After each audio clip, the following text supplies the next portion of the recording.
Good morning, ladies and gentlemen. Welcome to the George W. Norris Legislative Chamber for the fourth day of the 108th Legislature First Session.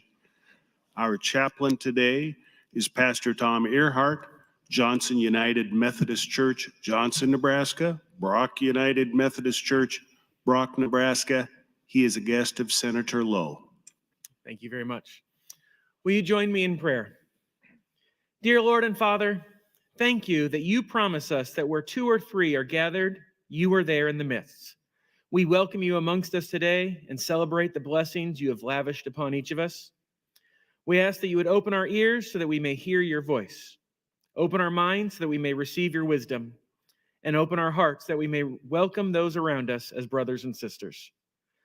Lord, I thank you for each of the leaders here, leaders who have committed themselves to serving the people of their communities and our state. Bless them with health and strength. Bless their families and the communities they serve. Give them purpose and direction. Help them guide our state and serve the people. Humbly, we ask that you fill these men and women with wisdom and discernment, that they may plot a course for this state, a course leading to prosperity and justice. Give them insight into the needs of their communities and discernment to make decisions to lead those communities and our state. Give them a spirit of gentleness that when divisive issues arrive, we may be respectful, civil, and work to find common ground. Humble our hearts that nothing we argue for or act upon would be out of selfish ambition or conceit, but in humility may we empty ourselves in our service to our neighbors and communities. We ask this in the glorious name of Jesus. Amen. Thank you, Pastor Earhart. Pledge of Allegiance today will be led by Senator Armendariz. Thank you. Please join me in the pledge. I pledge allegiance to the flag of the United States of America and to the republic for which it stands, one nation, under God, indivisible, with liberty and justice for all.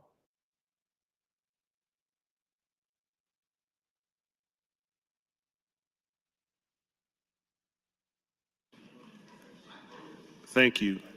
I call to order the fourth day of the 108th Legislature, first session. Senators, please record your presence. Roll call.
Mr. Clerk, please record.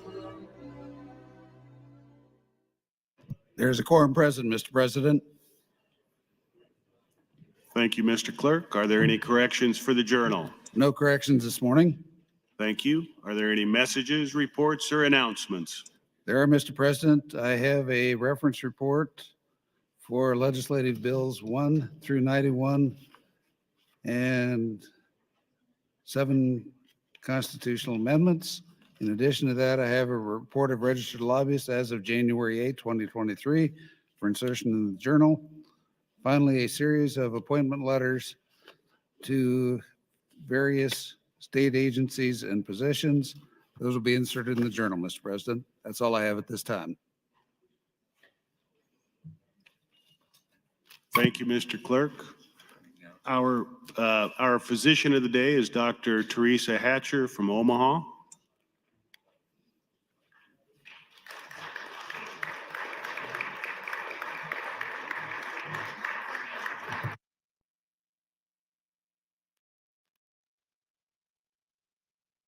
Turning now to the introduction of new bills, Mr. Clerk. Thank you, Mr. President. New bills. Legislative Bill 146, offered by Senator Cowth. It's a bill for related revenue and taxation, change provision related to improvements on leased lands and methods for giving notice, repeal original sections. 147 by Senator Cowth, a bill for related to property tax refunds, change provision related to the notification of political subdivisions, repeal original sections. 148 by Senator Jacobson, a bill for related to the Nebraska Racetrack Gaming Act, change powers and duties of the State Racing and Gaming Commission, change dates for required market analysis and socioeconomic impact studies, harmonized provision, repeal original sections. 149 by Senator Jacobson is a bill for related appropriations to state intent regarding appropriations for the medical assistance program to require an annual report, declare an emergency. 150 by Senator Dover, a bill for related to the Nebraska Liquor Control Act, change provision related to entertainment districts, repeal original sections, declare an emergency. 151, Senator Dover, bill for related to the State Real Estate Commission, change provision related to the membership of the State Real Estate Commission, certain notice requirements, and repeal original sections. 152 by Senator Dover, bill for related to the Membership Campground Act to eliminate a registration requirement and a penalty under the Membership Campground Act to harmonize provisions and repeal original sections. 153 by Senator DeBoer. It's a bill for related education to adopt the extraordinary increase in special education expenditures act, create a fund to harmonize provisions, repeal original sections, declare an emergency. 154 by Senator DeBoer, a bill for related to the treasurer's tax deed, change provision relating to notice to harmonize provisions, repeal original sections. 155, Senator DeBoer, bill for enacting the Small Wireless Facilities Deployment Act to provide for applicability for limitation and authority power related to certain activities of communication service provider, repeal the original section. 156 by Senator DeBoer, bill for enacting the Public Guardianship Act to change the caseload requirement for public guardian and conservator appointments and to repeal the original sections. 157, Senator DeBoer, bill for enacting the temporary guardians to authorize appointments of temporary guardians for certain limited purposes, to exempt guardians from caseload ratios and to repeal the original sections. 158 by Senator McDonald is a bill for enacting the appropriations to appropriate funds to the Department of Agriculture to distribute grants for the management of vegetation within the banks and floodplain of a natural stream and to declare an emergency. Mr. President, that's all I have at this time. Thank you, Mr. Clerk. Senator Breezy, you're recognized for an announcement. Thank you, Mr. President, and good morning, colleagues. I have two quick announcements this morning. First, new staff orientation will be beginning in a couple minutes here at 10:15 in room 1524. And again, I strongly encourage senators to send their staff to this training, especially if they are new to the building. Second, a reminder that members should have received a memo from my office last week regarding appointments to special committees made by the Executive Board. If you wish to be appointed to any of these committees, the deadline to send a letter or email to my office is noon tomorrow. And again, any questions, feel free to reach out to my office. Thank you, Mr. President. Thank you, Senator Breezy. Mr. Clerk, we'll now proceed to the next item on the agenda. Mr. President, the next item is a motion to adopt the report from the Committee on Committees. The issue was considered last Friday. At that time, there was pending a motion from Senator Michaela Cavanaugh to recommit to the Committee on Committees.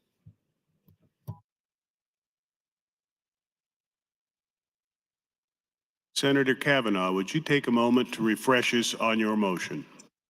Absolutely, Mr. President. Thank you. Good morning, colleagues. I hope everyone had a wonderful weekend. I saw the beautiful photos from the inaugural ball. It looked lovely.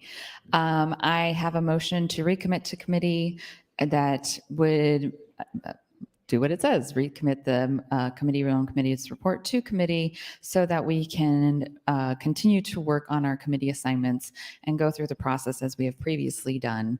That doesn't mean starting over, but it does mean taking a look at how the committee assignments were allocated and reevaluating some of those decisions and seeing if there's a better way to approach some of the committee makeup. And with that, I guess I will just get in the queue. Thank you, Mr. President. Turning now to the queue. Senator Conrad, you're recognized. Good morning, and thank you, Mr. President. Definitely, it was a festive opportunity to connect with people across the state and across the political spectrum this weekend, and my husband and I really enjoyed being a part of that positive energy and spirit and great celebration of our great state. Today, I rise in support of Senator Michaela Cavanaugh's motion to recommit the committee report to committee. And I want to start with just providing a few kind of global comments or kind of North Star perspectives about my thinking in regards to this debate today and moving forward. So first of all, I have been crystal clear with my constituents, with all stakeholders that have business before this legislature, that I am here to protect the nonpartisan institution, to be a strong advocate for working families, and to protect civil rights. And I will keep those North Star perspectives in my head with each and every opportunity and endeavor. That being said, when there are opportunities to work together to address workforce challenges, to address education, to address issues to move our state forward, I am eager and willing to work with anyone, anytime, to have those kinds of constructive dialogues and opportunities. The other kind of set of global North Star issues that I'm thinking about in regards to this debate and many to come is an affirmation and a reminder that each and every member of this august body voluntarily decided to pursue an office in a nonpartisan legislative body. Each and every member of this august body voluntarily took an oath to defend this nonpartisan body as enshrined in our state constitution. the Speaker, the members of the Committee on Committees, voluntarily sought leadership positions to ensure a thoughtful process and result. These committee assignments will be in place for 2 years. They are critical to ensuring that a strong committee structure and process gets the best legislation available and to the floor, which is in the best interest of each of us, this body, and the citizens of Nebraska. So connecting the dots on why each of those pieces matter. Additionally, I'd like to point out in our very existing rules, if you'll remember, we adopted the rules from last go around as temporary rules, which are in effect now.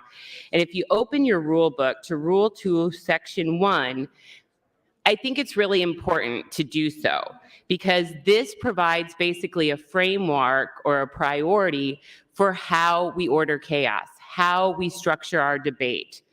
And this section is about rules and matters not covered. So of course, the first primary objective is to look at the rules themselves. And if the rules themselves do not speak to a specific situation, the rule directs us to custom. The rule on its face as it exists today directs us to custom. Rule 2, Section 1, Sub B, in the absence of a controlling rule to cover a specific situation, and in the absence of controlling custom, usage, and/or precedent. That's the second order of priority, friends. First, a controlling rule. Second, under our rules, controlling custom, usage, and precedent. And then if none of those are in play, then we refer to the Mason's Manual of Legislative Procedure. So what we're talking about today 1 minute. thank you, Mr. President, is governed by our rules. Rules that we have voluntarily adopted and are in place today. So under Rule 2, Section 1, Sub B, if there's not a controlling rule, custom, usage, and precedent controls this process. And that's the issue. There was no custom, usage, or precedent that was utilized or respected. So we need to have a broader conversation about adhering to our rules. We can't just throw up our hands and say it was a fair process and a fair result. It was not, because it did not comport with custom, precedent, or usage as demanded by our rules. Thank you, Mr. President. Thank you, Senator Conrad. Senator Blood, you are up. Thank you, Mr. President. Fellow senators, friends all. To quote Senator Arch, Speaker Arch, process matters, not just for diagnosing our concerns, but also how we will soon shape policy and move it forward, which is why I stand in support to recommit this report. When we go back and think about what happened on Friday, it really was about reflectivism. We absolutely must shift structural inequalities in how committees are selected. And as I listened to my colleagues last week, not just the floor speeches, but also our caucus speeches, there were words about fairness, bipartisanship, honoring the process. And here we are today. Clearly, many of the speeches were just verbal appeasement. Our caucus met, and we were strong-armed with Senator Hilgers. Senator Hilgers, who had been elected to be our next Attorney General, we were basically forced to have our caucus meeting with Senator Hilgers, allowing him to vote on what the future of the legislature would hold. Even though many of us begged to wait until somebody was appointed in that spot, it was just tough. If we were going to meet, we're going to meet when they wanted to meet, and Hilgers had to be involved. What a great start to this legislative session. And I want to make sure that you know that, although I think most of you already do know that. So last week to me was really telling. Senator Mosier admitted that political consideration was indeed part of the committee assignments, and you saw that in the media. It was quoted. and basically said to us, you get what you get and nothing's really ever going to change. Okay. If you listened to Speaker Archer's speech asking for our support, he said that there was two things, and I actually did listen to you, Senator Archer. Arch, not Archer. I apologize. I'll catch on eventually. 1, manage the process. 2, positively influence the culture of the legislature. I think those sound like really good things. You said you wanted to strengthen and build trust in the institution. Do you mean for people outside of this body or in this body? Because if it's in this body, we need to do something structurally. You talked about healthy relationships, healthy communication, and that you yourself said misunderstandings lead to unnecessary conflict. Well, Speaker Arch, I got your name right that time. This is where we're at. The one thing that I've known since my very first year is that deals are made, usually behind closed doors, sometimes out in public. You notice I'm never part of those deals because I believe in transparency. I don't think it's ethical. And do I miss out on things? I absolutely do because I'm not making deals. But that's okay for me because that's not what I believe being a public servant is about. I go back to my freshman year, and my first choice was judiciary. And my 3-day committee ended up being government affairs. And 4 years later, I was told I could go on to judiciary, and I actually refused it because I wanted to stay on government affairs because I knew there were some hard bills coming up that I wanted to be a part of. And I was okay with that. But I want to tell you something. It was because of my seniority that I was offered to be on judiciary. In my experience, I am the only person on the floor of this legislature that ever worked in the Nebraska state prison system. I've been screwed over more times than I can count as a state senator, but I'm telling you, I got 2 years left, and we got lots of time on our hands and time to write more bills, and, maybe until we get things right, we need to just keep talking on the mic because I think that's probably what's going to happen. It's time to be fair, quit digging in your heels. If you're really trying to change the environment, Speaker Arch, let's take a step back. Recommitting is only asking that maybe they tweak what they did, make it fair, make it mirror what you said being a speaker was all about and how you'd like to see this body move forward. That's time, Senator. Thank you, Mr. President. Thank you, Senator Blood. Senator Raybold, you're recognized. Thank you, Mr. President. Good morning, colleagues. Good morning, Nebraska. I stand in support of our efforts to recommit the committee assignments back to the Committee on Committees. I wanted to share my perspective and experience as a newly elected senator. Like all of you, I am so very honored to serve in this chamber and to work with each of you collaboratively and cooperatively by checking my party affiliation at the door, as years of tradition have shown. The only pledge I made when running for this office was to work with anyone and everyone in the Nebraska legislature for the betterment of our state. The first confrontational issue that we encountered in our CD caucus was, when are we actually going to meet together? I wasn't able to join the caucus because of my prior commitment to travel to visit my grandchildren. The leadership on the caucus made me feel that my presence wasn't necessary and they could work around my secret vote on selections.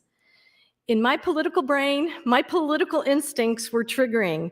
This immediately registered that, number one, my vote was not needed, and number two, everything had been preordained and predetermined.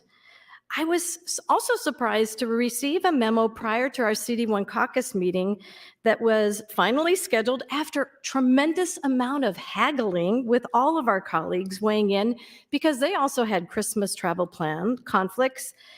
The memo indicated that some traditions may have been changed to the makeup of our CD1 committee selections, and that we plan on handling seniority just a little bit differently. This was immediately another big red flag to everything I had read and studied about the nonpartisan integrity of this truly unique institution. In the past, CD1 has 4 selections to be on the Committee on Committees, 2 Republican and 2 Democrats.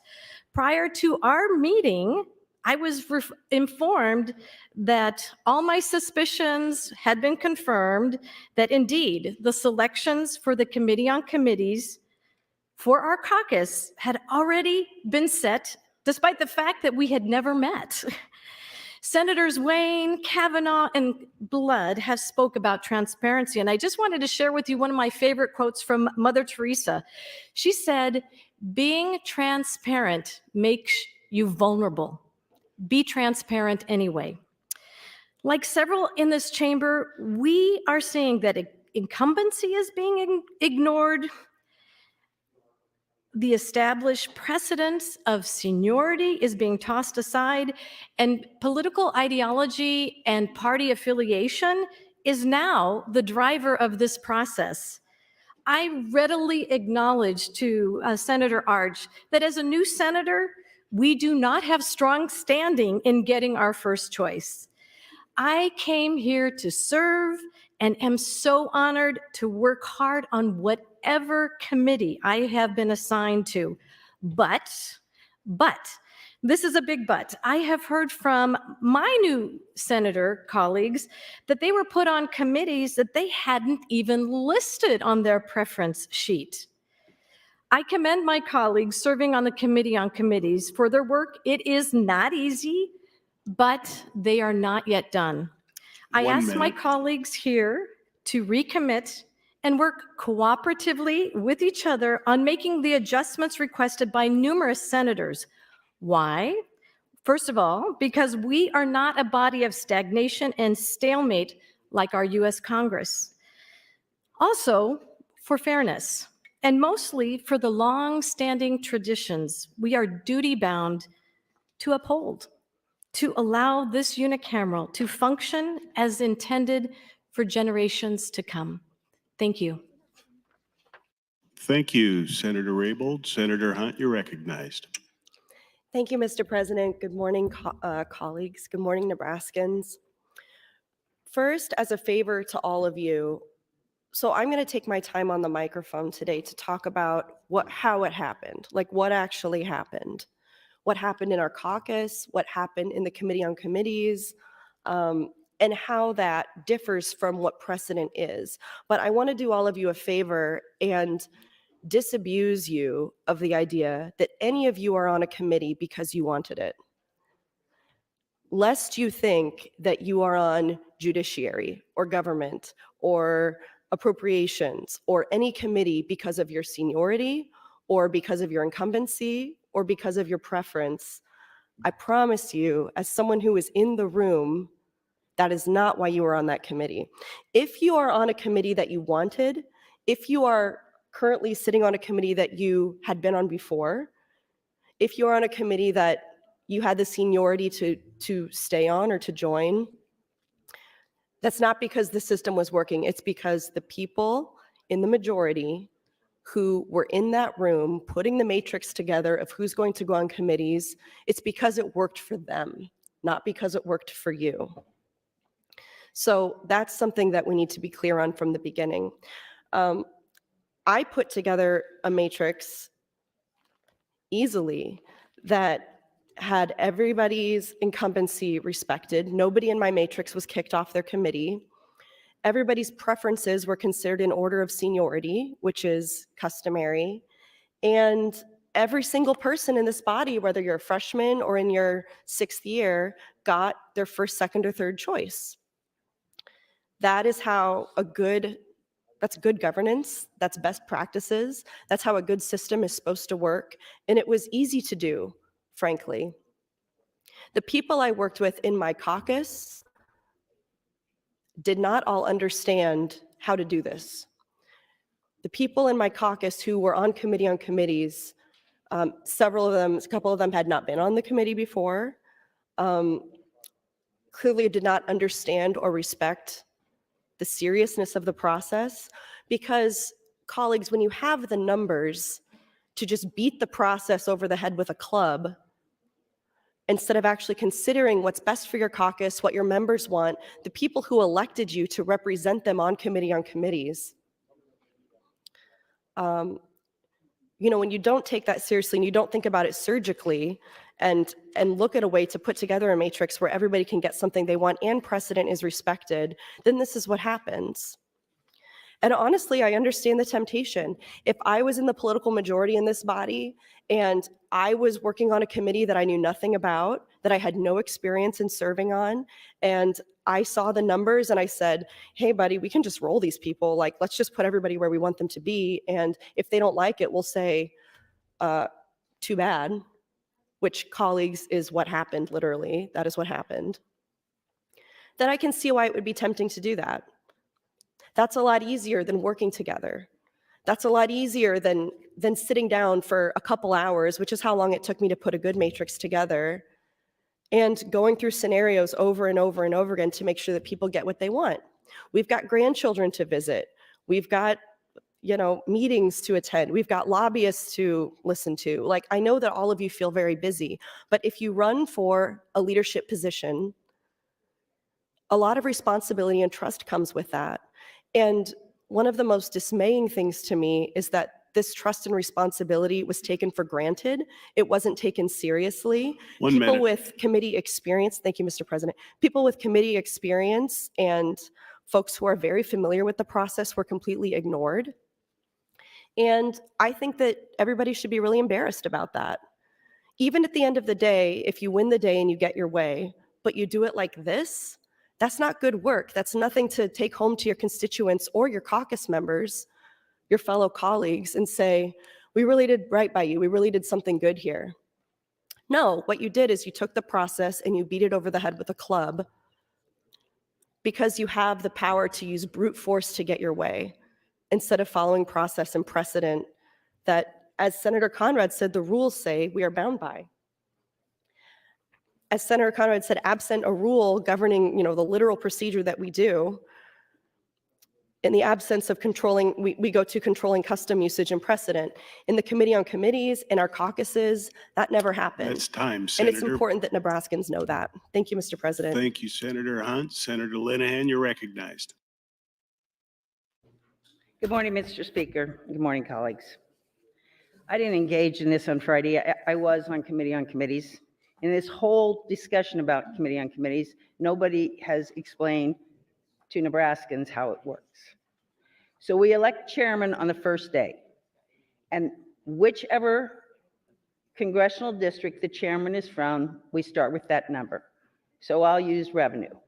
I'm from District 2, so the next one is a 3, then we go 1, 2, 3, 1, 2, 3, and I think that's 8. And Committee on Committees this year, I think maybe since the first time I've been in the legislature, actually followed that procedure. Because that is the most important part of what we do, how we do Committee on Committees, is making sure every part of the state has an opportunity to be involved on a committee. I don't think there's probably, I haven't checked every historical record, but I bet if we go back and check, there has never been a time when the Appropriations Committee didn't have 3 members plus the chairman from each caucus, congressional caucus. That's the first rule. And this talk about we didn't follow procedure, I'm not sure, it's a lot of chatter going on, but no names are being dropped here. The Education Committee, which someone did lose a seat on the Education Committee, I understand that, but the chairman changed. And when the chairman became from Congressional District 3, then the numbers change and Congressional District 2 only gets 2 seats. Everybody on that Education Committee has seniority for that seat. There is some precedent that if you run for chairmanship on a committee and you don't get it, you are dismissed from that committee. We didn't do that. We didn't do it there was a one who left last year. I'm not particularly for that. Senator Lindstrom ran against me when I became chairman of Revenue. He's a great member of the Revenue Committee. I don't think that's necessary, but there is precedent for it. We could have done it. The other thing I just want to give a comment to before I run out of time is Senator Hilders isn't here this morning, but I'm going to stick up for him. He had every right to be in the caucus meeting. He was the Speaker of the Legislature until he resigned. He was a member of the first caucus. What, were we just supposed to ignore that person's opinion? Just let those 40,000 people not have a voice in Committee on Committees? This process was screwed up 2 years royally. That's why I wanted to be on Committee on Committees. Somehow, last legislature, we ended up with 4 people from the 1st District on Education Committee, 3 from the 2nd District, and only 1 from the 3rd District. Therefore, if we want to talk partisanship, instead of having what easily should have been a 4-4 committee, because if there had been another seat on there from the 3rd District, they would have been a Republican, we ended up with a 5-3 committee. So how did that happen? I think this procedure, there were a lot of work put into it. Yes, there were a lot of conversations. There are 3 freshmen on the Appropriations Committee in this report. My first year, there were 3 freshmen put on Appropriations Committee: Senator Vargas, Senator McDonald, and Senator Wishart. There's no big surprise that we have freshmen on appropriations or freshmen on a committee they wanted. I haven't gone through every committee over the last 20 years. 1 minute. One last thing before I sit down. There is no precedent for returning members getting on a committee if they don't have seniority when they come in here, when they've been here before. Senator Aguilar was chairman of Government Committee when he was here before. He came back, he wanted Government Committee, he didn't get Government Committee. I can't remember, but I think Senator Flood, now Congressman Flood, won on transportation. So did Senator Mosier. Senator Mosier got put on transportation, not Senator Flood, who had been here and had been speaker. So this idea that there's some precedent that returning members bump members that have been here, it's just not true. Thank you, Mr. President. Thank you, Senator Linehan. Mr. Clerk, for additional new bills. Thank you, Mr. President.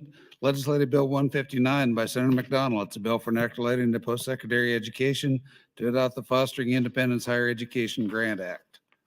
160, Senator McDonald, bill for enacting the County Employees Retirement Act, change contribution rates relating to supplemental retirement plans for certain law enforcement personnel and repeal original sections.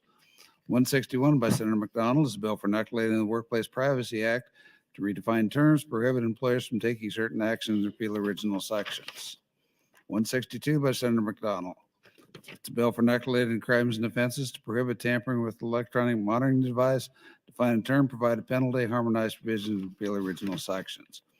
163 by Senator McKinney. It's a bill for enacting the criminal justice, change provision relating to the possession of electronic communication devices, authorize possession of devices by certain officials and attorneys, prohibit cities, counties, and the state from receiving revenue for operation of the inmate telephone services per requirements, to require the department to pay minimum wage for work committed by offenders, provided that such person is subject to Wage and Hour Act, require collection of certain data upon admission of persons committed to the department, to provide for oversight of the department by the Judiciary Committee of the Legislature in the event of a prison overcrowding emergency or staffing shortage, to provide for transfers from the cash reserve fund, to harmonize provisions, and to repeal original sections.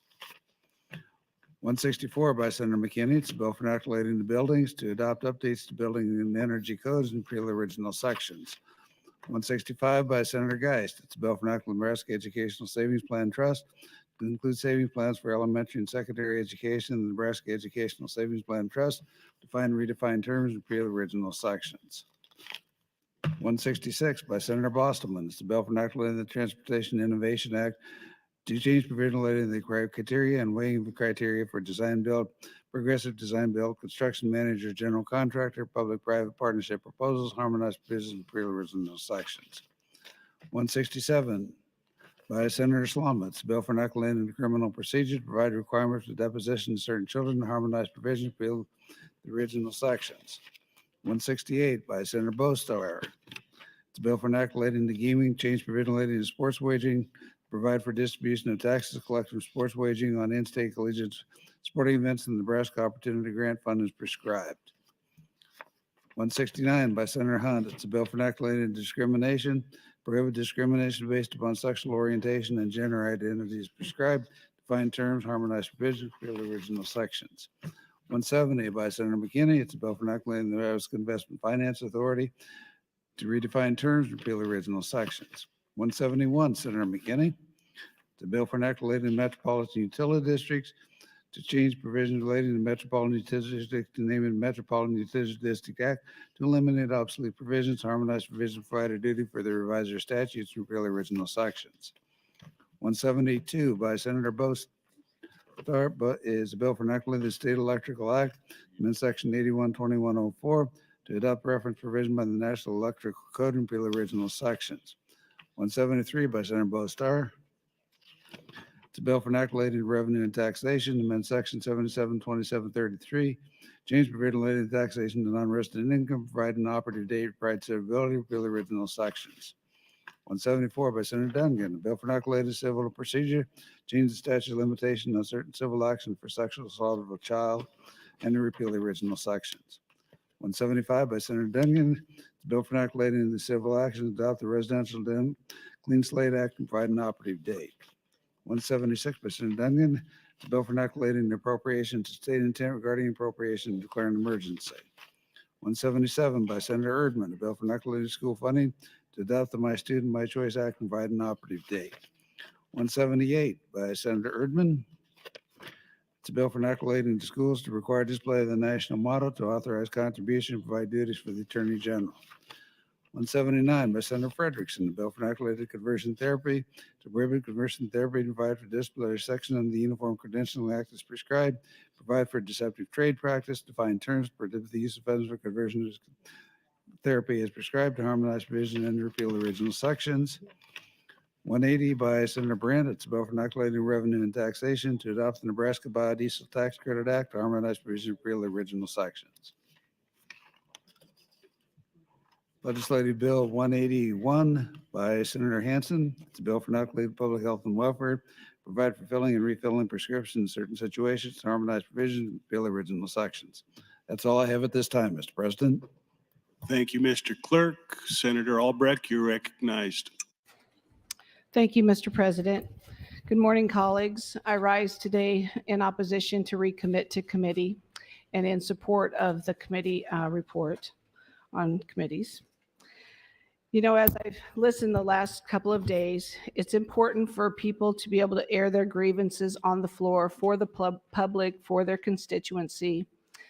But knowing that on that first day, when the rules say that we are to have a slate ready by the end of the day, the people that were caucus chairs from last year had to get together and start forming with the forms that they were asked by the senators to turn in. They needed to do that so that they can get started on all three caucuses did something different. Senator Bostelman, I thought his was amazing. He had it all laid out.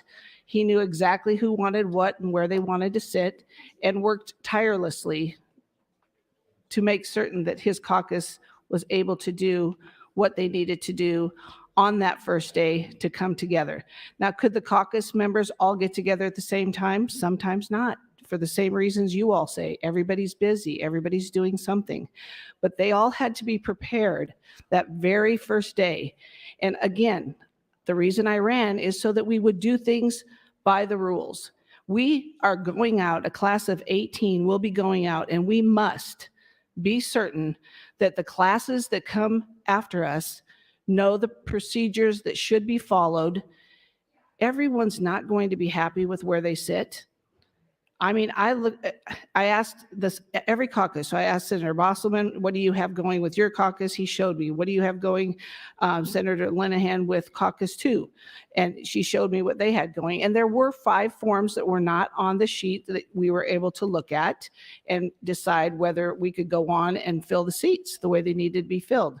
The 3rd caucus came well prepared with all of their information. Again, you know, I think it's very disingenuous for Senator Hunt to say that she sat down in a couple of hours and fixed it all.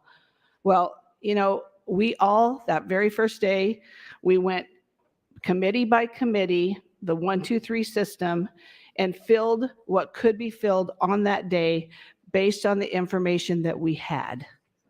So again, if you can certainly, for the public's theater or whatever you want to call it, you can continue to be upset, but we are doing what we were tasked to do. We were unanimous in putting out the first preliminary report. Took a voice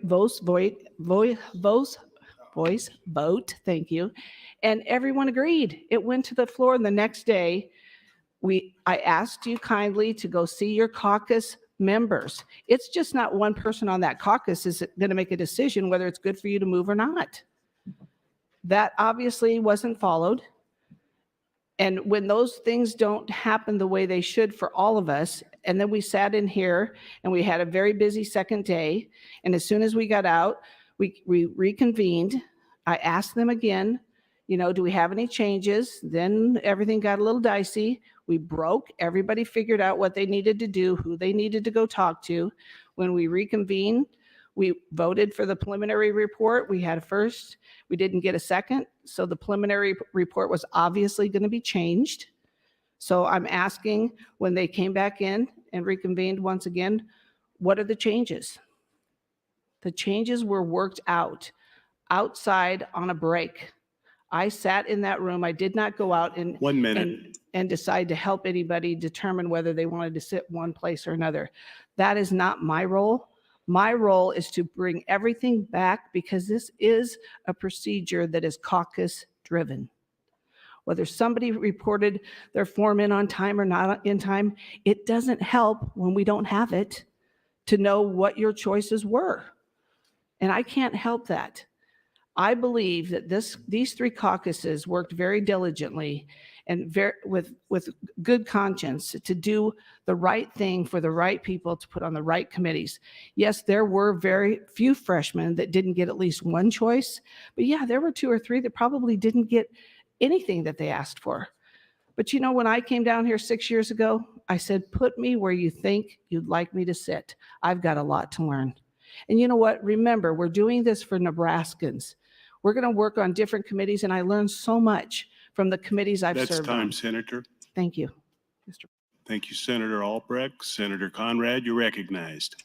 Thank you, Mr. President. Again, good morning, colleagues. I continue to rise in support of the motion to recommit to committee.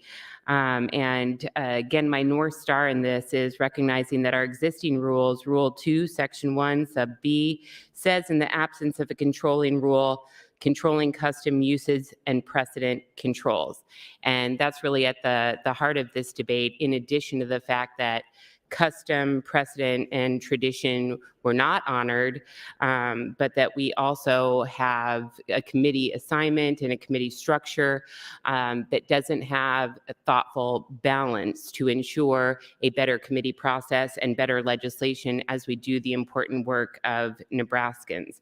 And I do have a rule proposal pending before the Rule Committee, and we'll be bringing in a more robust amendment to the committee hearing itself to delineate some of these matters with more clarity, which clearly are more important than ever in the term limits dynamic, so that we don't continue to have an abuse of precedent, usage, and tradition and or revisionist history. But I'd like to just respond to a couple points and then get a little bit more information on the process on the record. And I'm going to confine my remarks to the first caucus, because that's a caucus that I belong to and want to talk about that. And I'll leave it to others to talk about the business in their caucus. But as to Senator Linehan's point, my understanding in visiting with Senator Flood was that revenue was his first committee assignment preference, and he, of course, was afforded that opportunity to have his first preference recognized. Additionally, seniority does matter in this body. Look at the seating chart. Look at the office assignment procedures.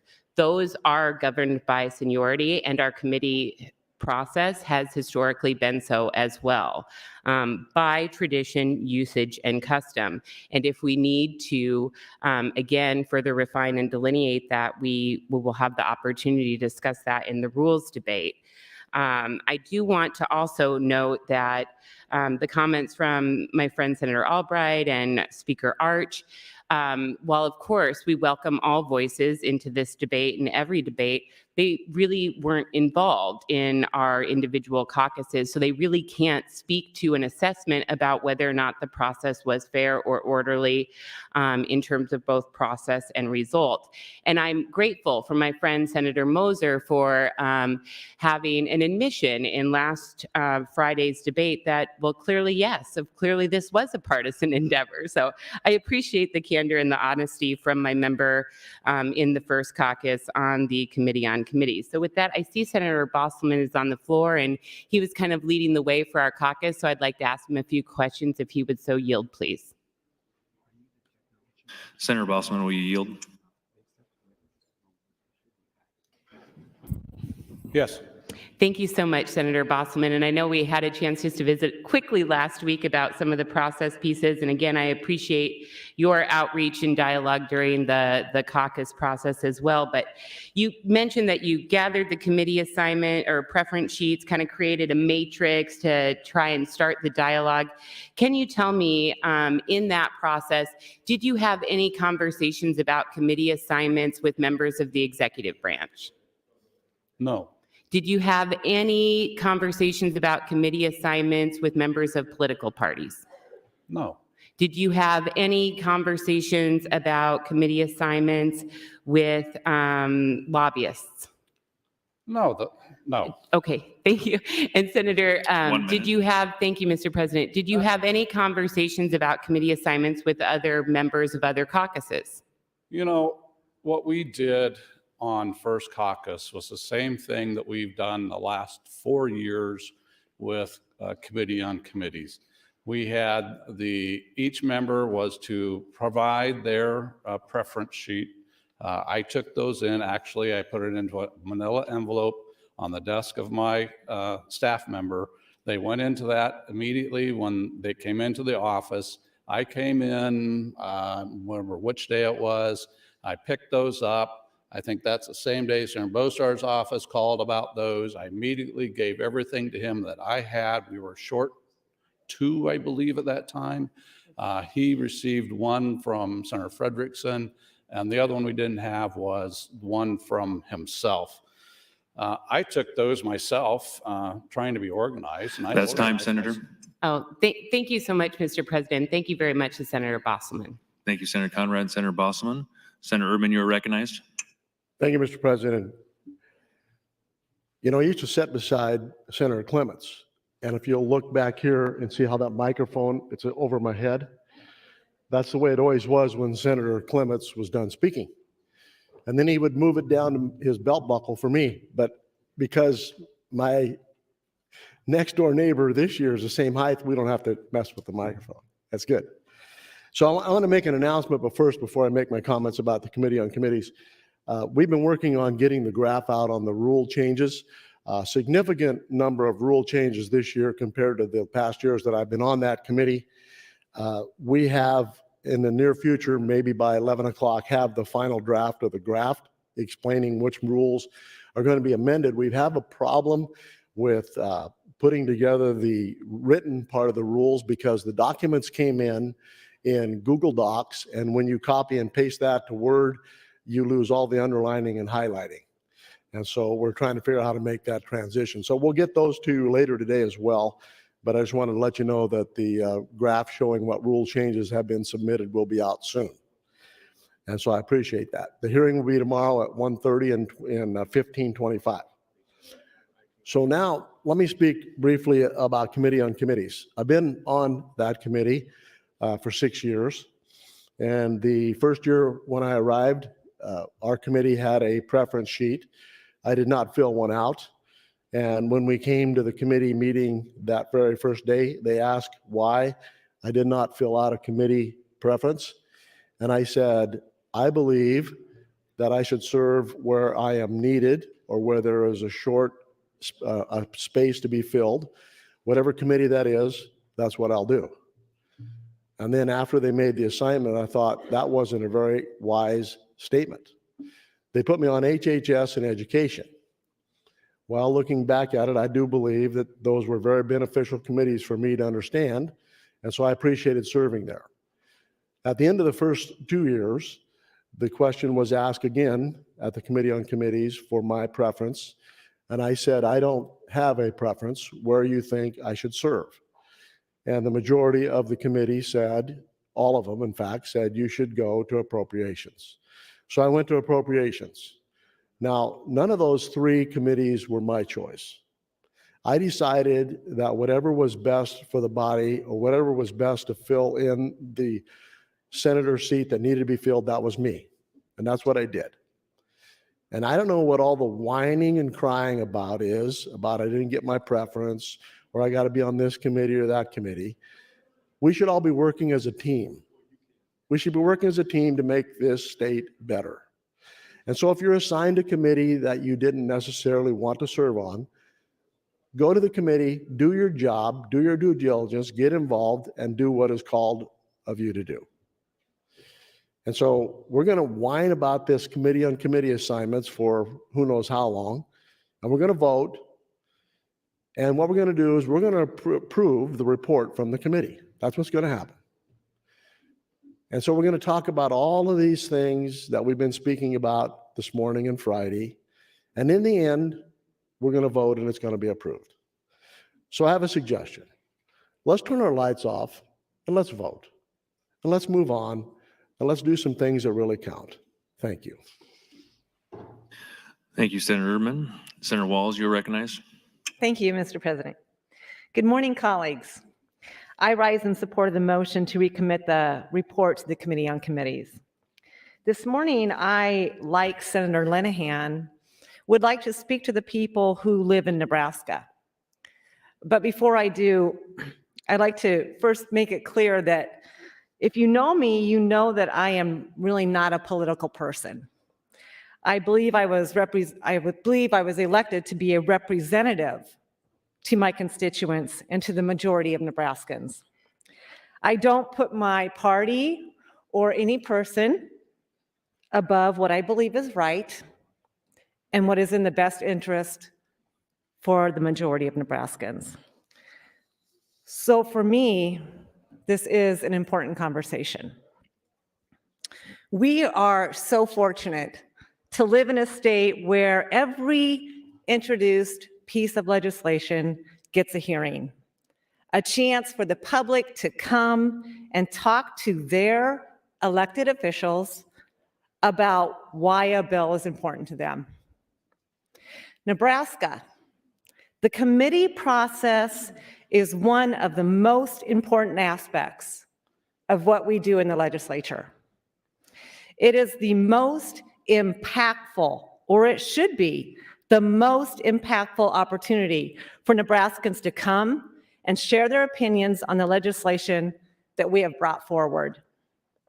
It is your chance to tell us as senators the real consequences our bill could have on you, whether they're positive or negative. The work that we do is life-changing for thousands of individuals across the state. And I can't tell you how many times I've heard from constituents in a hearing that a bill will help them improve their lives, or how many times I've heard constituents in a hearing that a bill could destroy their business or make them unable to provide for their families.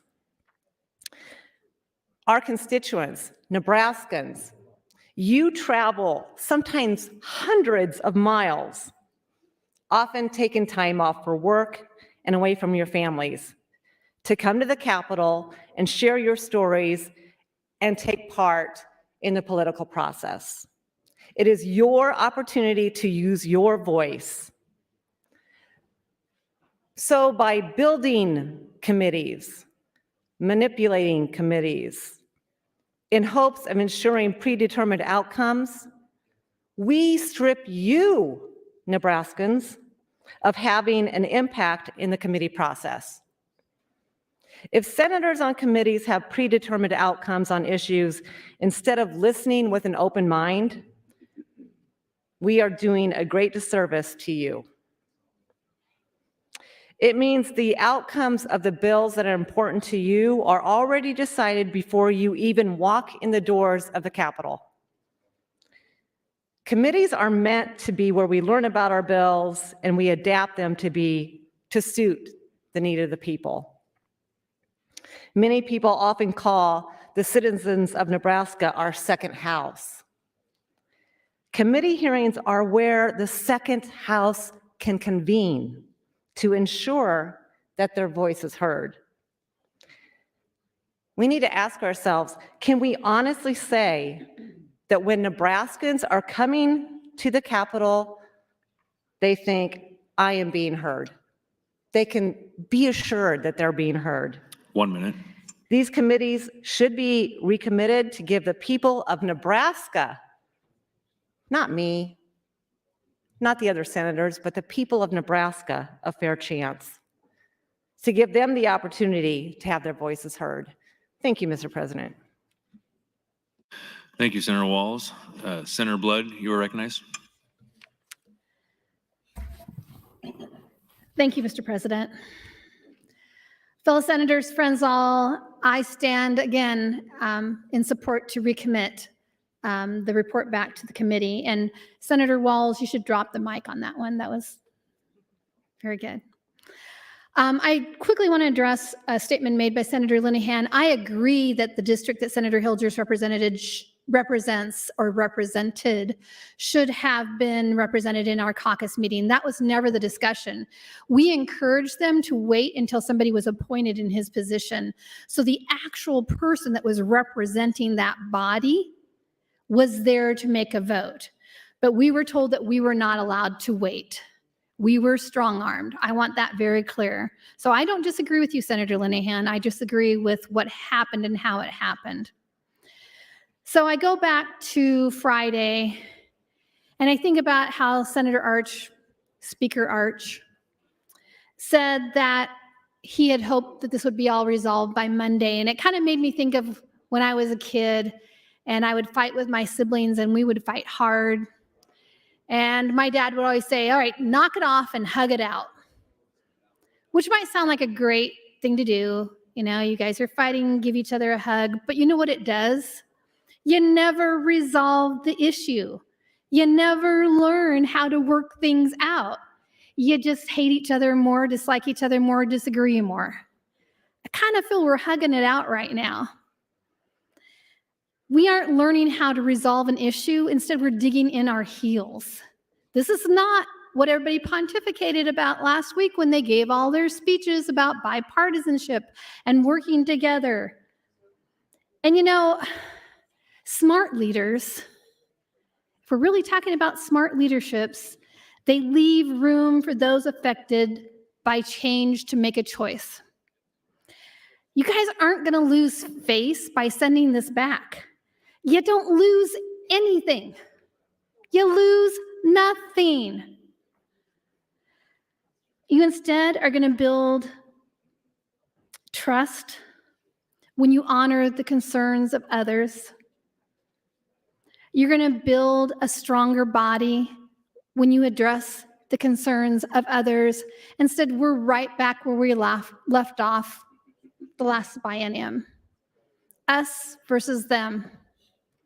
I mean, there is a bill to make it into 2 houses, and I'm sure the taxpayers are going to love paying twice as many people. Not that we get paid a lot, but we'll see how that works out. And thus maybe they're going to, instead of take us from the 48th worst paid people to number 50, I don't know.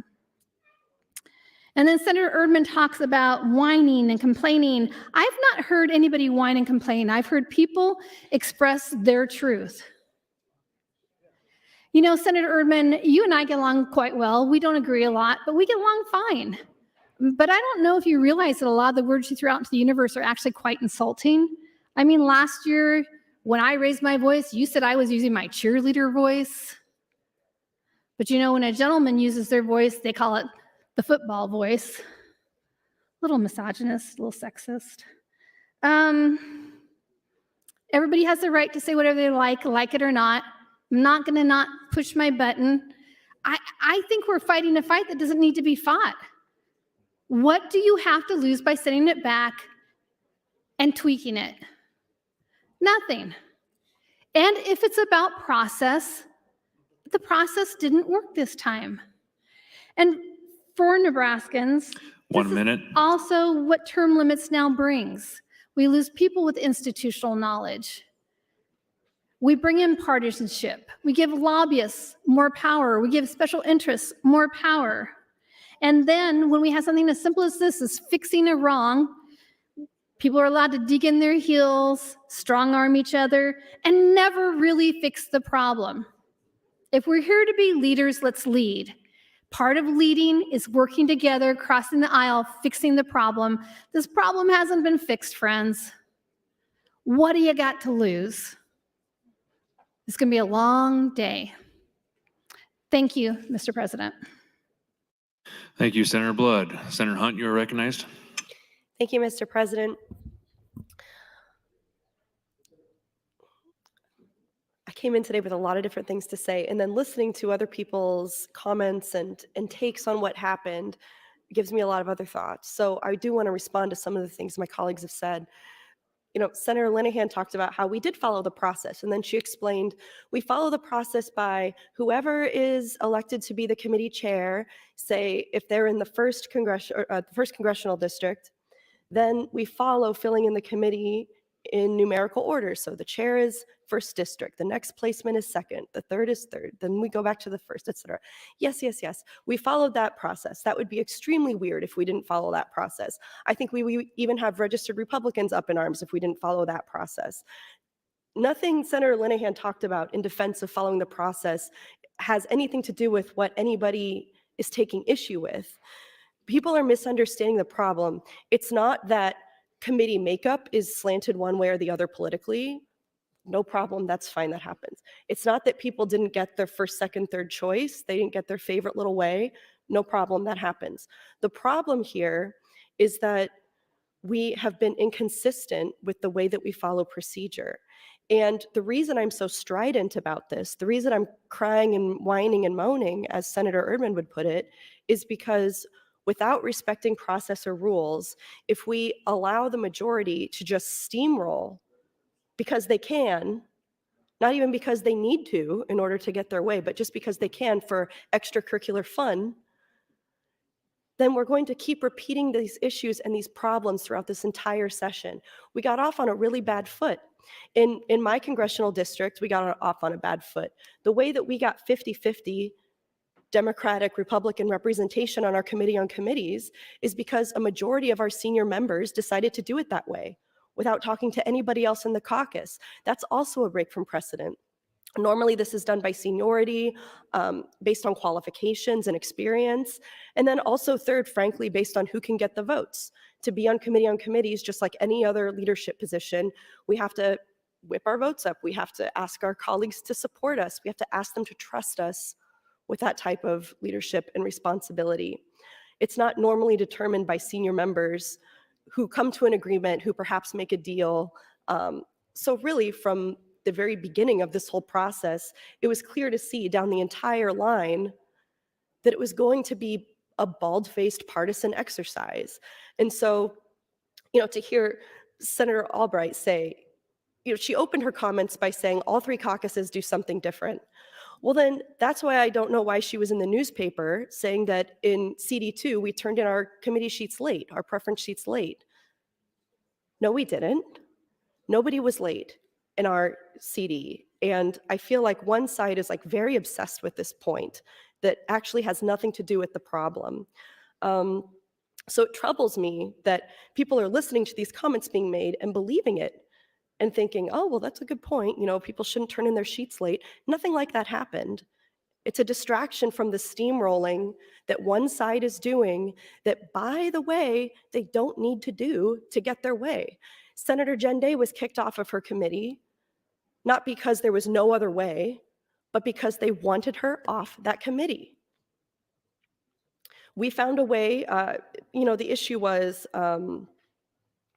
that Senator Justin Wayne wanted to be on the Education Committee. Their argument was that he has seniority over Senator Day, which is true, but she is an incumbent on that committee, which traditionally is the first, line of 1 minute. precedent that, thank you, Mr. President, the first line of precedent that we defend. It's incumbency, then seniority, then preference. And the reason Senator Day was kicked off her committee was because my colleagues on the Committee on Committees, which was devised by the senior members of our caucus, didn't want her on there. There was a way to keep Senator Day on her committee and to get Senator Wayne on there too. We could have had it that way. That's what the matrix we worked out says. And I also, I'm not an offensive person, but yes, Senator Albright, I did put this together in a few hours. I actually know how to do this. I did put this together in a few hours, and it was easy for me, actually, because I think about this stuff a lot. I guess my brain, I'm not a smart person. I get that a lot, and I agree with a lot of people who say that, but this I can do.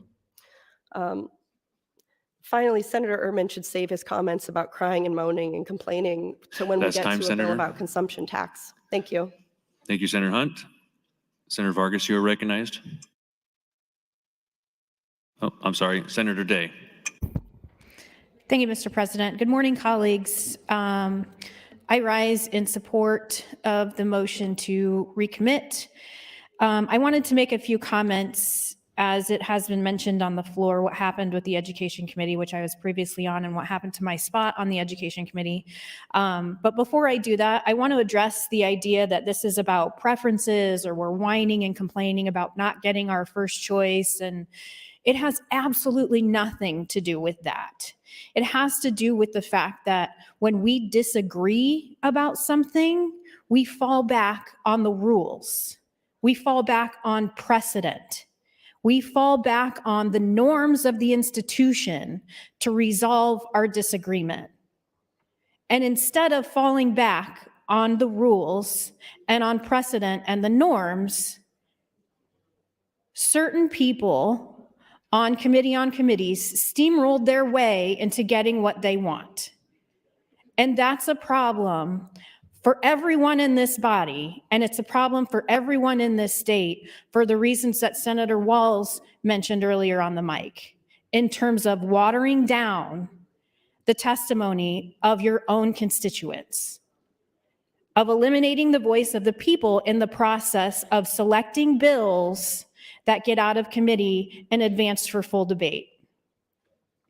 I want everybody to understand this has nothing to do with not getting your first choice and crying like a baby. As I mentioned on Friday, I have a job to do, and it doesn't matter what committees you put me on, I'm going to do my job. Senator Linehan mentioned, and Senator Hunt also mentioned, me getting kicked off the Education Committee.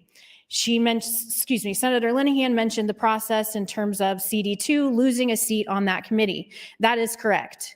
Last session, there was 3 of us from the second caucus that were on the Education Committee. It was Senator McKinney, myself, and Senator Linehan. Senator McKinney moved off the Education Committee because he moved on to be chairman of the Urban Affairs Committee. So that would have vacated his seat based on the schedule that we have four committees, because they meet on the same day as the Education Committee. So his seat was automatically given up.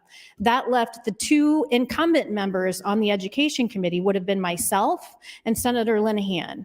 Senator Linehan was given her seat back on the committee. My seat was given to another member of my caucus.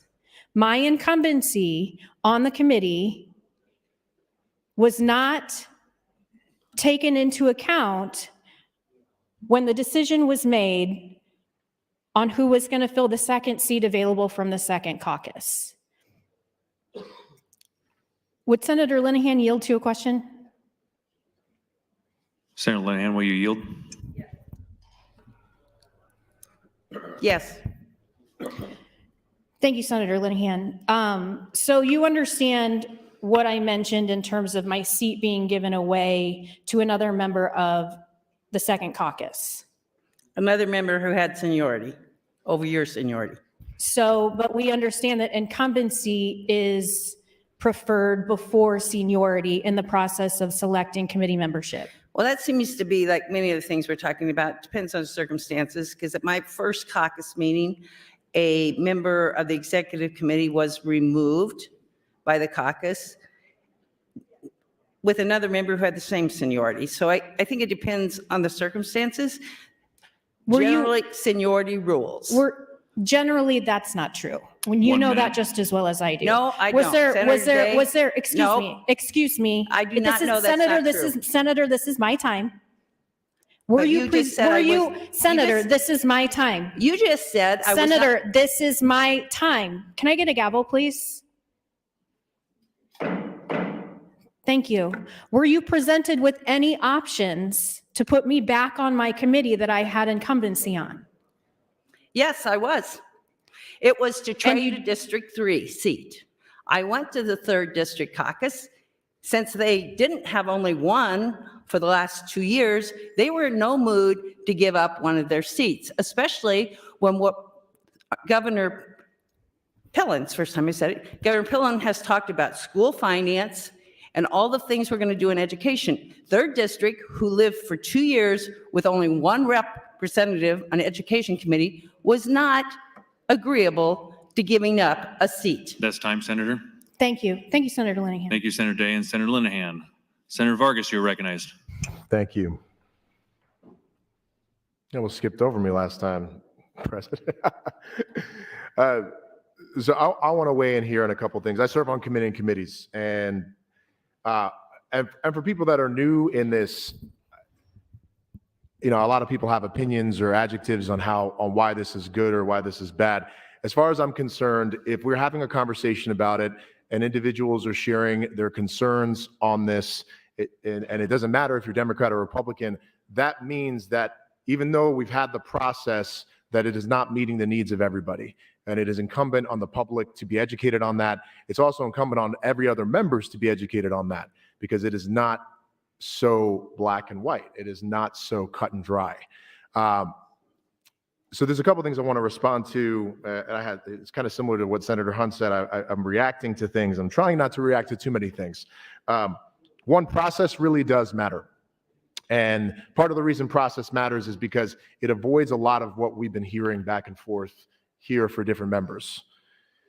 If it feels unfair when it disagrees with what we've typically done, that is what I think a symptom of what we're hearing right now. And even though in the room I've disagreed with some of my colleagues, even within my CD2 caucus, I did vote this out. I had this conversation with Senator Dungan on the side. I'm like, look, I voted it out because I worked within the process. That's just a me thing. But I still disagree with a lot of things that we did and did not do. And that's okay to be able for me to share here. It's okay for the public to know. It's also okay for my colleagues to know. We tend to honor, and process matters, we tend to honor incumbency. We tend to honor seniority. It is not a perfect system. But look, the things that we have work, for many of you, you've got a new office. For some of you, you're in a new desk. We don't kick people off of wherever they're sitting or their office. There's a set of these rules that we've operated with that present us level of goodwill. That's the reason why we don't kick people off committees usually. We recognize seniority in the same way when some people come back or some people haven't. That is something that we have typically done. And the evidence I can give you is even when Senator Chambers came back onto the CD2 caucus, we recognized his seniority. We didn't just give him things in terms of leadership positions. I never voted for anybody because they're just an incumbent. I did want to vote for people that represented us either for executive board or committee on committees because of either their views or representation, their advocacy. But in committee assignments, we've honored this incumbency, years of experience, and their preferences.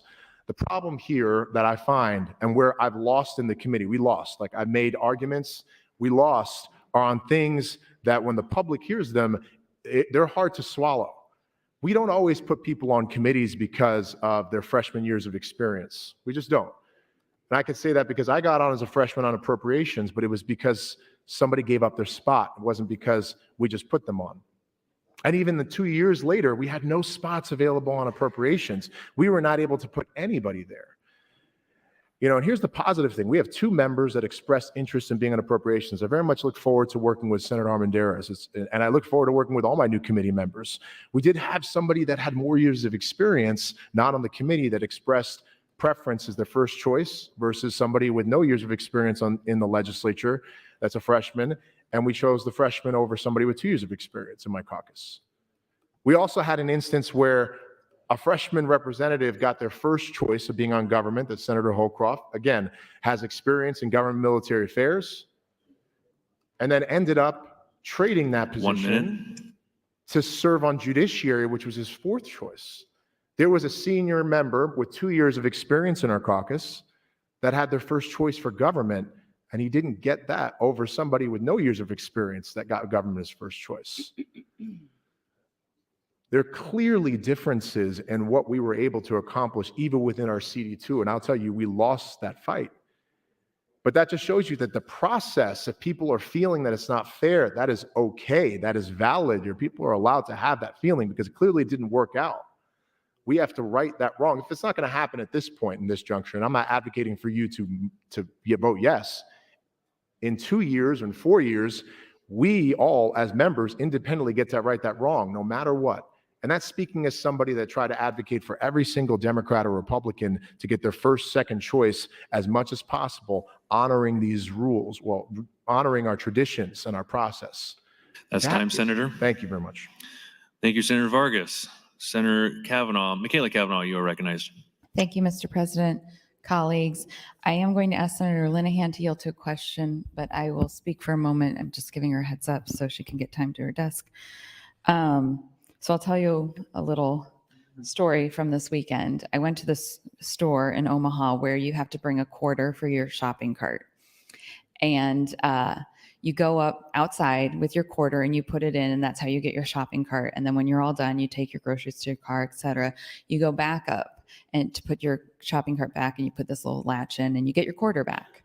But if you're walking up with an empty cart and somebody else is walking up at the same time, oftentimes you will see in the parking lot people exchange a quarter for a cart so that you don't have to go all the way back up and they don't have to go through the rigmarole.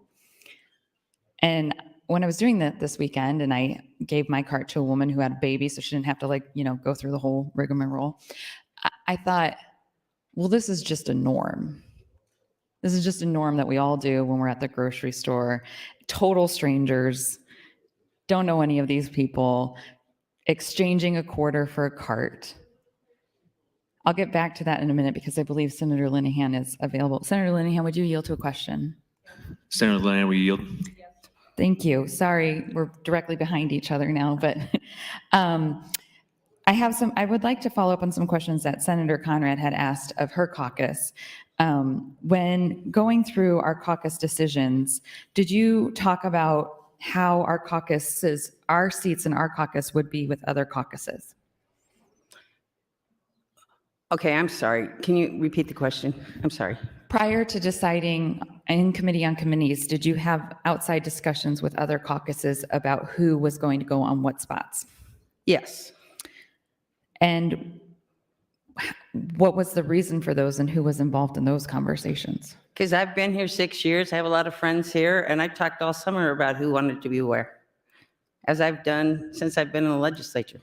I mean with the caucus members themselves, with Senator Balsaman and Senator Mosier and Sanders and Bostar and... Well, they didn't even get elected until, I don't know.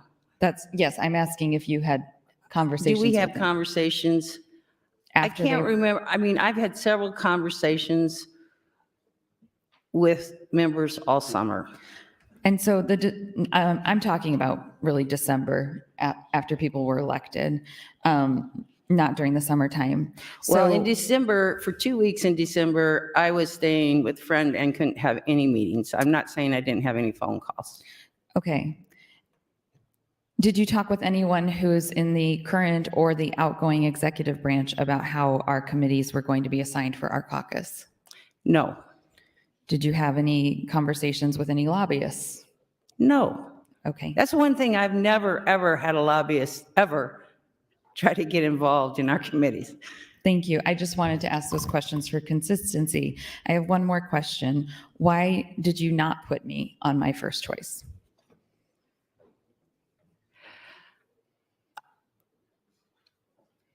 There was, do we really want to go here? Yes, I do, because they're. Okay, I know so that- on I know Tuesday that night, too. okay, I'm just asking. On Tuesday night, I think it was a Tuesday night, whenever we met as a whole group, Senator Vargas and Senator Wayne and I basically ran the caucus.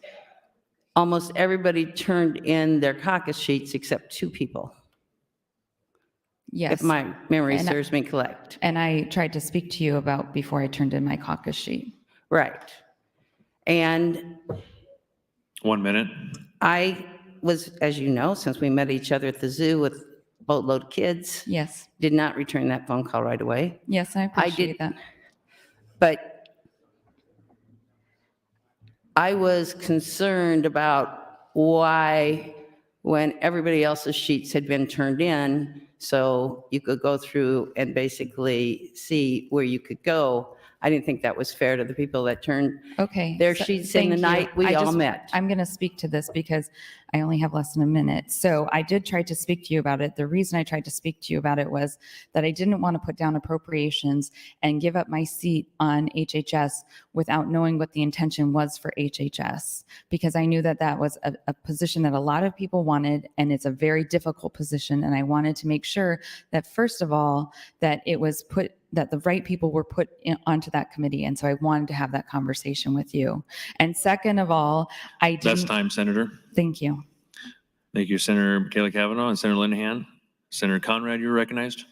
Thank you so much, Mr. President, and thank you again, colleagues, for an opportunity to continue this important discussion, because again, it's critical because it's governed by our rules. See, Rule 2, Section 2, Sub B, Rule 2, Section 1, Sub B, not Section 2, that requires custom, tradition, and precedent be followed when a matter is not specifically governed by our existing rules. And so that's the matter at hand. And I know that we're all bringing our best intentions to this work, and that during floor debate that sometimes it's easy to kind of get lost with some of the different questions. But I do want to point out the apparent inconsistency where at the first time at the mic, Senator Linehan said, seniority doesn't really matter. It's never really applied. It's not really an issue. And then in her exchange with my friend Senator Day, the, I think, exact quote was seniority rules. So that goes to show you how it can be, I think, a bit confusing in understanding how to apply things like seniority. So is Senator Bostar available? He's a member of our caucus committee on committees. I'd like to ask him some questions, please, if he'd so yield. Okay. In the absence thereof, I'd continue my dialogue with Senator Bosselman if he would so yield. Senator Bosman, will you yield?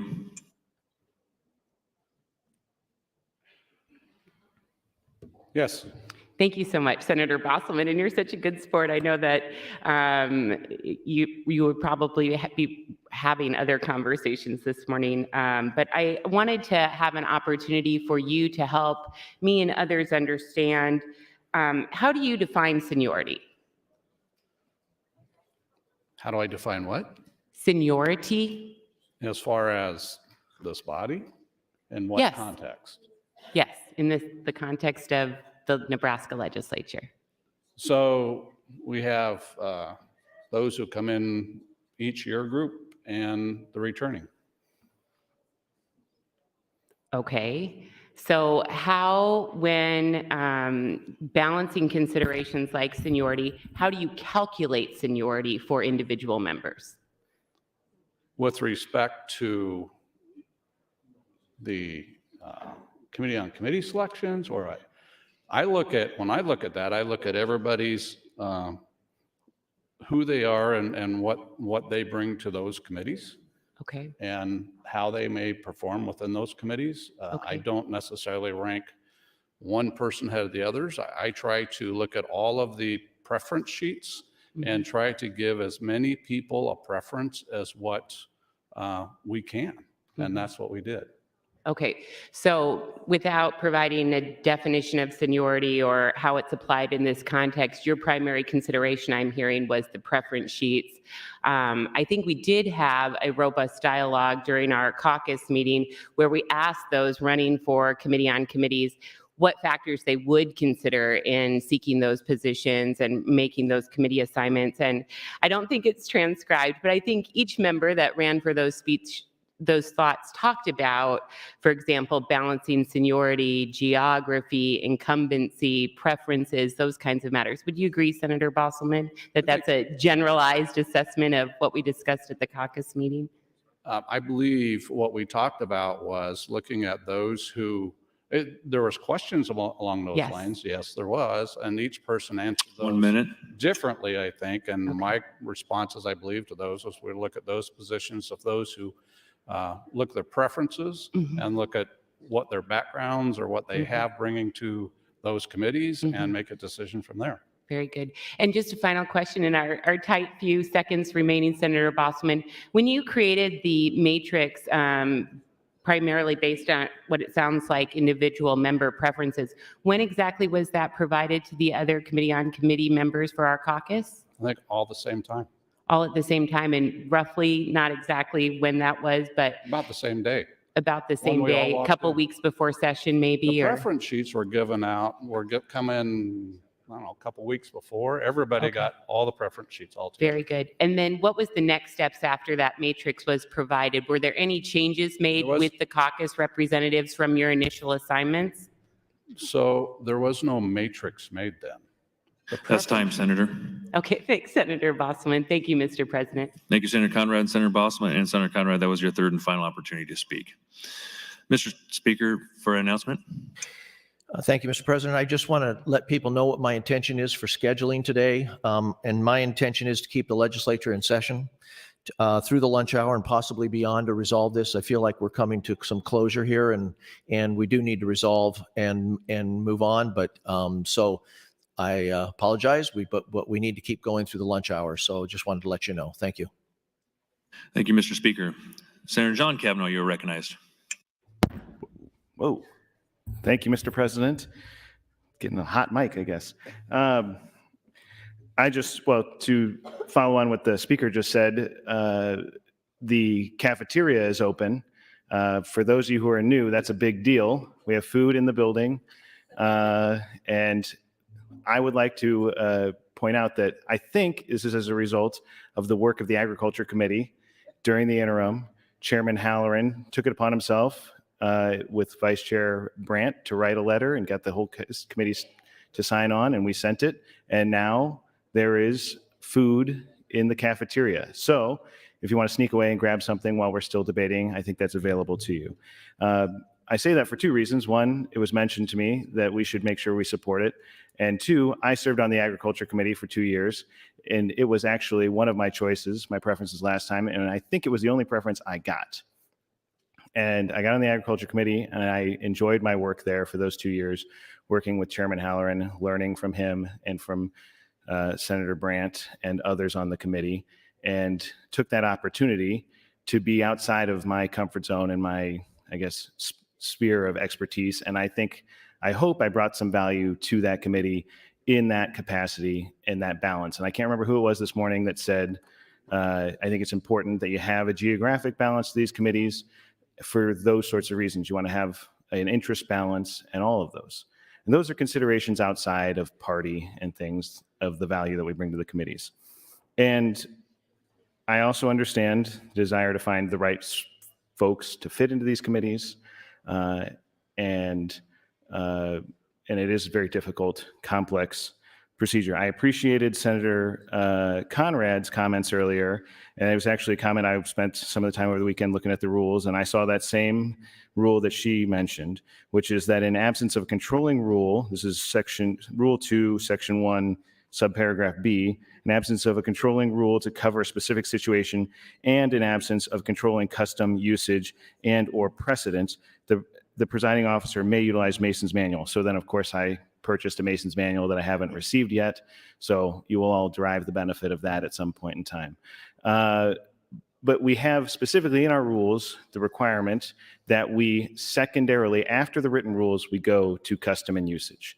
And Senator Conrad has done, I think, a decent job of pointing out the places in which we have relied upon that seniority in making lots of decisions. And historically, it would be folly to say we had not relied on seniority in committee assignments. We have always fallen back on that. When you have two people asking for the same thing, we have historically defaulted to the person who's more senior. Maybe you would default to the person who's less senior if it's a higher request, but when all things being equal, seniority does rule when it comes to these sorts of things. But nowhere in the rules does it say that we should rely or look to partisan balance or making sure that one party has more control than the other. My friend Senator Erdman and I were just having a nice conversation about the places in the rules where it does mention partisan balance, and it mentions it in the redistricting committee. And Senator Erdman, I believe, has a rule proposal to strike partisan labels or requirements from the redistricting committee. And as I was telling him briefly, because I had to come up here and speak, but the reason we have that requirement in the rule for redistricting, it doesn't say how many of one or the other. It says 1 minute. Thank you, Mr. President. No more than 5, I think, members can be of one party. And the reason for that is that it is a contemplation of the fact that partisan politics do worm their way into this nonpartisan body, and that infection can cause problems for the important work that we're doing, and that redistricting itself is so politically charged that it requires this statement that we can't have one party overly dominate over the other, because that will lend itself to corruption. And so that's why that rule is in there. We don't trust previous legislatures who have put this rule, and when we continue to adopt it, as we are saying, this is so important that we need to make sure that it has an appropriate balance. In all other manners of this legislature, we trust ourselves, we trust future legislatures that we will continue to pursue the nonpartisan nature of this legislature. We will make sure that the considerations of who goes on what committee is not That's time, partisan. Senator. Thank you, Mr. President. Thank you, Senator Kavanaugh. Senator Mosier. Question. Question has been called. Do I see 5 hands? I do. The question is, shall debate cease? All those in favor, vote aye. All those opposed, nay.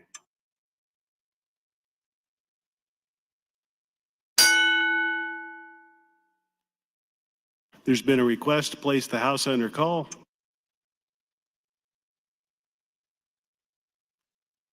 The question is, shall the House go under call? All those in favor vote aye. Those opposed, nay.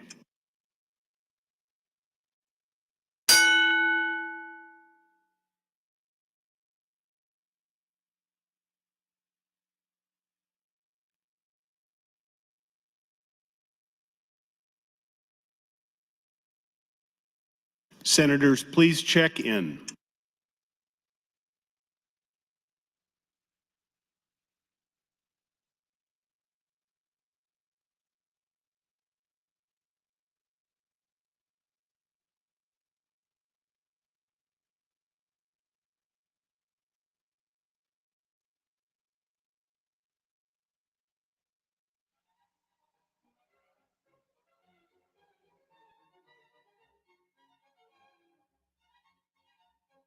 Mr. Clerk, please record. 34 ayes, 3 nays, Mr. President.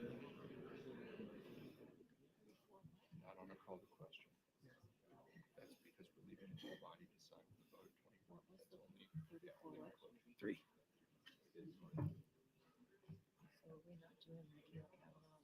Right. No, not yet. I think that was.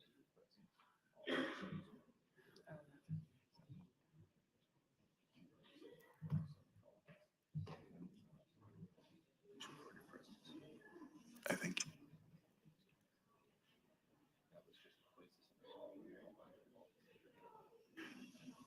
Members, the House is under call.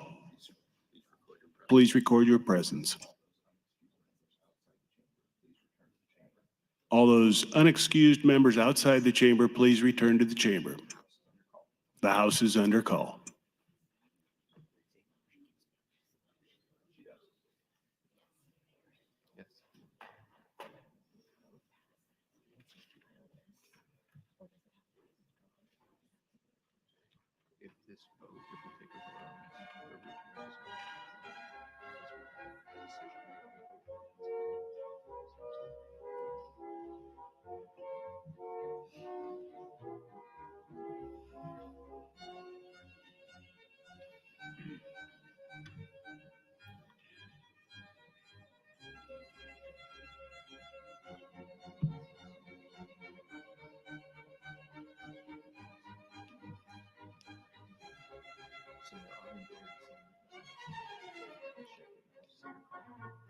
Senator Wishart, Senator Rabel, Senator Armendariz, Senator McDonald, would you please return? The House is under call.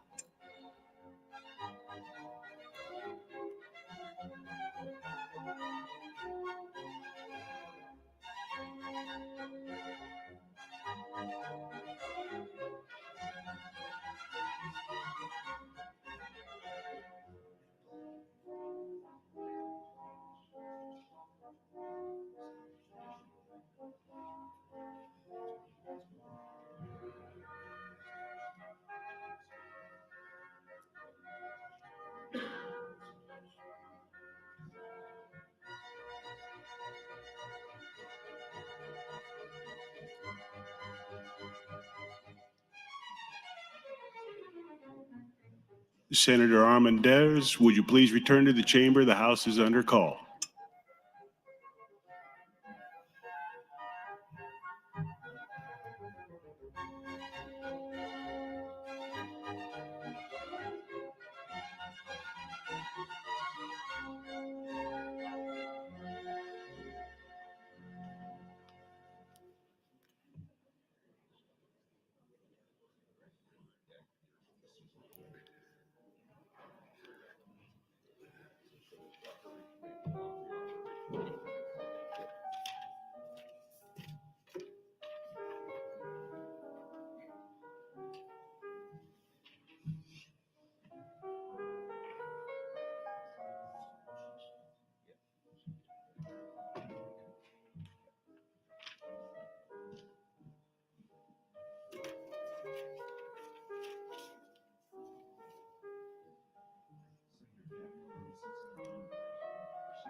All unexcused members are now present.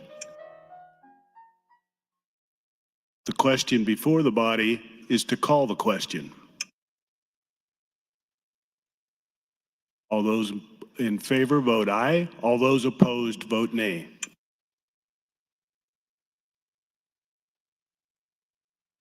Roll call vote has been requested. Mr. Clerk, please call the roll. Senator Aguilar. Voting yes. Senator Albright. Voting yes. Senator Arch. Voting yes. Senator Armendariz. Voting yes. Senator Ballard. Voting yes. Senator Blood. Voting no. Senator Bostar. Voting no. Senator Bostelman. Voting yes. Senator Brandt. Voting yes. Senator Brewer. Voting yes. Senator Breezy. Voting yes. Senator John Kavanaugh. Voting no. Senator Michaela Kavanaugh. Not voting. Senator Clements. Senator Clements? Voting yes, Senator Conrad.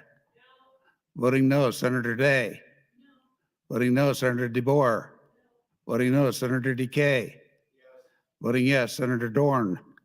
Senator Dover. Voting yes, Senator Dungan. Voting no, Senator Erdman. Voting yes, Senator Frederickson. Voting no, Senator Geist. Voting yes, Senator Halloran. Voting yes, Senator Hansen. Voting yes, Senator Hardin. Voting yes, Senator Holcroft. Voting yes, Senator Hughes. Voting yes, Senator Hunt. Voting no, Senator Ibach. Voting yes, Senator Jacobson. Voting yes, Senator Kauth. Voting yes, Senator Linehan. Voting yes, Senator Lippincott. Voting yes, Senator Lowe. Voting yes, Senator McDonald. Voting yes, Senator McKinney.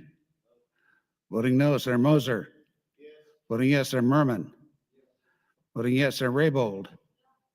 Voting no, Senator Reapy. Voting yes, Senator Sanders. Voting yes, Senator Slama. Voting yes, Senator Vargas. Voting no, Senator Von Gellern. Voting yes, Senator Walls. Voting no, Senator Wayne. Voting no, Senator Wishart. Voting no. Vote is 32 ayes, 15 nays, Mr. President. Debate does cease. Senator Michaela Kavanaugh, you're recognized to close on your motion. Thank you, Mr. President. I have 5 minutes, correct? That's correct. Thank you. Colleagues, we're getting a real rules lesson this morning. So for those of you that are new, when you put the House under call, which any senator can request a House under call at any moment in time, that means you can't leave your seat. So I apologize if anybody has to go to the restroom. The call can be lifted now if the president wants to lift it. It's up to them how long to keep the House under call. Some of you will recall that former Lieutenant Governor Mike Foley kept the House under call for 2 hours last year. And while we discussed the institution, actually, of all things. So I am probably going to pull this motion and just move on. We won't go to a vote on my motion to committee on committees to recommit it. But I did want to follow up on the conversation that I was having with Senator Linehan about the timeline of me and putting forth my sheet, because we met on the 19th, the evening of the 19th, I believe, and in December voted on our caucus members, and then everybody dispersed for the holidays. On December 26th, I sent Senator Linehan a message. I hope you had a wonderful Christmas with your family. Sorry to bother you the day after Christmas, but I'm being asked to submit my committee preferences, and I wanted to speak with you before I put anything down. Would you have time for a quick chat? And we played phone tag from there. And when I finally we couldn't connect, I submitted my committee preference sheet without actually speaking to Senator Linehan, which was my desire, my intent, and it is in writing, and she is aware of that. So the fact that I wouldn't get my committee selection because I didn't submit my sheet in a timely manner seems like, well, weak sauce of a reason is the best I can come up with. So I'm going to leave that there for now, and I still have times on the underlying motion to approve the committee report. So I will continue my conversation about this on the underlying report. Thank you, and I withdraw my motion. Thank you, Senator Kavanaugh. It's withdrawn. I raise the call. Mr. Clerk. Thank you, Mr. President. Senator Hunt would move to recommit the Committee on Committees report to committee. Senator Hunt, you're recognized to open on your motion. Thank you, Mr. Lieutenant Governor. That's what's so frustrating is if you listen to what Senator Michaela Kavanaugh just said, ostensibly the linchpin of the argument of the people who want to rush this report through to be approved, who want to say that the process was all on the up and up and we have no notes about anything that happened, is this idea that there are members of my caucus that didn't turn in their sheets on time. Senator Albright even said that in the newspaper. So there's people all over Nebraska reading the newspaper going, oh, this must be true, that there were members who didn't submit their preferences on time and therefore, forfeited any kind of right to be involved in the process. This also is, once again, a lot of these arguments kind of moving past each other. If you're gonna get hung up on, everybody from our caucus to the chairperson of the Committee on Committees to members of the Committee on Committees were happy at every opportunity to get hung up on a little detail of process that they suddenly cared about when they didn't care about any process before. Oh, Senator Michaela Kavanaugh's sheet was late. No, it wasn't. Well, I didn't see it. Well, you're not in our caucus, so you actually don't get to see it. Or people wanting to make trades after we put out our preliminary report. Well, we said that they could make trades, but we said they had to talk to their caucus. They did talk to their caucus. Yes, but they didn't sit down and talk to all 4 members of the caucus individually. Like, moving the goalpost constantly is working with your colleagues in bad faith. It's patronizing, it's belittling to the dignity of the work that we're doing here. And you know that, like, all of you are feigning ignorance, like, I don't even see what the big deal is. Everything was fine. We followed procedure. And then you name the parts of procedure we followed that, like, of course we followed, but you're ignoring the things that everybody keeps talking about, which is incumbency, seniority, and preference. And once again, I am no genius, and people tell me I'm not a genius every single day, and points were made. They have a point there. But there is a way to slot everybody into a committee where they get one of their top 3 preferences, no incumbents lose their committees, and seniority is respected.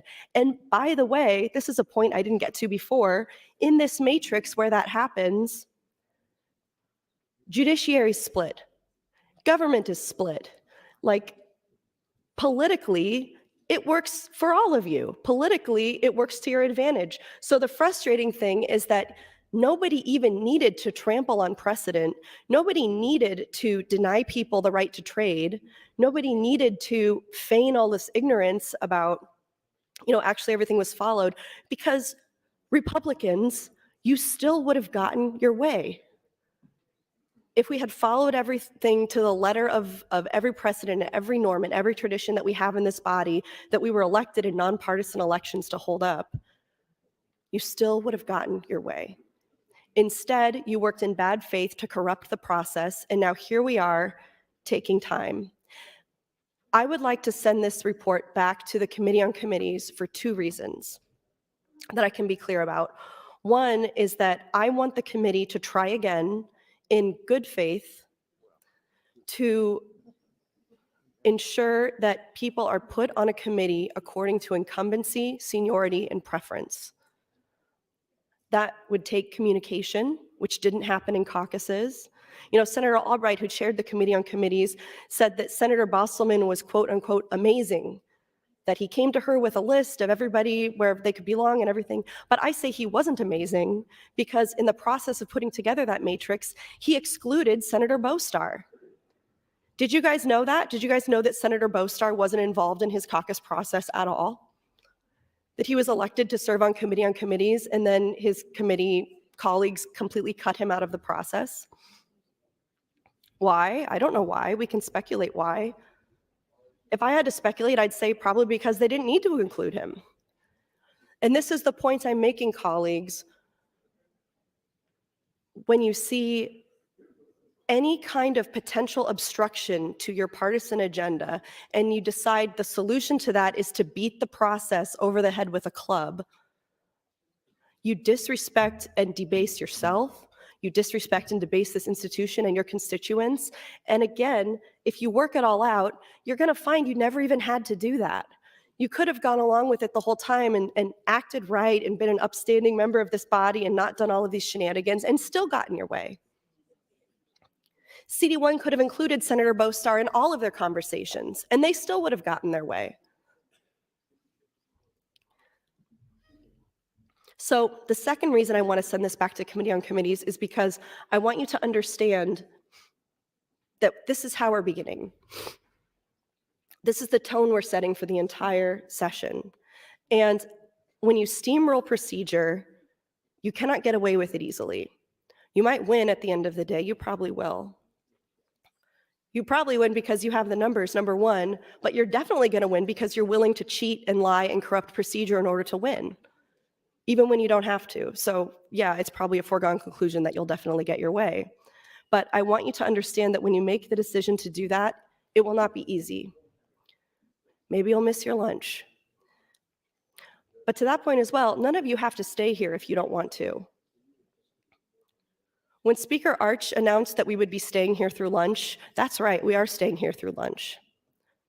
But none of you have to participate in any of this. When Speaker Arch said that we would be staying here through lunch, I heard a lot of muttering around me and a lot of people making comments about that. As Senator Ehrman would put it, whining and crying. But none of you have to be here. You can all go get your lunch. If you haven't participated in this discussion because you think everything went perfectly and everything was above board, then you aren't needed for the conversation. You don't need to be here. If you're annoyed at what I'm doing or you think someone in here is being childish or annoying or whining and crying, go to your office and work on some stuff that you think matters. I think norms and procedures of this institution matter. And the rules that we've adopted say that all of this is, a valid response to what I see as the corruption of rules and procedure.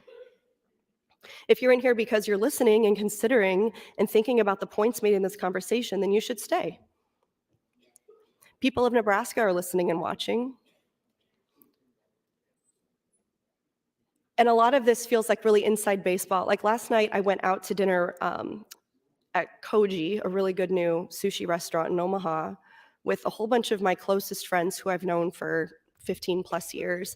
And it was one of those things where like we all have kids now and people have more difficult jobs and people have been traveling and it's really hard for us to get together, which all of you understand. It's been really hard for CD1 to get together to talk about their responsibilities as a committee. It was really hard for several of our leadership groups here to get together. It was really hard for Senator Linehan to get back to Michaela about her questions on her preference sheet. So after that happened, everybody could parade around here and say that she never turned it in, but it can be very hard to get together.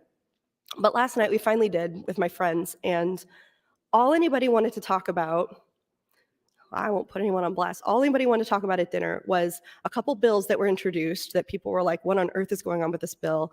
And then second was the Committee on Committees process. And this is total inside baseball. Like, this is not sexy, this is not exciting, this is like government gears grinding.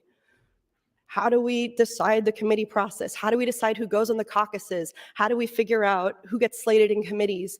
This is all usually done in a back room, literally. It's not a public process. The press is there. The press is typically there in the meeting for Committee on Committees when we're doing that. But the work that leads up to that, when the caucuses meet, is not typically done in the daylight. So the public definitely has an interest in this process, but they don't have a lot of knowledge about how it works actually. That's what we're trying to sort of clarify on the record here, is how the process works. 1 minute. Thank you, Mr. President. To clarify how the process works, but also call out when that process is broken or disrespected. And that's what my friends, who are honestly not super political people, like I'm kind of the one of that group who falls into that category, but they've seen in the news what's going on with our Committee on Committees, and they think it's terrible. So these like basically non-political people are telling me that. How do you think this reflects our institution to the rest of Nebraskans? I said last week, the legislature is a joke to a lot of Nebraskans. Whether they agree with you or disagree with you, whether they're conservative or progressive, we all hear from Nebraskans all the time about the problems they have with the work that we do in this body. And that's because we don't have dignity in the work that we do. We look at the outcomes and we say, okay, I'm a conservative Republican. Looks like odds are I'm going to get my way, but that's not enough. That's your time. Thank you, Senator Hunt. Mr. Clerk, for new bills. Thank you, Mr. President. Legislative Bill 182 by Senator John Kavanaugh. It's a bill for enact relating to eviction proceedings, change provision relating to report on eviction proceedings and complaints for restitution, harmonize provision, repeal original sections. 183 by Senator Kavanaugh. Senator John Kavanaugh, to provide for proceeding informed paupers, repeal original section. 184 by Senator John Kavanaugh, bill for relating juveniles to provide for inadmissibility of statements made by juveniles during proceedings to transfer a case to or from juvenile court, eliminate obsolete provisions, repeal original sections. 185 by Senator John Kavanaugh, bill for inoculating the Department of Revenue, define terms to require the department to distribute funds to certain individuals as prescribed. 186 by Senator John Kavanaugh, it's a bill for inoculating real property to adopt the Unlawful Restrictive Covenant Modification Act. 187 by Senator John Kavanaugh is a bill for inoculating to civil actions to require the appointment of counsel at county expense and eviction proceedings in certain counties, define terms, provide a duty for the Supreme Court, harmonize provisions, repeal original sections. 188 by Senator Hansen, the bill for inoculating education, change provisionally the Alternative Certification for Quality Teachers Act to authorize the Commissioner of Education to issue temporary certificates to teach to military veterans as prescribed. 189 by Senator Cowell, the bill for inoculating the Cosmetology, Electrology, Aesthetics, Nail Technology, Body Art Practice Act to define and redefine terms, to change an exemption for natural hair braiding, provide an exemption for natural hair stylings, repeal the original sections. 190 by Senator Brandt, as a bill for inoculating county bridges to authorize bridge project payment to over a scheduled period of time extending beyond the completion date. 191 by Senator Halloran, it's a bill for inoculating the Workers' Compensation Act to provide for confidentiality of and acts to certain injury reports and to repeal the original sections. 192 by Senator Halloran, it's a bill for inoculating revenue and taxation, amend section 773504 to redefine terms and repeal the original sections. 193 by Senator Halloran, it's a bill for inoculating to elections to provide requirements for voting systems to repeal the original section, declare an emergency. 194 by Senator Halloran and others, it's a bill for inoculating the government to adopt the Second Amendment Preservation Act to provide severability. 195 by Senator Halloran, it's a bill for inoculating the Constitution of the United States to adopt the faithful delegate of the Federal Article 5 Convention Act. 196 by Senator Bostar, it's a bill for inoculating to retirement, change provision related to the Nebraska State Patrol retirement system, and benefits provided for a death benefit of an officer after retirement, and the annual benefit adjustment calculations as prescribed, and declare an emergency. 197 by Senator McDonald, a bill for inoculating to retirement to redefine terms relating to referendums of the state agreement, extending certain federal benefits to certain public employees of the state and to repeal the original sections. 198 by Senator McDonald, it's a bill for inoculating retirement to define and redefine terms, provide for a return to work and authorization of contributions as prescribed, to harmonize provisions and to repeal the original sections, declare an emergency. 199 by Senator Brewer, it's a bill for inoculating Motor Vehicle Operators License Act to provide for driving privilege card to federally authorized aliens, to define and redefine terms, to harmonize provisions, repeal the original sections. LB 200 by Senator Breezy, it's a bill for inoculating public health to adopt the Canadian Prescription Drug Importation Act. LB 201, Senator Vargas, it's a bill for inoculating schools to add a high school graduation requirement, provide an exception as prescribed, provide a duty for schools to submit data to the Department of Education, provide duties for the Commissioner of Education, require an annual report of the legislature, provide for rules and regulations prescribed, and to repeal the original sections. Mr. President, that's all I have at this time. Thank you, Mr. Clerk. We'll resume debate on the motion to recommit to committee. Senator Hunt, you're recognized. Thank you, Mr. President. The consequence of what's happening here, which is if we're going to recommit the Committee on Committees report back to committee, or if we pass it, is that technically we don't have any committees until we pass this report. None of you are officially on a committee until this report is adopted. So if we don't do that today, and we're supposed to have a rules hearing tomorrow at 1 or 1:30, whatever time Senator Ehrman said, in room 1525, which is a public hearing that the public is certainly encouraged to come and testify at. If we don't have a rules committee tomorrow, how are we going to do that? That's been my question. How are we going to meet as a rules committee without a rules committee? So I understand that committees may meet, Judiciary Committee met under the balcony last week. Rules Committee is supposed to meet tomorrow for a hearing. But if we don't pass the Committee on Committees report, that my understanding is that if we have a hearing, that can be done, but action cannot be taken by the committee. So for example, they can't vote any bills out, they can't provide a committee report, things like this. But I have to check procedurally what that exactly means, because for the last several days I've been looking at the rule book and it's not really clear to me. In the rule book, it's Rule 3, Section 4, Sub F, that explains the Rules Committee, and it says, all proposed rules changes shall be set for public hearing within 5 legislative days after their referral to the committee. So that means after the chairman of the Rules Committee, Senator Erdman, receives a rule proposal, it needs to be set for a public hearing within 5 days. The hearing shall take place within 15 legislative days after the referral, and the committee shall take final action on the proposal within 10 legislative days after the hearing. So let me correct myself. It's not that the hearing has to happen 5 days after it's referred. It's that it has to be set for a hearing. So we have to have a hearing date, and then that hearing needs to occur within 15 days. After the hearing takes place, then there's 10 days for the committee to take action. So we convened on Wednesday. Wednesday was generally ceremonial. You know, new senators got sworn in. We had a lot of family on the floor, and it was really celebratory and cool. We didn't, I think new bills were introduced, but none of them were read across into the record. Day 2, we started the morning with new bills being read into the record, read across, people dropping a lot of bills, not a lot of business was done in the legislature because there just wasn't anything to do yet. And then that afternoon, when we reconvened for the afternoon, we swore in all of our constitutional officers, so Secretary of State and the Auditor and the Governor and Lieutenant Governor, et cetera. And the next day was Friday. Friday, we had more introduction of new bills, and we started debate on the Committee on Committees report, which has a lot of legitimate problems. Problems in process, problems in the way this happened and the way this came about. And these are processes and problems that are serious that we should talk about.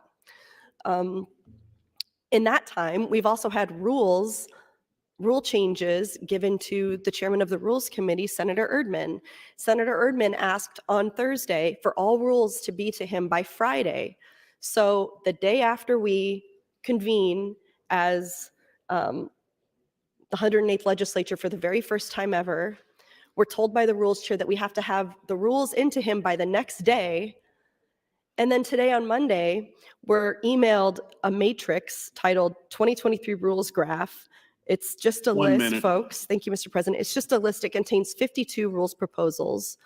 And I see these rules proposals, but I don't see the text of any rules. So tomorrow, without a rules committee, they're going to hear 52 rules proposals in a public hearing when the public and lawmakers haven't even had an opportunity to read what the rule proposals are. How does that make sense? How is this a democratic process, and how is this a best practice for this body? According to the rule book, we have 5 days to set a hearing and 15 days to actually have the hearing. I think that we should take advantage of that rule and take the time that we have to make sure that as we work out the Committee on Committees report, we know that the rules are going to get their due, that they're going to be able to be examined, not only by us, but by the public. I haven't seen a text of any of these rules except the ones that I turned in. And I would like to know what it is the Rules Committee, which again doesn't exist, is ostensibly going to be discussing tomorrow. That's your time, Senator. Thank you, Mr. President. Thank you, Senator Hunt. Senator Day, you're recognized. Thank you, Mr. President, and good afternoon, colleagues. I just wanted to finish a few things that I didn't finish on the mic last time.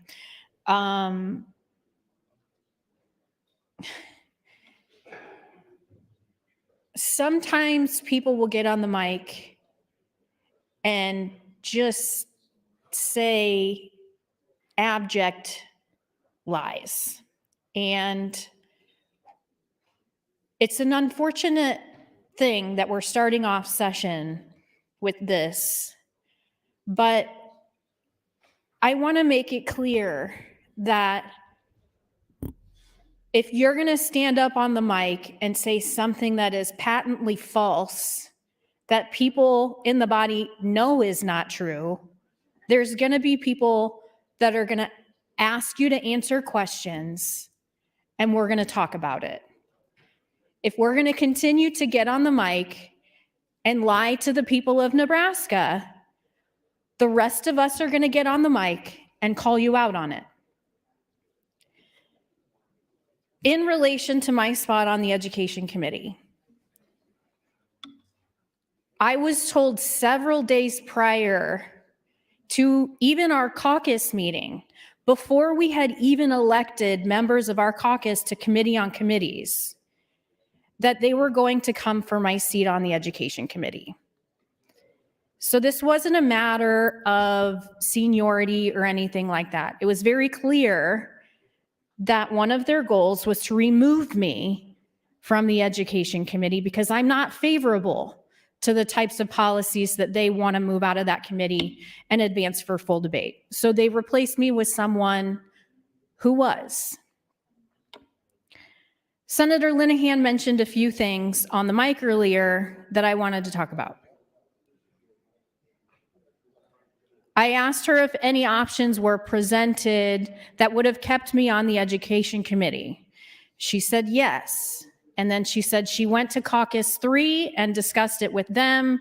They did not want to trade a seat, which they shouldn't have had to trade a seat in the first place because I should have been given my seat that I had incumbency in anyways. But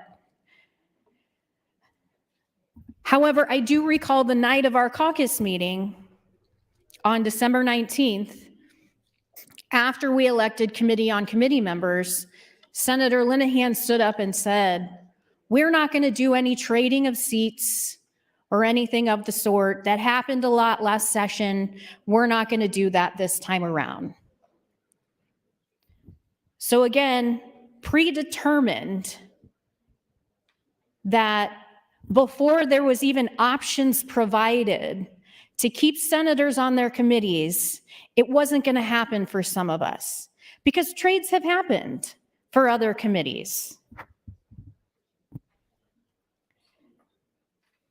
Would Senator Linehan yield to a question? Senator Linehan, will you yield to a question? Yes. Thank you, Senator Linehan. Do you remember on the night of our caucus meeting saying that you were not going to do any trading for seats on committees? I don't remember the context, so it's hard for me to, because I There know there was no context. You had just been elected to be on committees, and you stood up and said, "We are not going to trade seats from different caucuses." Right, and I don't think this time we did very much of that. We did some because when you get to the end, you have senators that don't have a committee, and you have places on 1 minute. committees that don't match the number. So in the end, we did some of that. Okay, so there was seats that were traded from different caucuses. Yes, as a matter of fact, District 3, Caucus 3 gave Caucus 2 a seat on Health and Human Services so you could stay on the committee. Okay, so, but that was not an option with the Education Committee. That was not an option because District 3, as I've said, and I got a question from press, so maybe I wasn't very clear, we have a new governor who has made it very clear that he is going to look at school funding. Is going to spend a lot of time looking at school funding. And the 3rd District Caucus, which has many, many schools that are not equalized, is not going to give up a seat on education when they know that is coming. Okay, so that leads into my next question, Senator Linehan. I appreciate you mentioning that. What does the governor's plans for school finance have anything to do with the legislative branch of Nebraska? That's your time, Senator. Thank you. Thank you, Senator Day. Thank you, Senator Linehan. Senator Vargas. Thank you very much. There are definitely lessons to be learned about this, and that's one of the reasons why I'm speaking on this, serving as one of the Committee on Committees members. Like I said, there were fights that we had, and I say fights, I am saying attempts that we're making to try to make sure that there is balance in one way, shape, or form.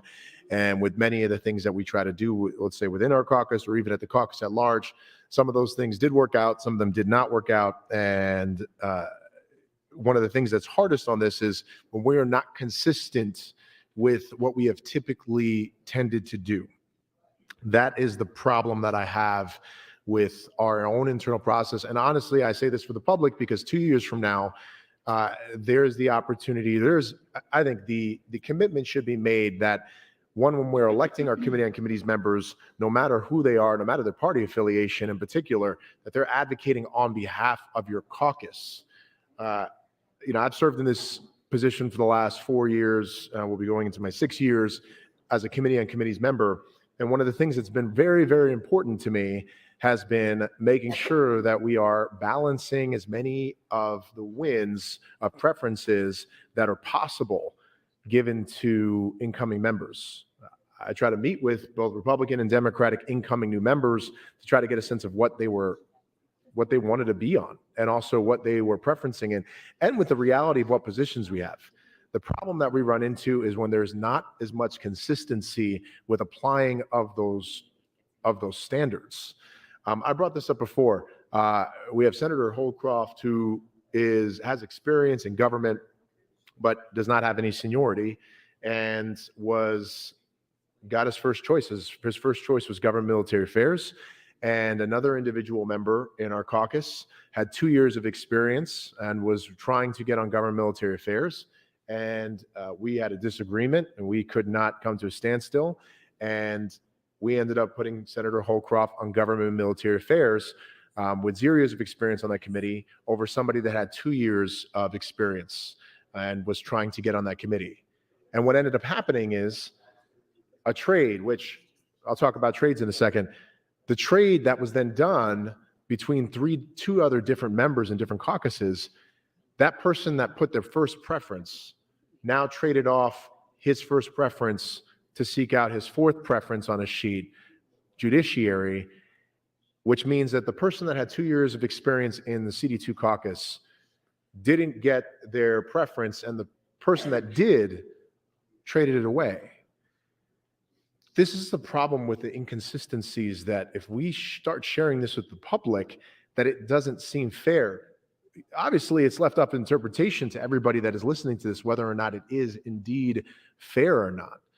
But what we're hearing from members is that when there's discrepancies and there is not some adherence or more adherence to some of these standards, it is going to be seen as unfair. It's going to be felt as unfair. And we already, and I said this to a couple of new members even on the side, when we are going to have fights on policy disagreements, which is inevitably going to happen both within our committees and not, and we are already having this even prior to when we're trying to find some level of balance on committees, it makes it extremely difficult to feel like even our policy debates, not even the outcomes, just the debates, are going to be as fair as they possibly can be. I want to make sure that we are continuing to balance this. And I brought this up on the whole committee structure. Even when I was in my first couple of years, I advocated for Republicans and Democrats to get their first choice, even when I disagreed with some of the policy reasons why people wanted to serve on those committees. Even when some people wanted to trade on and they were from my opposing party, I tried to aid them in trying to achieve those trades, because we typically have honored trades between basically consenting senators that want to make those trades. After we've done the committee report, our job is to make sure that there is a fair process for people to have the ability to get on those committees. The problem that we're running into is there's too many examples of individuals with some level of either preference or incumbency or experience that are achieving not the result of what they're trying to be on their committee, and others that have less seniority are getting their first or second, in some instances, their first, second, and third choice in certain things. This is the rub that we have. This is something that we need to clearly learn from. It's something that we need to be prepared for 2 years from now. And whoever we elect in every single one of our caucuses for all these positions. That's time, Senator. Thank you. Thank you, Senator Vargas. Senator Dungan. Thank you, Mr. President. I rise today in support of the motion to recommit. I want to take a second, acknowledge this is my first time speaking on the mic. It's an honor to be here, and I'm thrilled to be here. I grew up here in Lincoln, driving by the Capitol almost every single day, and it just means the world to me to be here. And as I'm sitting here listening to this debate and listening to our colleagues talk, I was thinking about why we were sent here. I had an opportunity to sit back and think a little bit about what it was that our constituents elected us to do.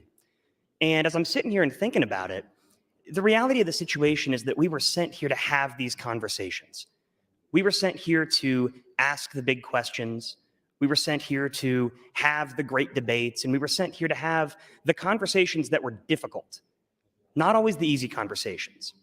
So I know as we move into 12:20 here in the afternoon and we have this debate over lunch, it might be frustrating to some, whether they're here or back at home watching on their TVs. But the reality is this is exactly what we were sent here to do. We were sent here to sit and have conversations with each other and make sure that we can process this.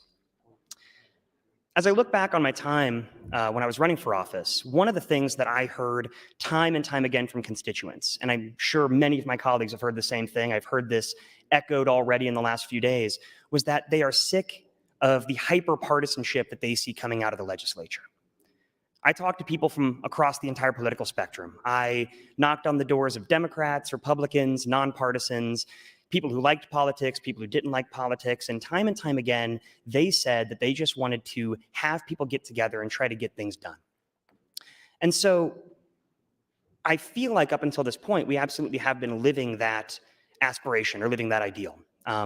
As I came in through new senator orientation, I've had an opportunity to get to know a number of my fellow colleagues, Democrats, Republicans, across the board. We've become good friends.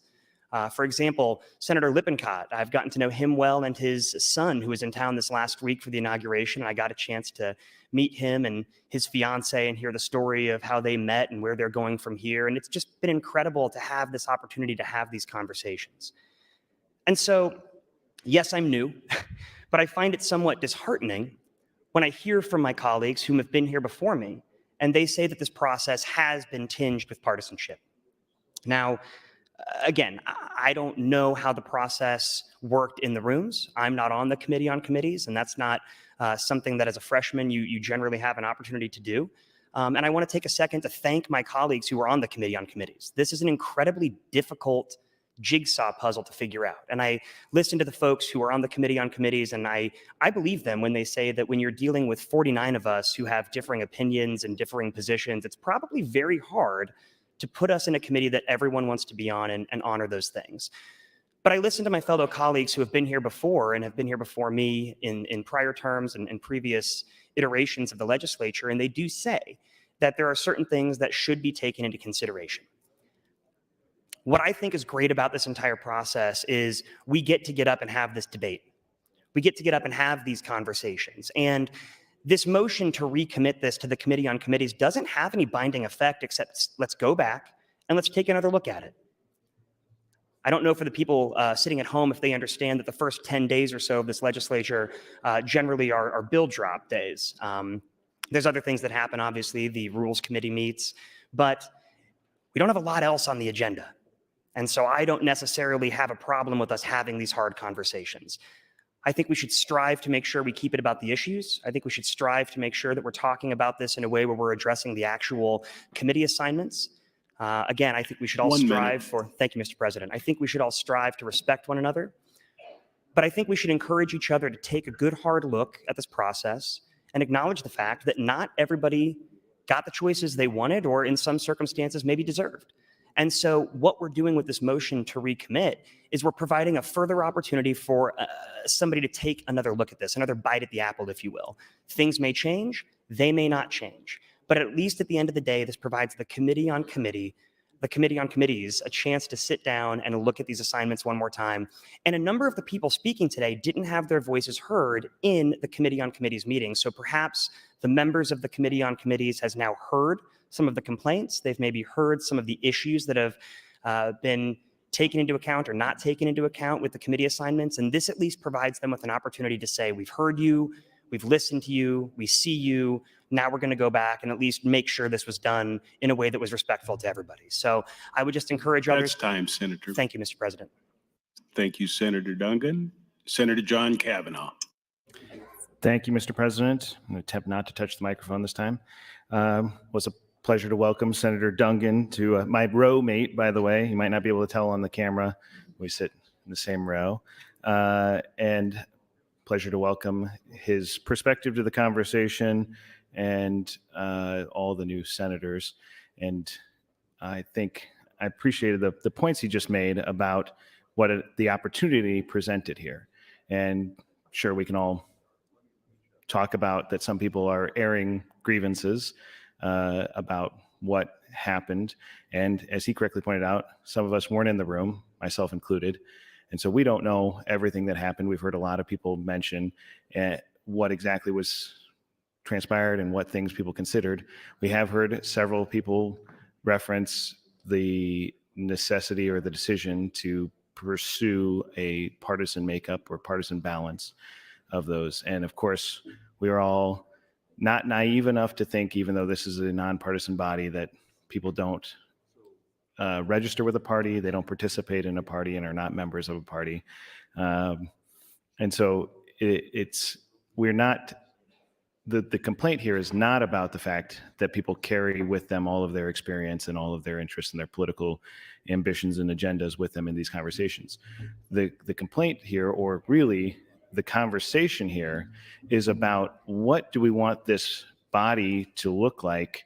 How do we want it to be comprised, and how do we want it to comport itself? How do we want to behave?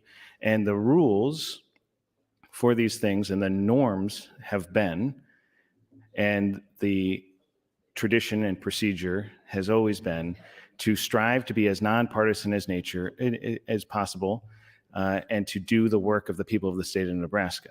And there is a lot more partisanship in the world at large, and it is infecting places like this. And so the conversation we're having right now is that one. It's the one about whether we want to take this opportunity to go back and say, okay, we got a little out over our skis and we made some decisions that were rash. And so we have an opportunity that's being presented on this motion to recommit by Senator Hunt to go back and say, let's maybe look at these. We didn't realize that it would be, that it was so partisan in its nature, that it would be perceived as such. But the broader question, this is for the new folks, is the conversation here is about how are we going to maintain ourselves going forward? Are we going to strive for an objective approach towards the issues that present themselves to the state of Nebraska, or are we going to allow the political parties and other interests on the outside of this room to insert themselves into the conversation and to force our hand to do things differently than they've done in the past, to do things with a more malicious intent or more malicious process? Or are we going to go back to the traditions and norms of this body that have functioned and served the state of Nebraska for nearly 100 years and say, we are focusing on geography, yes, for how we coordinate or organize ourselves, but we are not going to take into consideration whether or not individuals are registered with one party or espousing a specific philosophy ahead of time before we decide whether or not to put them on a committee. We're not trying to decide the outcome before we get the bills heard. The purpose of the hearing process is to allow, one, bills to be presented, conversations to be had, thank you, Mr. President, and to allow different perspectives to be aired out.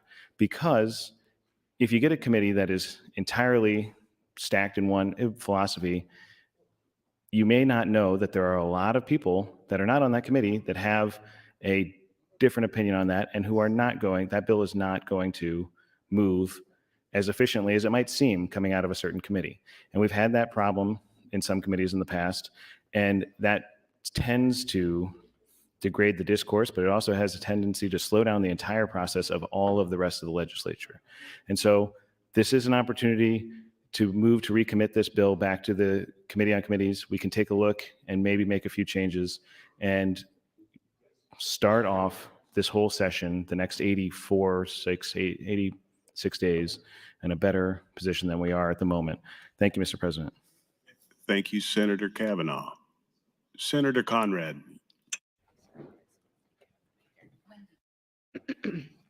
Thank you, Mr. President. Again, good morning, colleagues. Oh, almost afternoon. Good afternoon, colleagues. I just want to set a few kind of important guideposts before I jump into my next comments here, just kind of about where we are and how we kind of found ourselves here. So again, ensuring that we honor our rules, including Rule 2, Section 1, Sub B. If there's not a specific rule on point, we default to controlling custom usage and precedent. And there's been plenty of information and discussion in the record about how, in fact, we did not adhere to that. And in fact, we are not in compliance with our rules that we are working under. So I just want to be clear about that. Additionally, ensuring that we have a thoughtful process and balanced committees ensures that we have better legislative process, better legislative debate that recognizes the diversity of experience and opinions and ensures that the committees can do their hard work to prepare legislation for floor debate. So that's really, I think, at the heart of the discussions that we have here today. So recognizing the importance of setting our committee structures in both with a thoughtful process and a thoughtful result so that we can do the people's work in the most effective and efficient and constructive manner, we've started to talk about one of our first orders of business, which is to approve the Committee on Committees report. And to be clear, colleagues, it might feel like an eternity, I know sometimes, as we're engaged in floor debate, but we talked for maybe an hour and a half on Friday before Speaker Arch, put up a motion to adjourn, which stifled debate. We gavelled in today at 10 a.m., which is just about 2.5 hours ago. And I understand, in addition to Senator Moser's attempt to stifle dissent and debate, there'll be additional motions coming forward, either related to procedure or rules, to shut down debate and stifle dissent. And I think it's really important to note that I'm really seeing a pattern in practice here. As the Speaker presides over this disarray, there is a continued effort to stifle debate and dissent.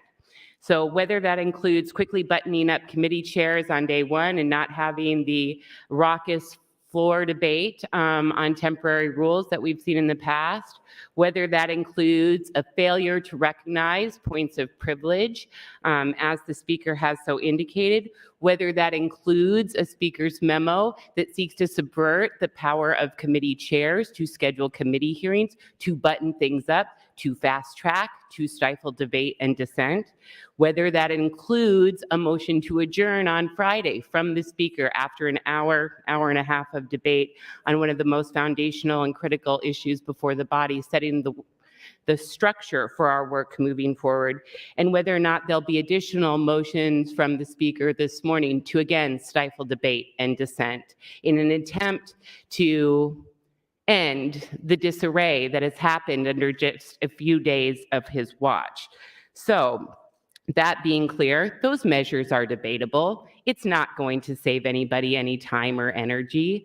And I look forward to having that debate. And I recognize it's the Speaker's prerogative and each individual member's prerogative to also utilize the rules that we are governed under and operate under. So I look forward to that debate. Thank you, Mr. President. And to be clear, these rules issues are going to be really, really important. And as has already been noted, there's, I think, 48 and counting proposals to change our rules that have been presented. There's apparently a public hearing on these about 24 hours from now. And I've asked for a copy of the proposed rules amendment so I could start to prepare for that.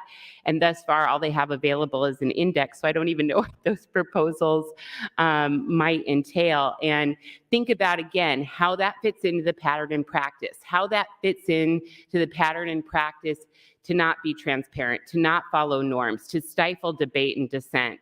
And none of these pieces are an accident. It's a failure of leadership, and I look forward to additional debate. Thank you, Mr. President. Thank you, Senator Conrad. Senator Linehan, you're recognized. Thank you, Mr. President. I've been asked several times to get up and answer questions this morning, which I'm happy to do. But the last couple of times I've been cut off before I fully answer the question. I want to make it absolutely clear. When I was talking about the third district caucus, wanting to hold on to all three of their seats, that had nothing to do, nor have I ever talked to anybody in the governor's office about who's on committees. I just haven't. I never talked to the previous governor. I haven't talked to this governor. I haven't talked to anybody on his staff about who's on committees. But I do read the paper, and since even before Governor Pillen was elected, he has talked about school finance and reforming school finance. It's been in many, many stories.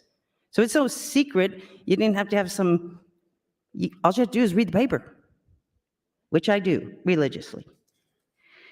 The second thing I've heard on the floor this morning is I wanted Senator Wayne on Education Committee because he has in the past supported my tax credit bill. Guess what, folks? That bill does not go to education. It goes to the Revenue Committee. It is a tax credit. When a bill is about taxes, it goes to revenue. I'm supportive on the Committee on Committees. I supported Wayne being on education because he represents the largest school district in the state of Nebraska. And if he wasn't on there, the largest school district, by far, 1/6 of the kids in this state go to Omaha Public Schools. So if we would not have put him on the board, on that committee, this whole debate would still be that we're wrong and we're being bad and we're lying and cheating because Senator Wayne's not on the committee. How are you going to leave somebody who represents the largest school district in the state off the committee? And then going back to Senator Day's question, there were trades at the end. And part of the conversations with Senator Kavanaugh, I was trying from the very beginning when I looked at the numbers and know who wanted to go where, that we risked the chance and could, by seniority, Senator Day could lose both her seats on committees. She was going to lose education because you had to have Wayne on there. District 2 had lost a seat. So one of the other members could have stepped off. Nobody did. And then Senator Reapy got reelected, has more seniority than Senator Day. He was former chairman of the Health and Human Services Committee. It was no doubt he was going to want to be on the Health and Human Services Committee. So I worked, yes, I talked to people in the 3rd District and the 1st District to how do we make sure that we don't bump Day off both committees. This whole idea that this is hyper-partisan, it's not hyper-partisan. People are fighting because, the committees should reflect the geography and all the parts of the state, and they should reflect them carefully. They should not, as we did 2 years ago, have an education committee that had only 1 member from the 3rd District, 4 from the 1st, 2 from 1 school district. Education, I've worked on education funding since I've been here. It is a mess. Everybody agrees it's a mess. And we need the most senior, most seasoned people on that committee to figure it out. Thank you, Mr. President. Thank you, Senator Linehan. Senator McDonald, you're next. Call the question. Question's been called. Do I see 5 hands? I do. The question is, shall debate cease?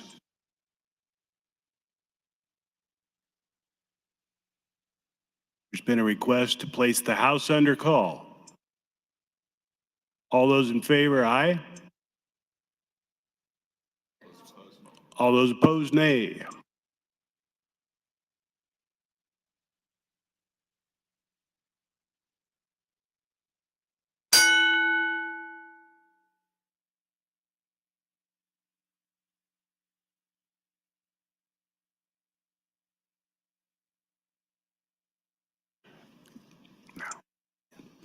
Clerk, record. 25A, 6 nays, place House under call, Mr. President. The House is under call. All members, please return to your seats. Unauthorized personnel should leave the floor. Members, please check in.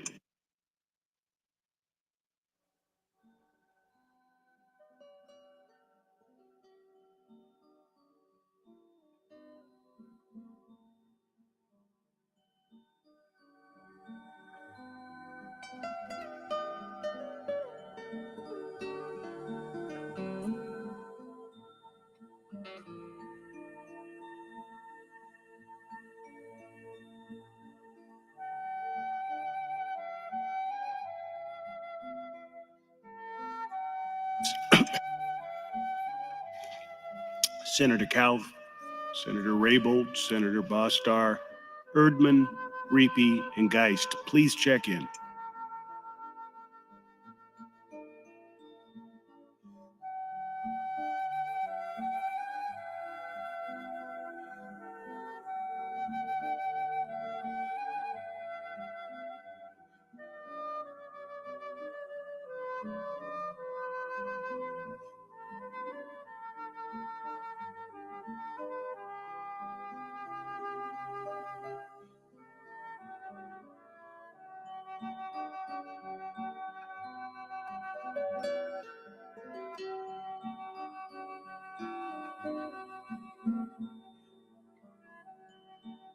Looking for Senator Erdman and Reapy. Please check in.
All members are present. The question for the body is, shall debate cease? Those in favor, vote aye. All those opposed, vote nay.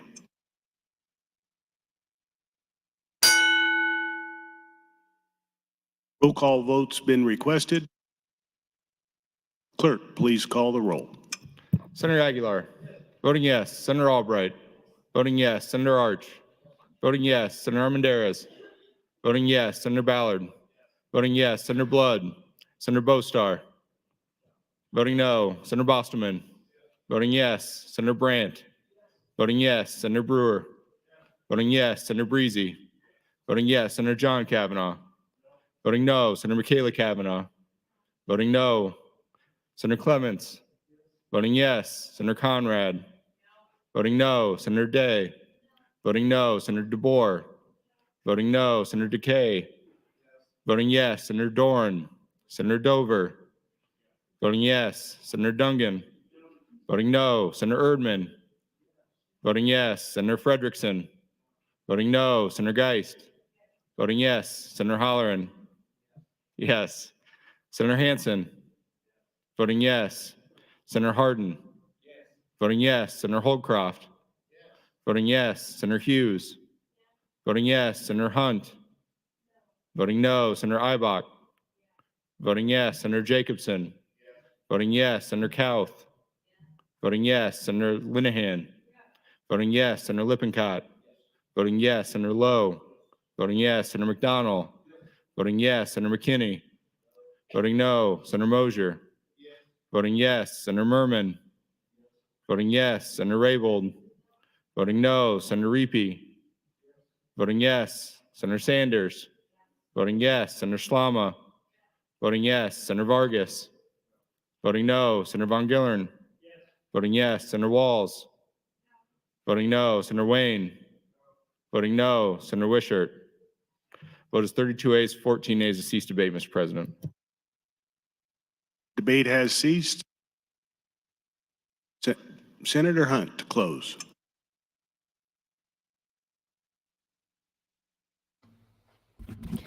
Thank you, Mr. President.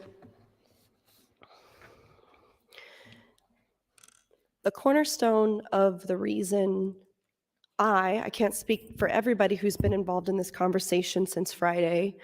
The reason that I am firm and strident about this is because without respecting process or rules, which you haven't, like you just haven't. And I would rather hear some of you say nothing than get on the mic and say that you did respect the rules. Speaker Arch on Friday stood up incredulous and said, well, I think the process was followed and we ought to advance the committee report. Colleagues, we know the committee report will be advanced. We just don't know how long it's going to be until that happens. We don't know if that's going to happen before the Rules Committee hearing tomorrow. And I don't know how we have a Rules Committee hearing without a Rules Committee. Furthermore, just an hour ago, all of us received in our email a list of the names of all of the rules that have been introduced to the Rules Committee, to Chairman Erdman, I should say, since we don't have a Rules Committee. There are 52 rules, and the way these rules were delivered to us, Nebraskans, is we've got a spreadsheet here. We have the number of the rule, the senator, the introducing senator, the topic it pertains to, a brief description of a sentence or less, and then the rule source, like what rule in the rule book this would be affecting. Nebraskans, you are invited to a public hearing on the rules that is ostensibly tomorrow, ostensibly at 1:30, supposedly in room 1524, 1525. We can check which one that is, but we don't know what the rules that are being introduced even are. Lawmakers themselves have not had a chance to review the text of the rules changes that we're being asked to consider tomorrow without even having a rules committee. So at what point along the way, colleagues, are we going to slow down and say process is serious, accountability to Nebraskans and the public is serious, and this yellow book that we all have that governs how we comport ourselves and how we go through procedures in this body. Tomorrow, we're having a hearing on 52 potential changes to this book, and none of us have even read what those changes could be. In a committee hearing, in a regular standing committee, we have to give 7 days notice for a public hearing. So if I were to introduce a bill that would go through Judiciary Committee, the chairman of Judiciary has to say has to give a 7-day notice of when that hearing will be. It's not that way for the Rules Committee. In our rule book, it just says within 5 days. So according to the rules, it could be tomorrow. It could have been Friday if Senator Erdman wanted to do it that way. But when we run roughshod over process, as we are doing with the Committee on Committees report, as we're doing with the Rules Committee, then democracy gets lost in the process. Oversight and accountability gets lost. Nebraskans who want to have their voices heard and want to weigh in on the rules that we are going to be following as a body for the next 2 years, potentially long after that, because when we, in the next biennium, when we adopt the temporary rules, it'll be that whatever we pass tomorrow, whatever gets heard tomorrow. And when the public doesn't even have a chance to weigh in on those things, we really miss something in the service that we're doing to Nebraskans. So I would ask the Rules Chair to reschedule the committee 1 minute. hearing. Thank you, Mr. President. Until at least 1 day, at least 24 hours until after we actually get the text of the rules changes. At least 24 hours after the public is given the text of the rule changes. We rely on the press now to help disperse and disseminate the potential rules changes that we will be debating, because there's no other way for the public to find out what those are, and that's a big problem. I would like it if we could have a 3-day or 5-day notice even for rules changes, because people should have time to read them, to consider the meaning of them within the context of this institution. And based on what happened with Committee on Committees, I know that most of you are not going to be considering that. You're going to be listening to 1 or 2 bosses in here who say, oh no, this is all fine. All these rules, no problem, just vote for it. And you're all going to do it. Because you have debased yourselves, you have debased this institution Senator. and your constituents. Thank you.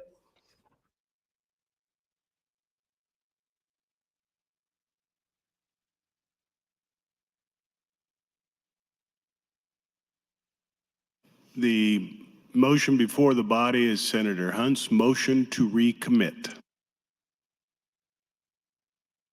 All those in favor, vote aye.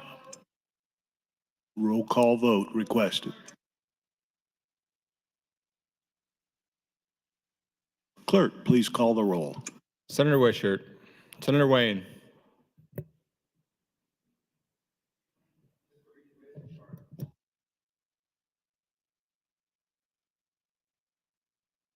This is on the recommit to committee from Senator Hunt.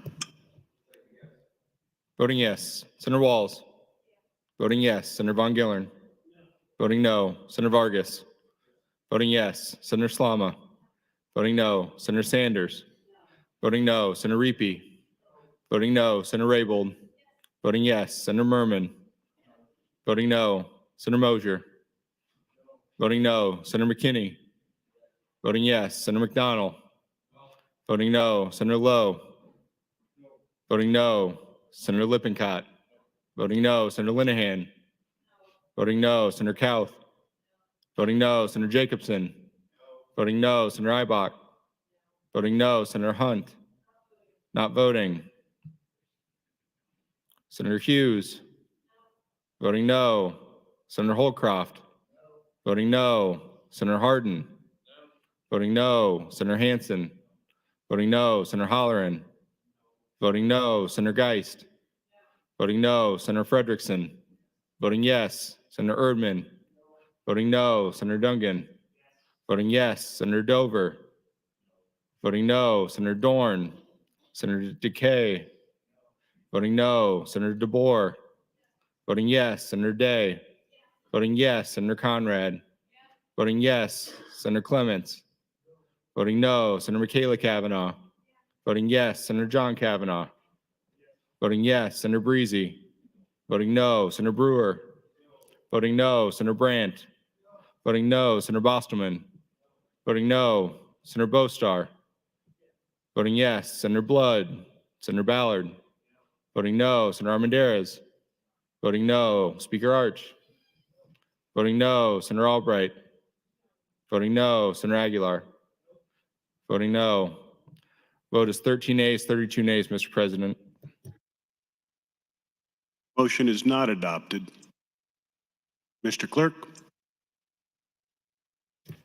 Mr. President, Senator Hunt would move to reconsider the vote just taken.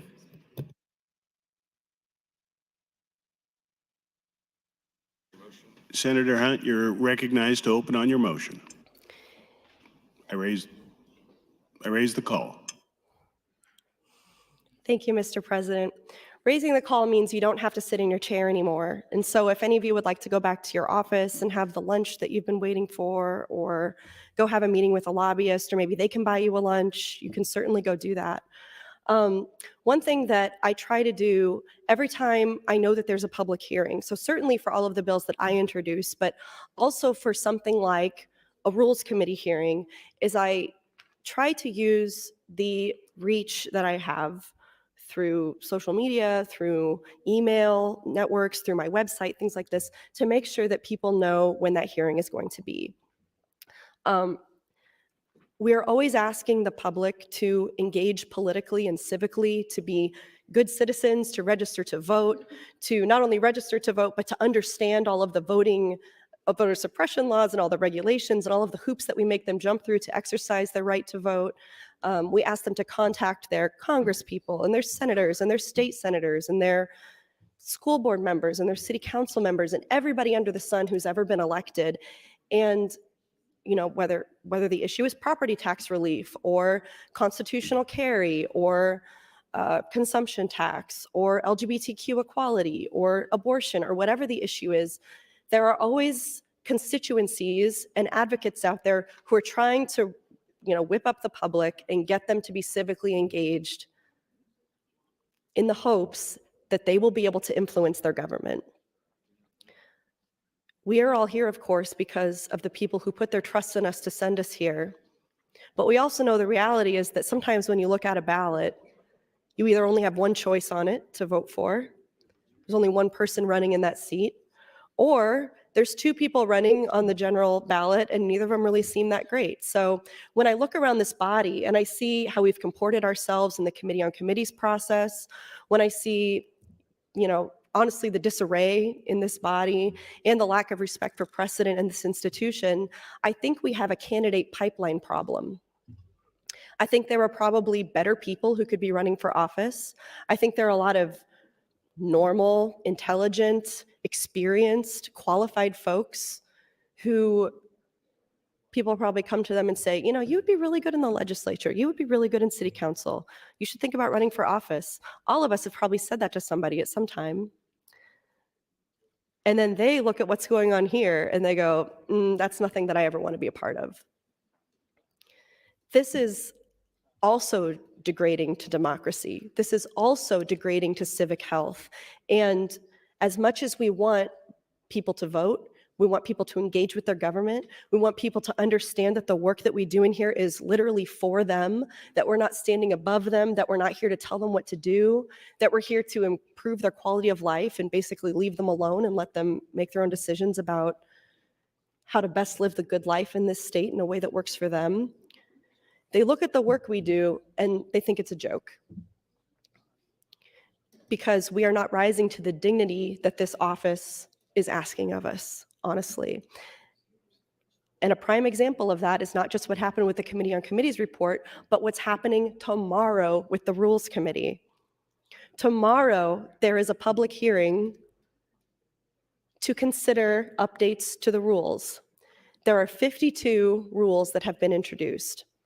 None of us have seen the text of all of those rules. The public has certainly not seen the full text of those rules.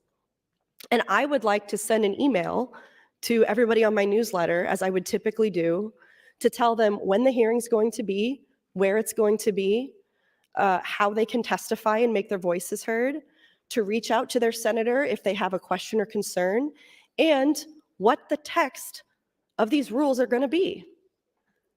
I would like to send an attachment to everybody on my email list, as I would typically do, and say, here are the 52 rules that are being considered by your Nebraska legislature.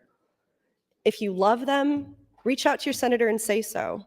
Reach out to the committee and say so. If you don't like some of these, reach out to your committee and say so. And if you have the time and the energy and the ability to come down here to your state capitol and testify in person on any of these rules, you may. That's your right. You should do that. And my office is here to help you do that. My office has not been able to send that email. My office has not been able to send that information out to Nebraskans because we don't have the text of the rules. So not only are lawmakers being asked to hear rule changes tomorrow that they've never even been able to read yet, but the public is being deprived of the opportunity to weigh in on those rules as well. As soon as we get, let me check my email right now.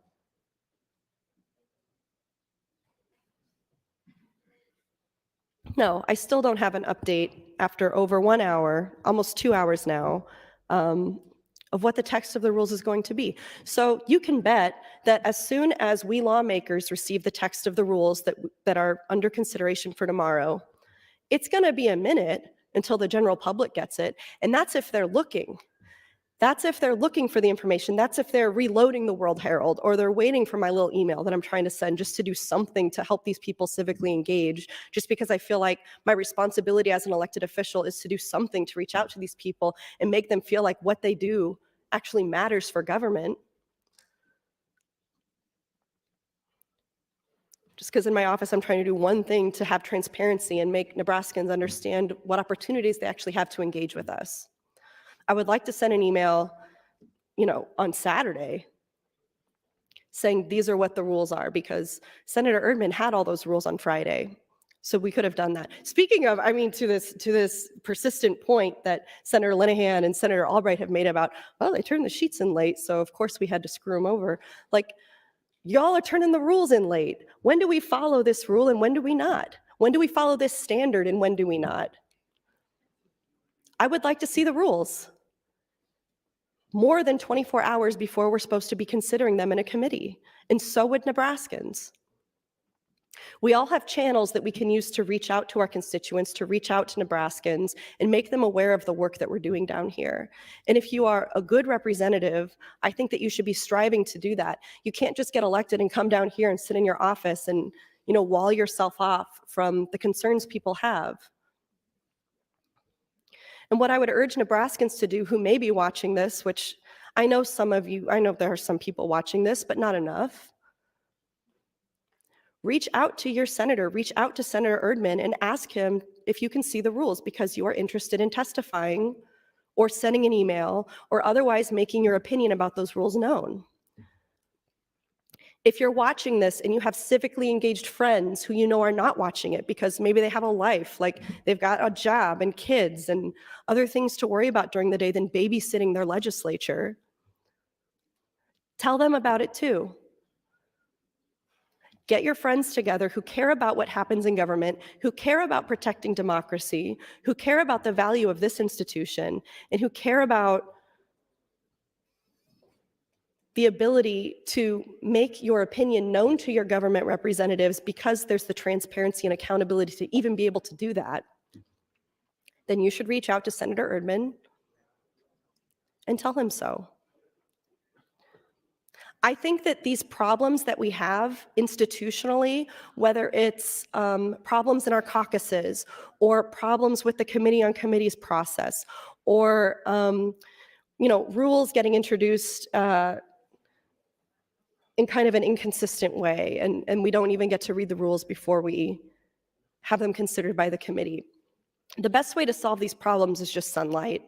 And the more public pressure can be put on these members, on my colleagues, to be more transparent, to be more honest, then the more likely we are to solve these problems. 1 minute.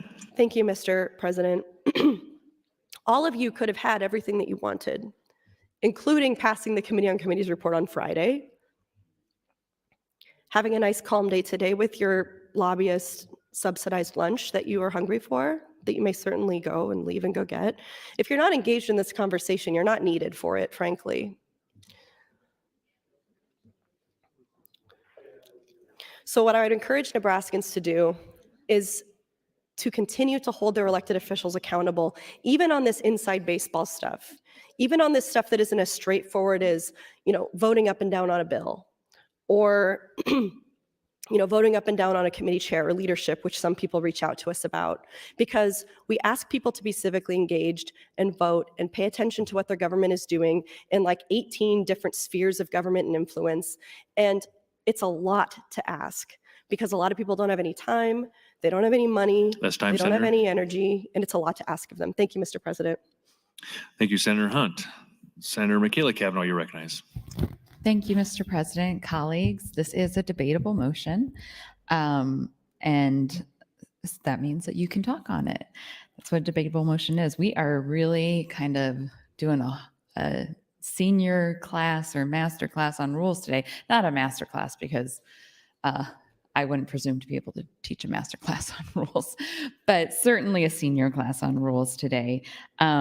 So going back to my earlier comments about the grocery store and the corridor and the norms, we've a couple of times now done a call of the House, which is sort of a cultural norm in the body. There are several people in here who always vote against a call of the House, and that's just their thing.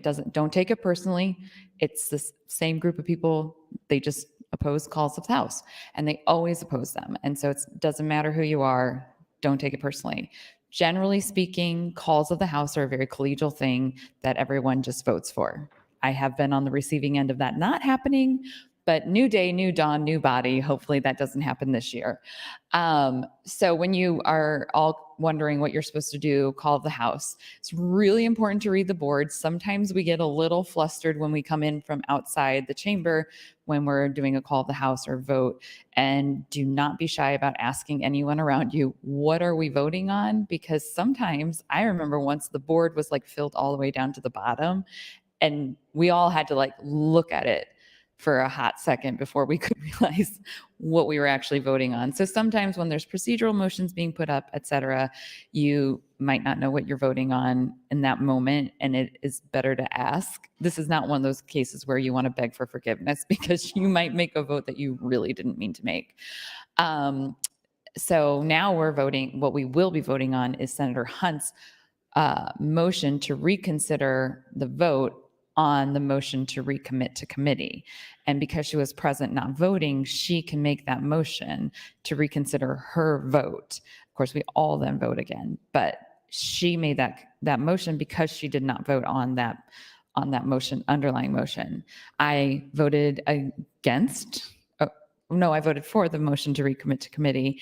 Therefore, I couldn't make this motion that Senator Hunt has made. So just some procedural interesting things there for you. I want to go back to the conversation about caucus 2 and specifically my committee assignments. So I did not turn anything in late. I tried to very clearly and directly communicate with my committee on committee members about my intentions and what I wanted as far as committee assignments go. And I even expressed very clearly that I was putting appropriations as my first choice.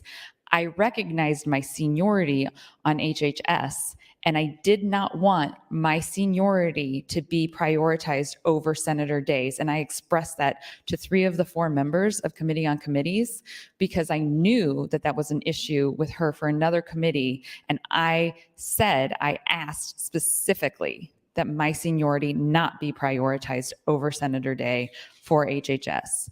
It apparently, instead of being prioritized, this is one of those instances where a trade was made because there's only 1 member of the 3rd District on Health and Human Services. And Senator Linehan told our caucus that she was opposed to these types of trades happening, especially, as she said, in education. And I would say that education is extremely important, but so is healthcare. And we have a huge issue about access to healthcare in our rural communities. We have massive shutting down of our retirement long-term care facilities. And that is a very, very important voice to have in that committee. We have Medicaid reimbursement. We have telehealth. We have issues with broadband and telehealth. This is a committee that should not be underserved by the 3rd Congressional District, which is another reason to send this back to committee to make a change to add a person from the 3rd District to HHS. Add a second person. I have openly said that I would be removed from HHS above Senator Hunt and Senator Reapy. I anticipated that. A way to solve that would have been to give me my priority, which was appropriations, which had an open spot and I had seniority. That would have taken care of it entirely. For some reason that wasn't done. I don't need to go on appropriations, but I do believe if we're going to honor the 3rd District on education, we should be honoring the 3rd District on HHS as well. That's time, Senator. Thank you. Thank you, Senator Kavanaugh. Senator Moser, you're recognized. Thank you, Mr. President.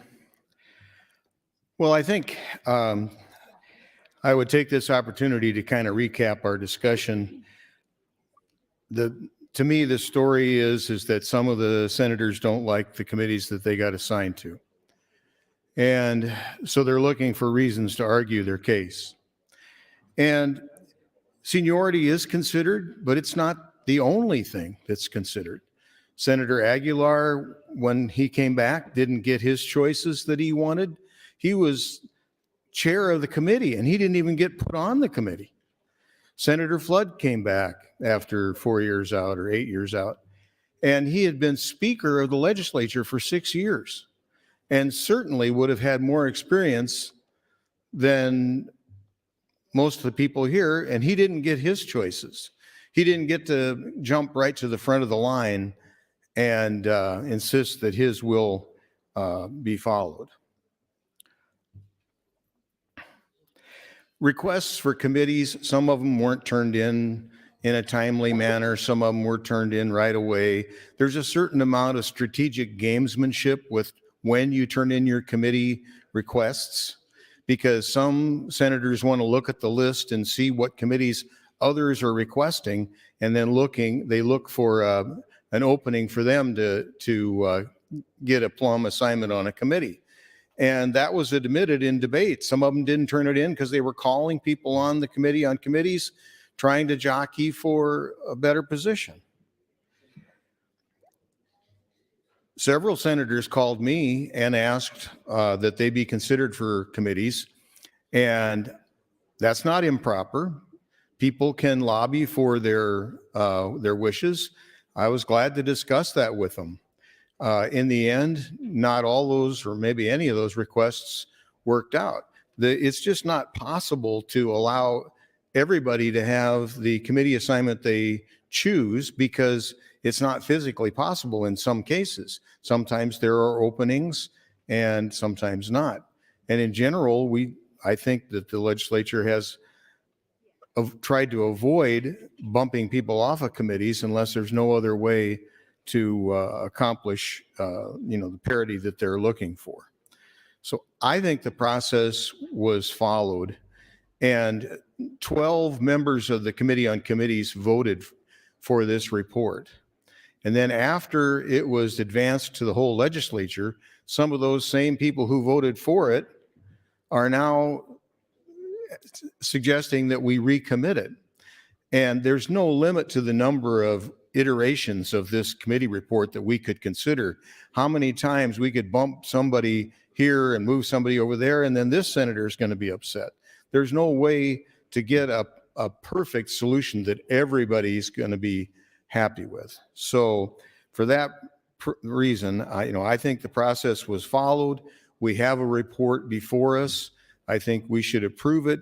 And I understand some senators wanting to flex their muscle and show that they can drag this process out and try to accomplish some kind of a position of power. But I think in this case, there's not much that can be done to improve on what was done. And I would save that energy for more important fights, because I think certainly we're going to have issues come up that are worthy of filibusters. I just don't think this is one of them. Thank you. Thank you, Senator Mosier. Senator Wayne, you're recognized. Thank you, Mr. President. So there's been some debate about education. I'm just going to be transparent about it. So I am on education for the first time. And I made it clear to Committee on Committees my reasons for wanting to be there is, one, I replaced Senator McKinney. Senator McKinney went to Urban Affairs, which means he can no longer serve on education. And I thought I think we have to. I think we have to have somebody from East Omaha. And if somebody from East Omaha wanted to go on education, which two of them are already knocked out because they're both on appropriation, I think it's critical. And why do I think it's critical?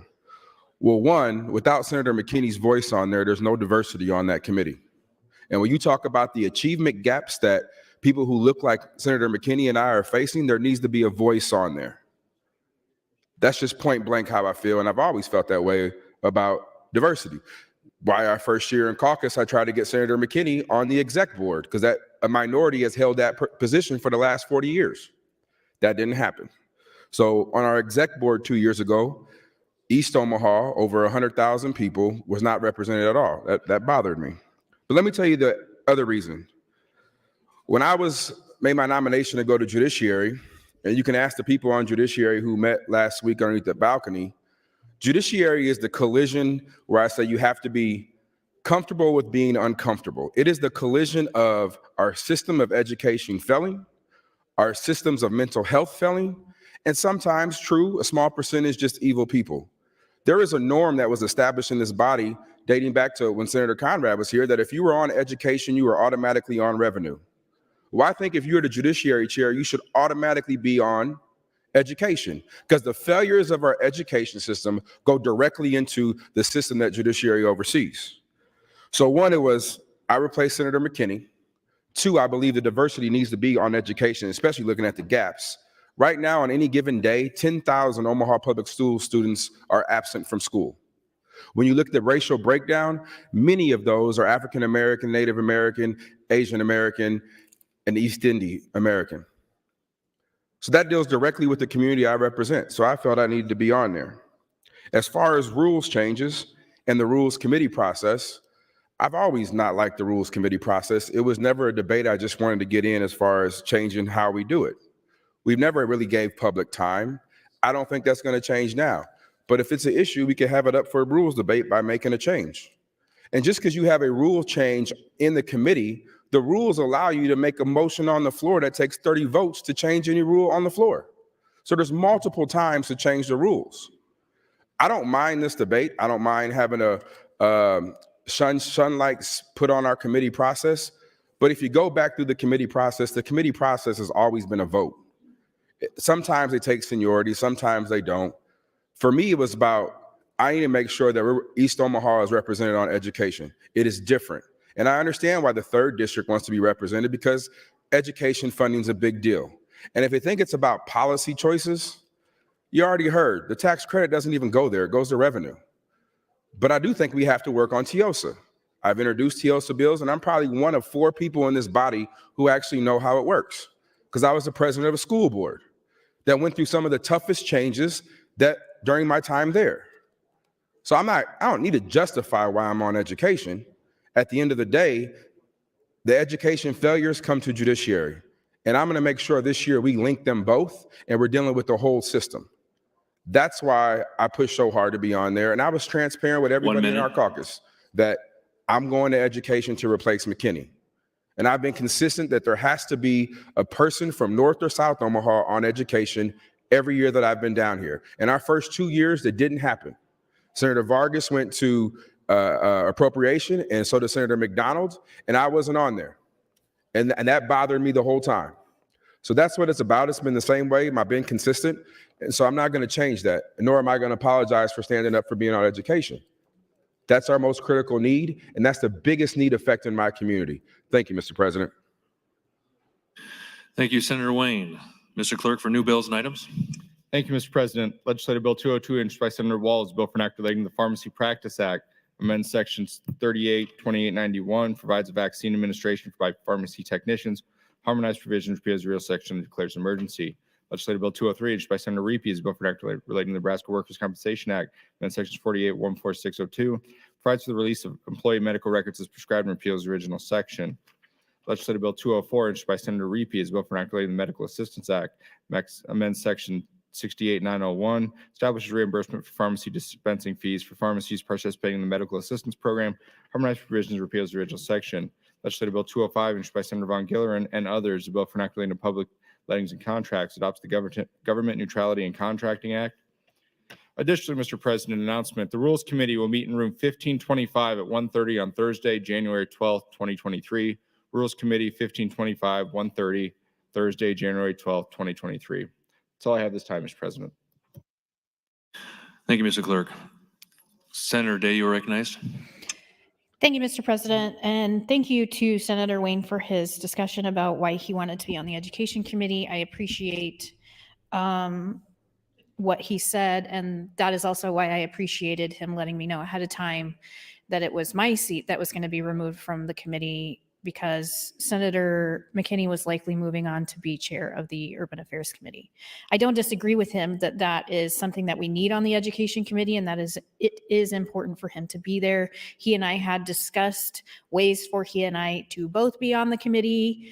Apparently, the other members of the caucus did not even want to consider that option.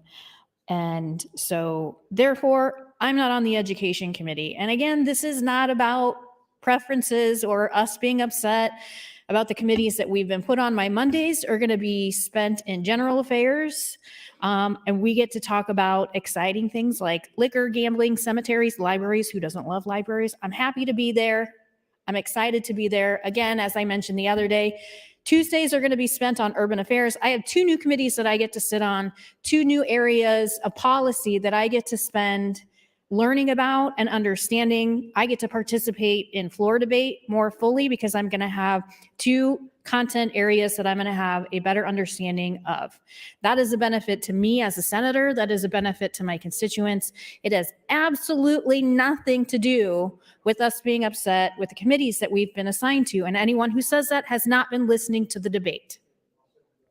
It has everything to do with procedures that are followed to decide what committee membership is going to be.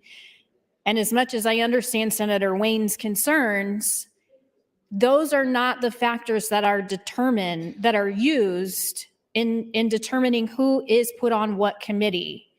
Incumbency is the first thing. And so I would have been the incumbent member of that committee. So that second seat from caucus 2 should have been mine. It wasn't, and it's not. We're never going to agree, and that's fine. A while back, I was discussing with Senator Linehan the potential of having a CD2 seat traded out for a CD3 seat, and she mentioned the governor. She got back up on the mic and talked about it. The governor had nothing to do with who's going to be on what committees. She just reads the paper, and that's where she gets the information from. Even if she read it in the paper, even if I read the paper too, so I know what the governor wants to do with school finance. I'm aware of what his wishes are when it comes to education policy in the state of Nebraska. And with all due respect to Governor Pillen and Lieutenant Governor Kelly, they are a completely separate branch of government. So what they want to do with legislative policy in the state has nothing to do with what we're doing in here. So whether you read it in the newspaper or the governor told you directly, that never factors in to how we vote on bills, or at least it shouldn't. It should never factor in to how you vote on bills, to who gets on what committee, what bills get out of committee, what bills get priority over others. We are a completely separate branch of government. I went to school to study political science, so maybe I understand that better than some of you. But when you are allowing the governor to directly influence potentially who's on a committee, what bills get out, how you vote on the floor, you are literally decimating the separation of powers. Thank you, Mr. President. You are decimating the separation of powers. You are giving your power as a senator away. As a unicameral, we have 49 senators. You, as a senator in this unicameral, have more power than in any other legislative branch in the country, and you give it away to the other branch. It makes no sense to me. Why do you work so hard to get here if you're not going to make up your own mind? If you're not going to make objective decisions about where people should go on committees, about how you should vote on something? I wish we had better people running for office. People who could make decisions for themselves and didn't rely on another branch to tell them what to do. We had 8 years of that already. We don't need 8 more years. That's time, Senator. Thank you, Mr. President. Thank you, Senator Day. Senator Conrad, you're recognized. Thank you, Mr. President. Good afternoon, colleagues. Just before I have a chance to readdress the reconsideration motion from my friend Senator Hunt, I do just want to acknowledge something in my comments. I've always been impressed and grateful for the willingness to continue dialogue, to find some levity, even in challenging situations that my colleagues in this august body have always exhibited during my past term of service. And then, what are we on, day 3 or 4 here together in this go around? And that has continued forward, and I'm very grateful for it. So just as a point to note in regards to maybe some who are listening to this debate and who haven't had a chance to hear or see those other interactions, or people who are watching at home, we continue to be in dialogue. We continue to find moments of levity. We continue to find opportunities to work on substantive legislation together. We continue to talk about the best way to structure these really challenging debates. So those positive construction constructive conversations continue to happen with a lot of energy and heart and humanity and skill, and I'm very grateful for that.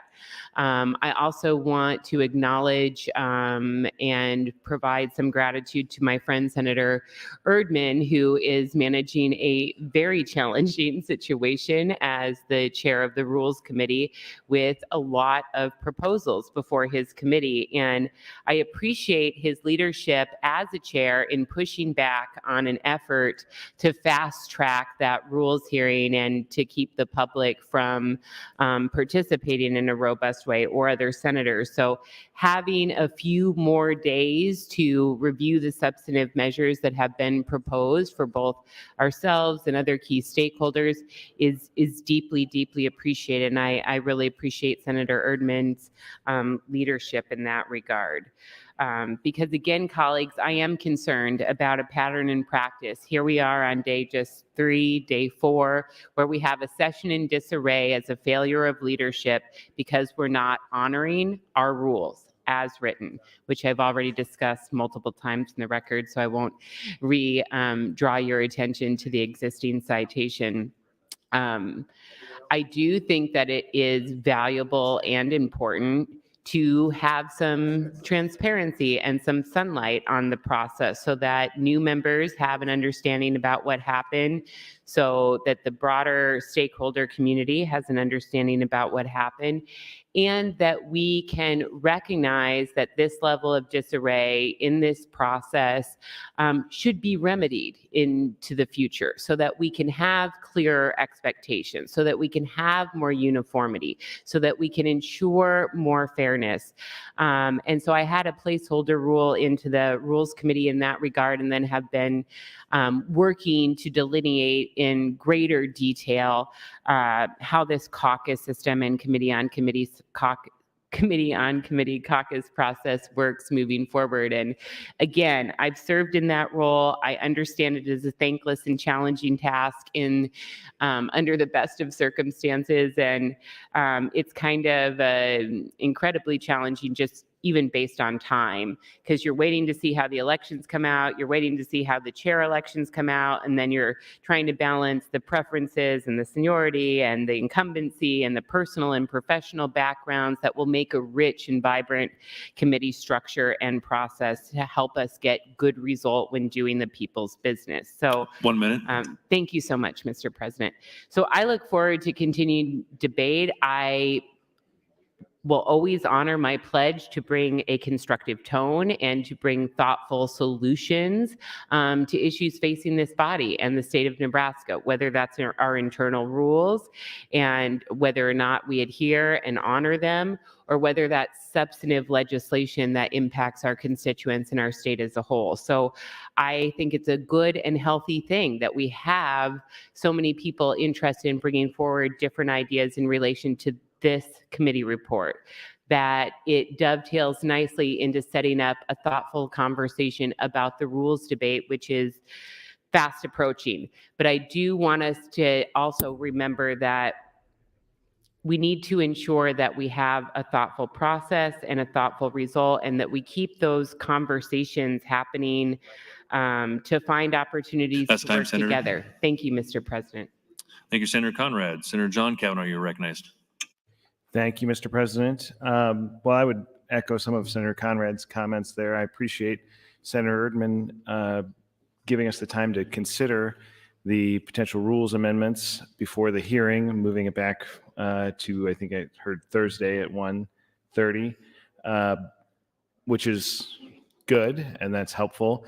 It's also a demonstration of the fact that we can take corrective action without a serious offense and consequence to make sure that this place functions in a way that is fair to everybody, fair to our constituents, and that will create a process that can have a good result. And so here we are on the motion to reconsider of the vote on the motion to recommit the Committee on Committees report.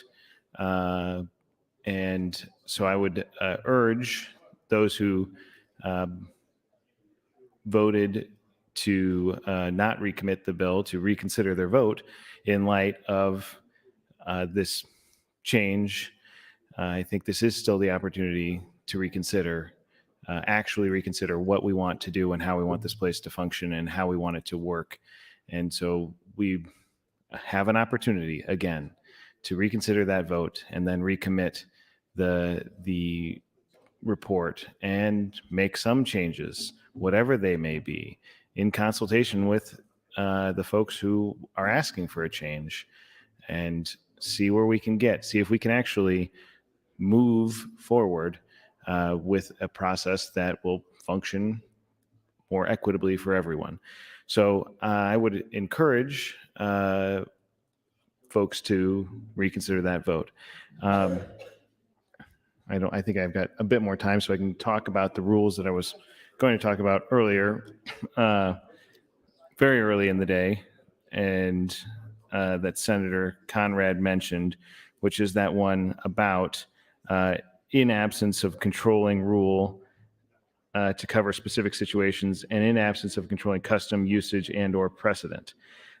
So again, we've heard a lot of folks talking about seniority and consideration, and what it sounds like is we've had, when it's convenient, we've used seniority as both a sword and a shield. We've prevented folks from moving by granting the privilege or the consideration of seniority. We have used that the custom and precedent of seniority to place people in certain committees to give people a preference.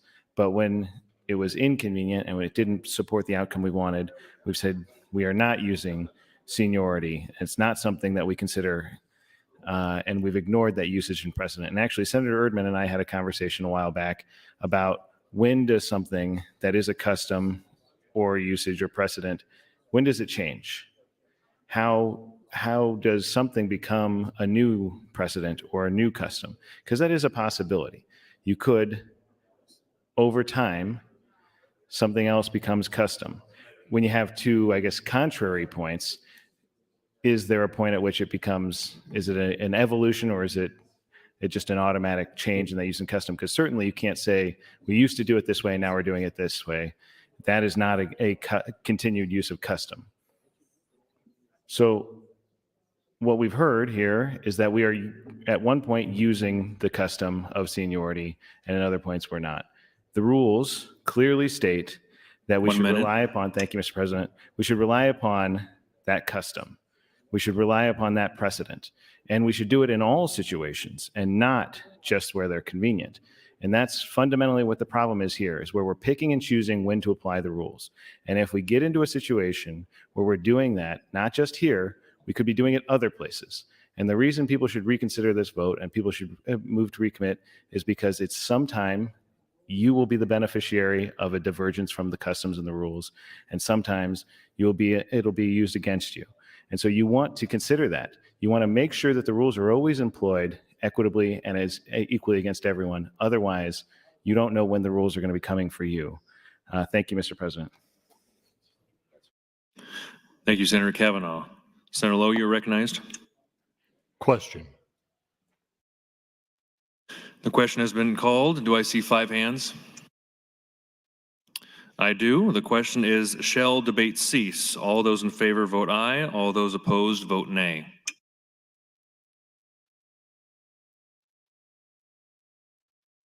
There's been a request to place the House under call. The question is, shall the House go under call?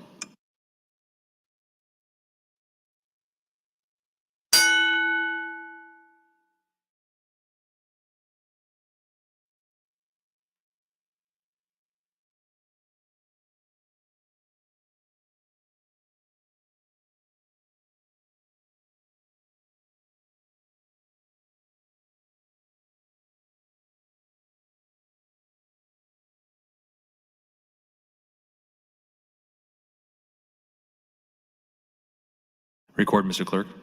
22 ayes, 8 nays, place the House under call. The House is under call. All members, please return to your seats.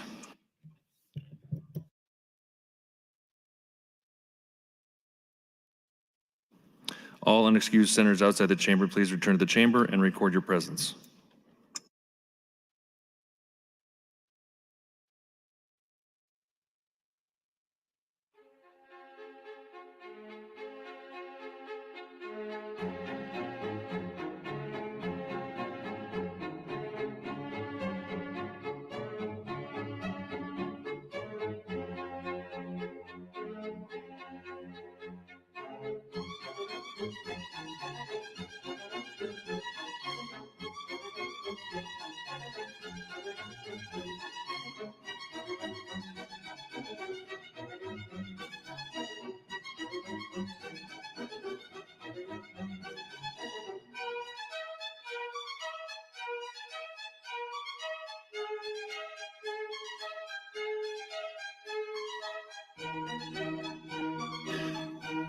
The question is,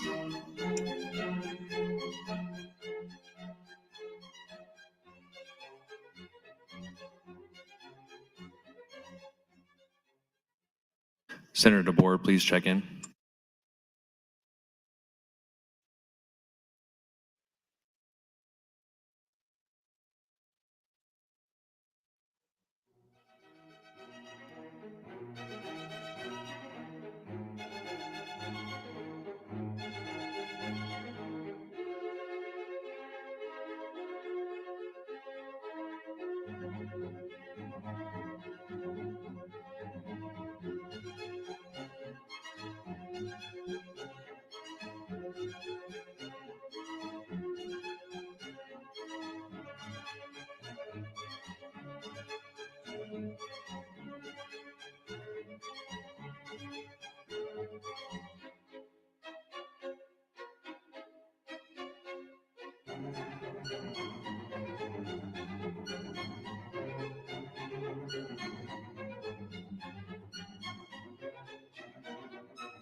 All unexcused members are present. The question is, shall debate cease? All those in favor vote aye. All those opposed vote nay.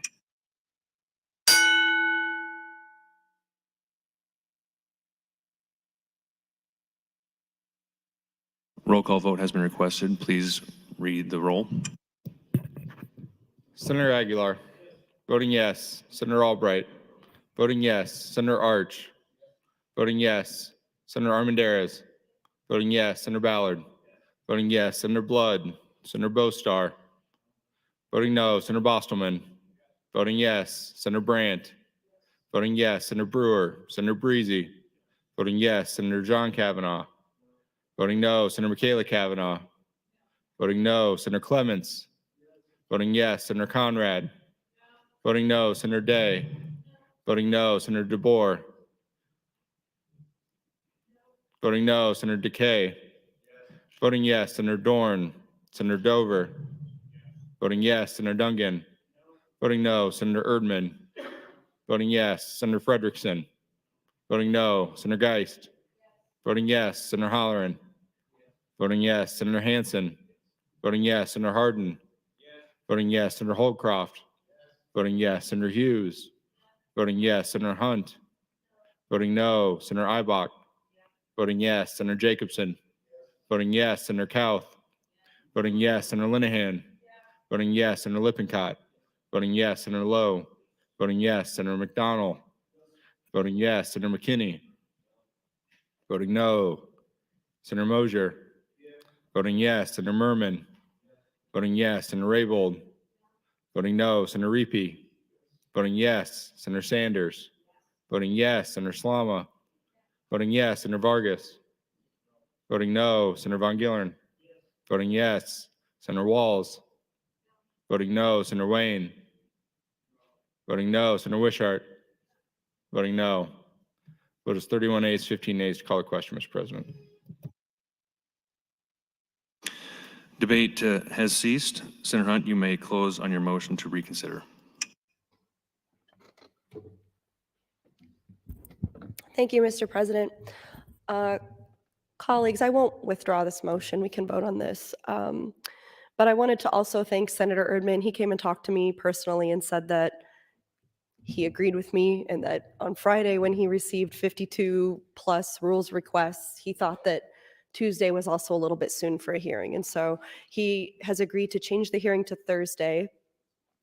Nebraskans, that means that hopefully you will have a little bit more time to look at the actual text of those rules, to give them some consideration, and to reach out to your representative, your state senator, and tell them what you think of them.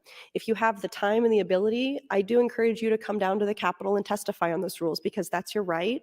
This is your house. And this is one of the things that you have the right to do here is participate in these types of hearings. Another request I will be making that I think my office already made is I would like to have this rules hearing on Thursday streaming online. Typically, our committee hearings are available online. You can watch them live. And I think that the rules hearing should be the same. According to the clerks, I think somebody reached out to the clerk's office who's a Nebraskan and asked if it would be streaming, and they said no, that would be under the discretion of the speaker. So a person reached out to me to see if we could request that be streamed, and so I've put in that request to the speaker because, as the Washington Post says, democracy dies in darkness, and the more transparency we have around this, the better. Why is it different if somebody could come in off the street and walk into the rules hearing and listen in person? Then that ought to be streamed too, because it's really the same thing. So I think that that's also something we need to consider for Thursday. Colleagues, we have processes in place for a reason. And while a lot of this might not be a convenient process to you today, this might not be your favorite day or your favorite way to see things getting done, there may be a time in the future where the process will help you, where the process is something that you need in place in order to protect the work that you're trying to do, to protect fairness and debate and the ability to have open debate and analysis of the issues that are coming before us. So that's why we follow these processes. It's so that everybody can have an equal voice and everybody can have their concerns heard and addressed. And I want to thank Senator Erdman for addressing my concern and request as well. Lest any of you think that you are not rooted in the nonpartisan nature of this body, I would remind you that you won a nonpartisan election to get here. So this is an institution that has produced your power, that you have participated in. And I have to at least respect Senator Erdman because he's trying to make it a partisan body just openly. Like he's always run on that. He's always said that. And for that reason, I respect him. I get that. I know that that's important to him.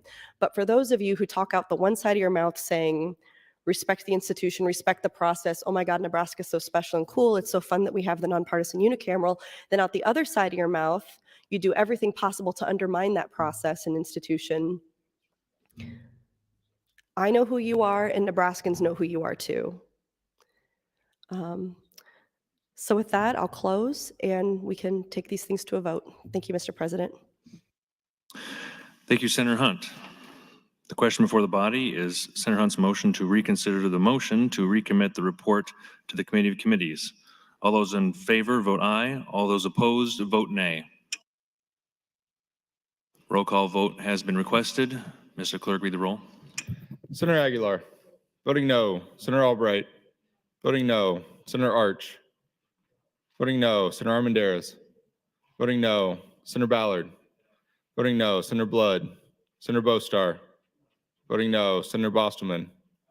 Voting no. Senator Brandt. Voting no. Senator Brewer. Senator Breezy. Voting no. Senator John Kavanaugh. Voting yes. Senator Michaela Kavanaugh. Voting yes. Senator Clements. Voting no. Senator Conrad. Voting yes. Senator Day. Voting yes. Senator DeBoer. Not voting. Senator DeKay. Voting no. Senator Dorn. Senator Dover. Voting no. Senator Dungan. Voting yes. Senator Erdman.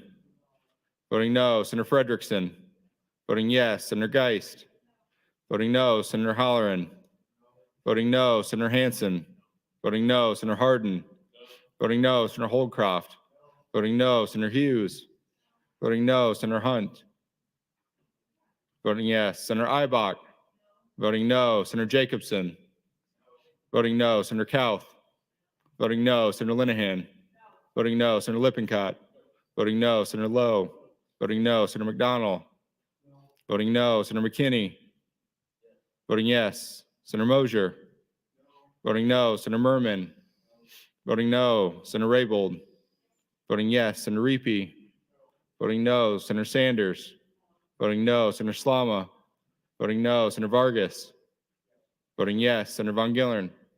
Voting no. Senator Walls. Voting yes. Senator Wayne. Voting yes. Senator Wishart. Voting yes. Vote is 13 ayes, 32 nays to reconsider. The motion fails. Mr. Clerk for a motion. Mr. President, Senator Michaela Kavanaugh would move to adjourn the body until 10 o'clock a.m. on January 10th, 2023. There's been a motion to adjourn. Mr. Speaker, you are allowed to speak to this per the rules. Thank you, Mr. President. Colleagues, I would ask you to please vote this down. We need to vote on this report today. We've gone this far, and we need to finish our work so that the committees can be formed. So I would ask you to vote no on the motion to adjourn. Thank you. Thank you, Mr. Speaker. There's been a motion to adjourn. All those in favor say aye. All those opposed say nay. A record vote has been called. Mr. Clerk, please record.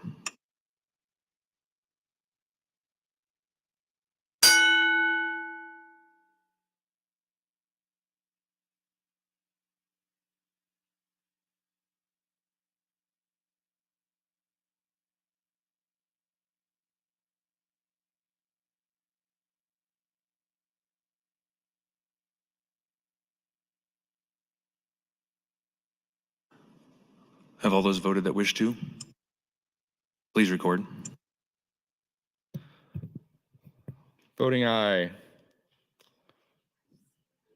Senator John Kavanaugh, Michaela Kavanaugh, Conrad, Day, and Dungan. Voting no. Senators Aguilar, Albright, Arch, Armendariz, Ballard, Bostar, Bosman, Brandt, Breezy, Clements, DeKay, Dover, Erdman, Frederickson, Geist, Halloran, Hansen, Hardin, Holdcroft, Hughes, Hunt, Ibach, Jacobson, Kauth, Linehan, Lippincott, Lowe, McDonald, McKinney, Moser, Merman, Raybold, Reapy, Sanders, Slama, Vargas, Von Gillern, Walls, Wayne, Wishart. Not voting Senators DeBoer. Vote is 5 ayes, 40 nays to adjourn, Mr. President. The motion to adjourn fails. Mr. Clerk for motion.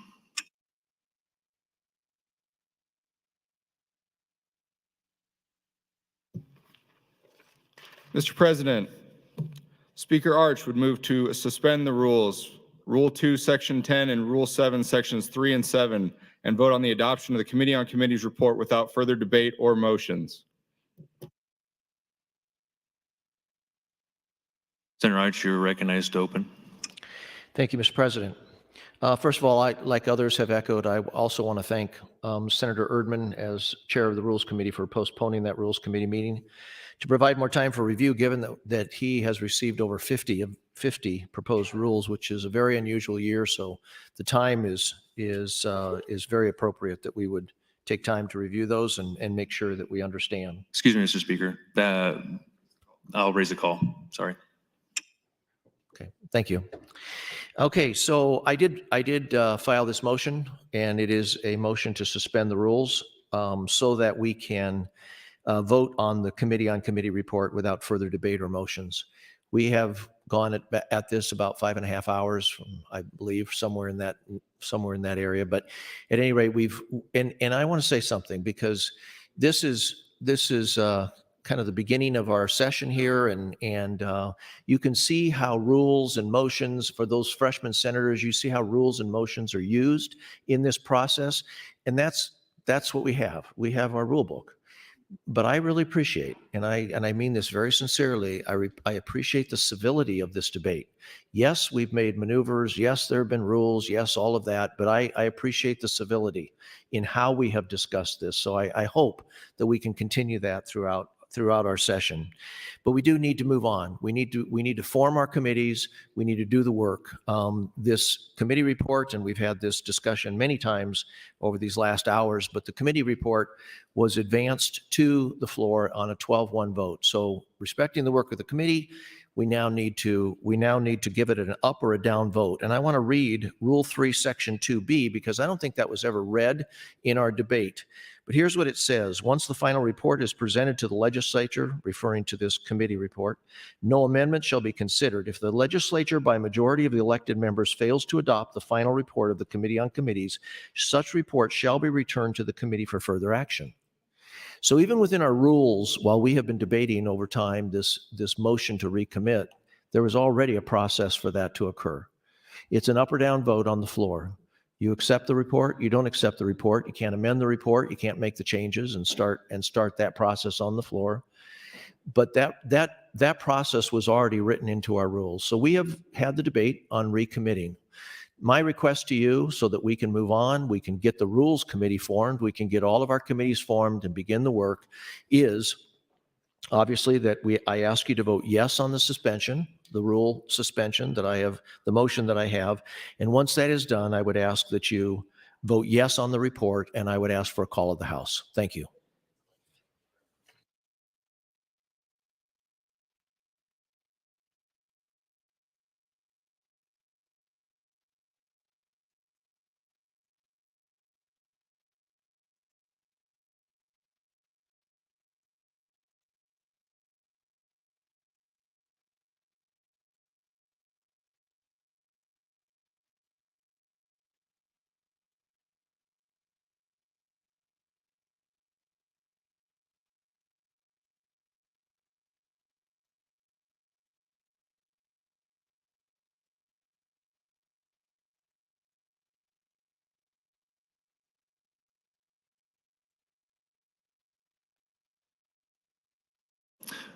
Returning to debate, Senator Michaela Cavanaugh, you are recognized.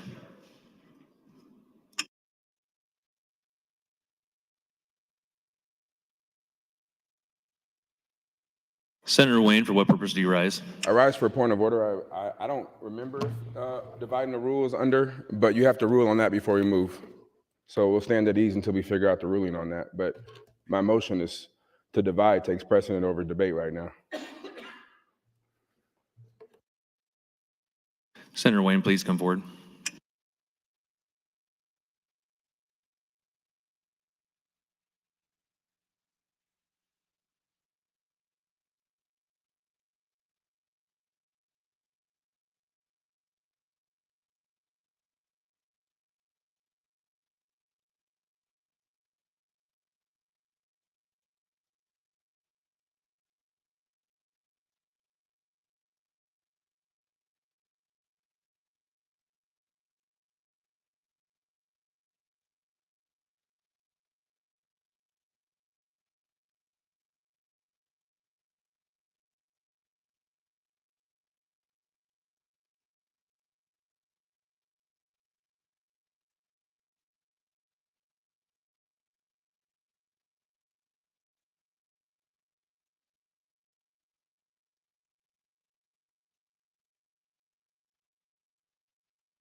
Is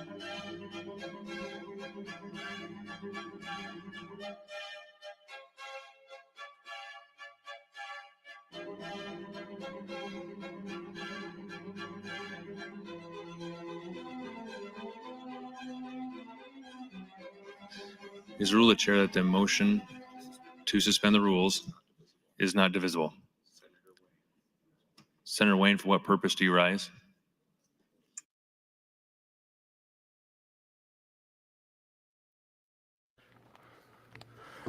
I move to overrule the chair.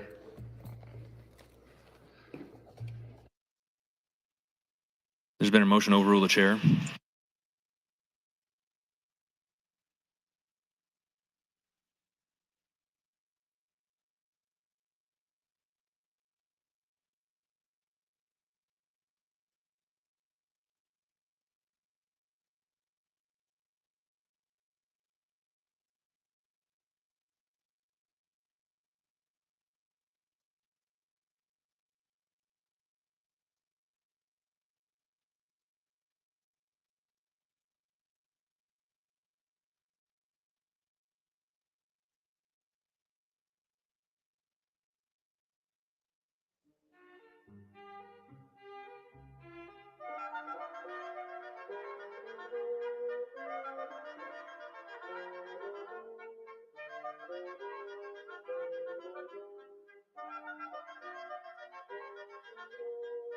There's been a motion to overrule the chair. Senators, you may speak once.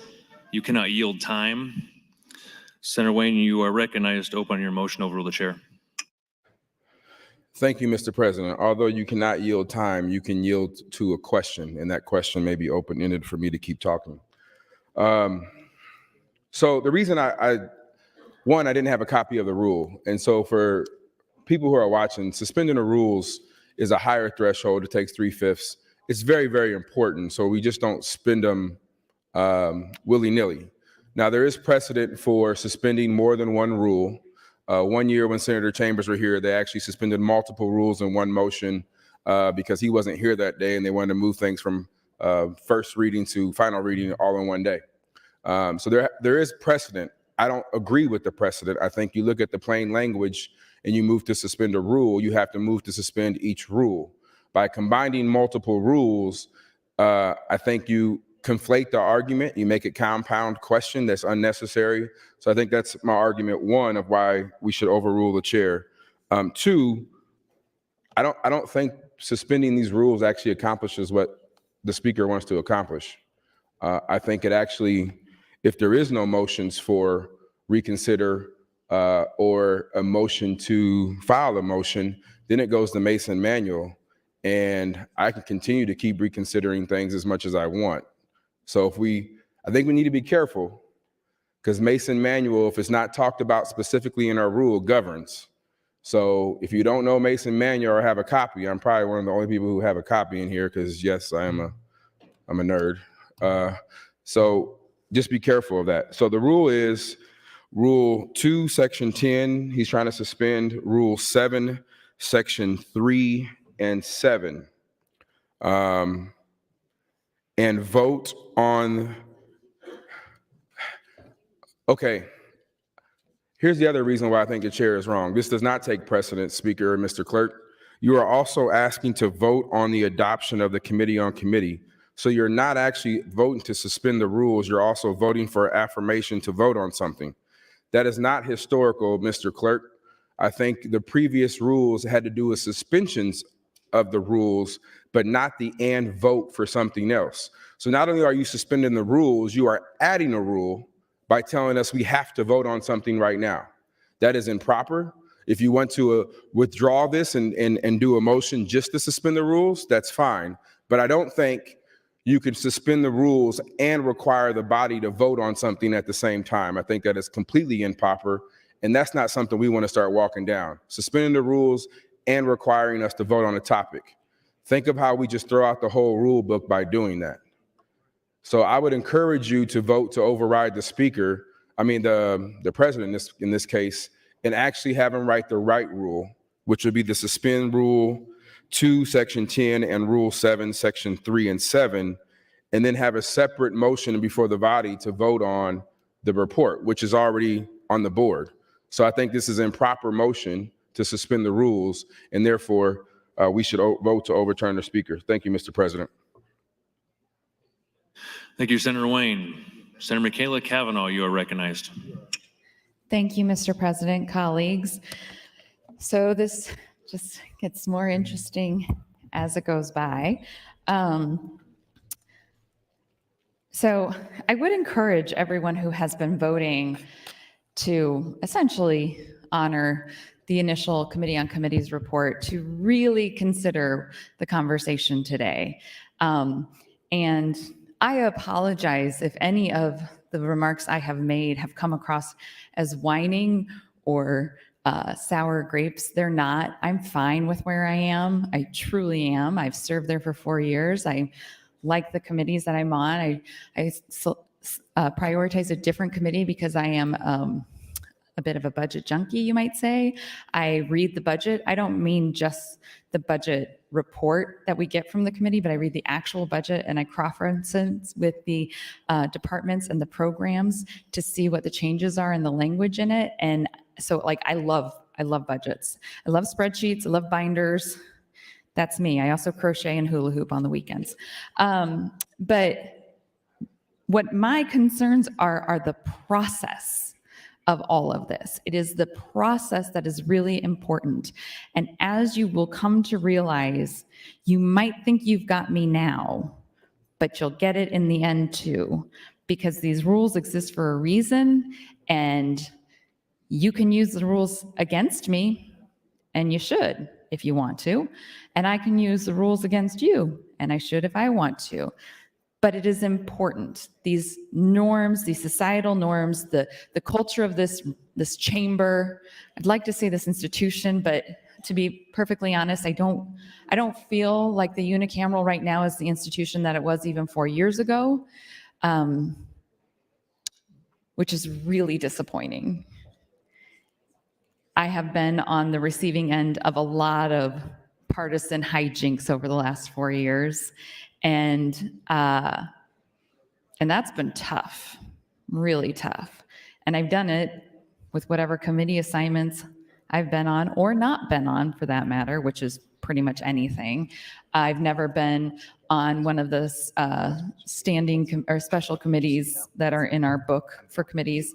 I've only served on the WIRE Youth Rehabilitation Treatment Center Oversight Committee. And mostly that was because I was on HHS, and I don't think other people wanted to travel the state to go visit those facilities. Also, I was a freshman, so maybe people didn't feel strongly about making sure I was ineffective. But that's fine, because they followed the rules. Every single time something has been done to make sure that I don't accomplish whatever it is I'm trying to accomplish has been done through the rules. We have cultural norms for a reason, and we need to honor those cultural norms. I don't want to kick anyone off their seat. I don't want to take anybody's seat. But I do think it is important for us to have this conversation and for everyone to listen. I honestly don't expect the outcome to be any different. Even if this report were voted back to the committee, I don't have a great deal of confidence that many changes would be made. That's not the point of the debate here today or on Friday. The point is that we didn't follow our own processes. And when we don't do that, we lose ourselves. Some of you may be very comfortable with this being a partisan body, but you will learn very quickly that there's more than just Democrat and Republican or independent or whatever party affiliation in this body. There is urban and rural. There's business and small business. There's all kinds of different landscapes happening here at any given point in time. And to think that by doing something in a partisan way is going to benefit the Republicans in the body is inaccurate. And those of you who are in the minority in the rural areas are going to learn that very quickly, very, very quickly, that this is not how you want things done, because it is going to hurt you and it is going to hurt pretty bad. You can ask some of the people that were term limited out, if they had it to be this hyper partisan, it would look a lot worse for rural Nebraska right now than it does because we're nonpartisan. Urban and rural divide is just as big and just as strong as Republican, Democrat. And let me tell you, those urban Republicans don't need you as much as you think they do. So I would be very Senator. cautious. Thank you. Thank you, Senator Kavanaugh. Senator Conrad, you are recognized. Thank you, Mr. President, and good afternoon, colleagues. Just before I jump into my remarks, if just as a point of order, if the chair would remind me on this, I know we each have 1 moment to speak, 1 opportunity to speak, and we can't yield time, but is it 5 minutes or 10 minutes? I just couldn't remember the time frame typically afforded. It's 5 minutes. Thank you so much. I appreciate that. So I want to be clear, colleagues, after 8 years of service and a few additional days here in 2023, this should be an incredible red flag to this body and all observers and stakeholders. I'm not quite sure I perhaps ever was part of a motion to suspend the rules outside of perhaps something very technical for maybe a bill to be introduced later on when a significant breaking news kind of situation happened or something like that. But here on the first few days of session, when our speaker had committed to go back to an 842 kind of proposal in regards to matters before this body, here at 5.5 hours in on one of the most foundational aspects of organizing this legislature, the speaker has thrown up a motion to suspend the rules. Let's go back just a few days in time together. Senator Erdman made the motion to adopt these rules. They were adopted unanimously by each of us in this body. We made a commitment to each other and the state to adopt and honor these rules. 5.5 hours into debate, the speaker has let disarray carry the day. And now he seeks to perpetuate that by suspending the rules.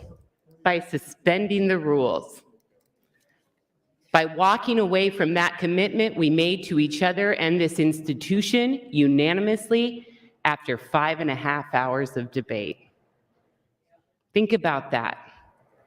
I know as new senators, it can be intimidating or overwhelming or disconcerting to overrule the chair or to stand against the speaker. It's never personal, and it shouldn't be. It should be about policy. It should be about precedent. It should be about honoring our oaths and the commitments we made to each other.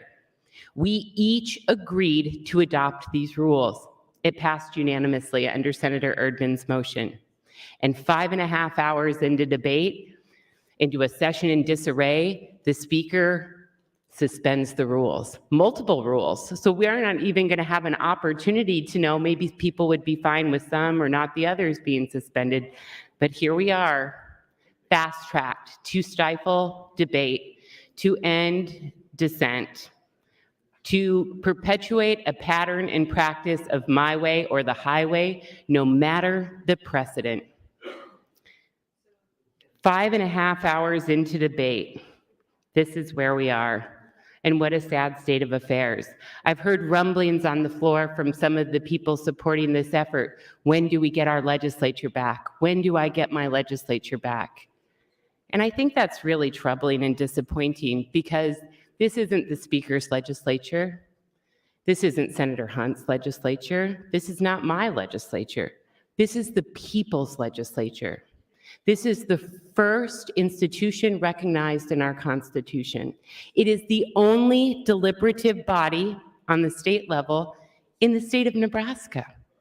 And the speaker is telling you it can't tolerate 5.5 hours of debate on rules that you asked to be adopted. 1 minute. On a key foundational principle.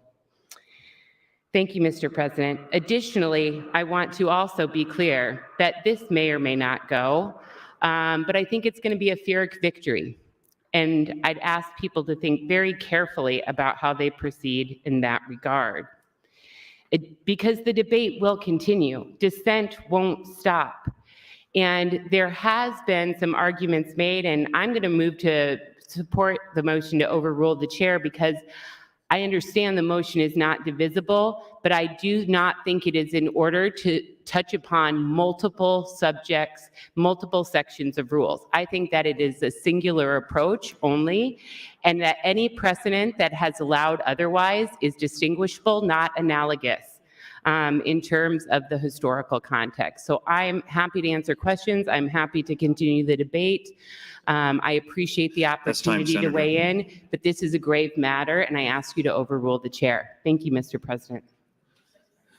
Thank you, Senator Conrad. Senator John Kavanaugh, you're recognized. Thank you, Mr. President. So, well, I rise in opposition to the motion to suspend the rules. I think I agree with Senator Conrad's analysis that she just articulated, but I wanted to speak to the underlying motion to suspend the rules. So I've said on this floor before, and I know those who've been here long enough had heard Senator Chambers recount the story from A Man for All Seasons, which is a movie about Sir Thomas More, St. Thomas More. And there's this particular scene that I've been thinking about a lot in the last day or so as we've been contemplating these rules. We've been talking about how people use rules against people and others. And the scene is where St. Thomas More is talking with, I think it's his son-in-law, about a particular man in his orbit, and he wants him to go after him because he's a spy for the other side. And he says that he basically hasn't caught him doing anything particularly wrong, but they know he's done something wrong.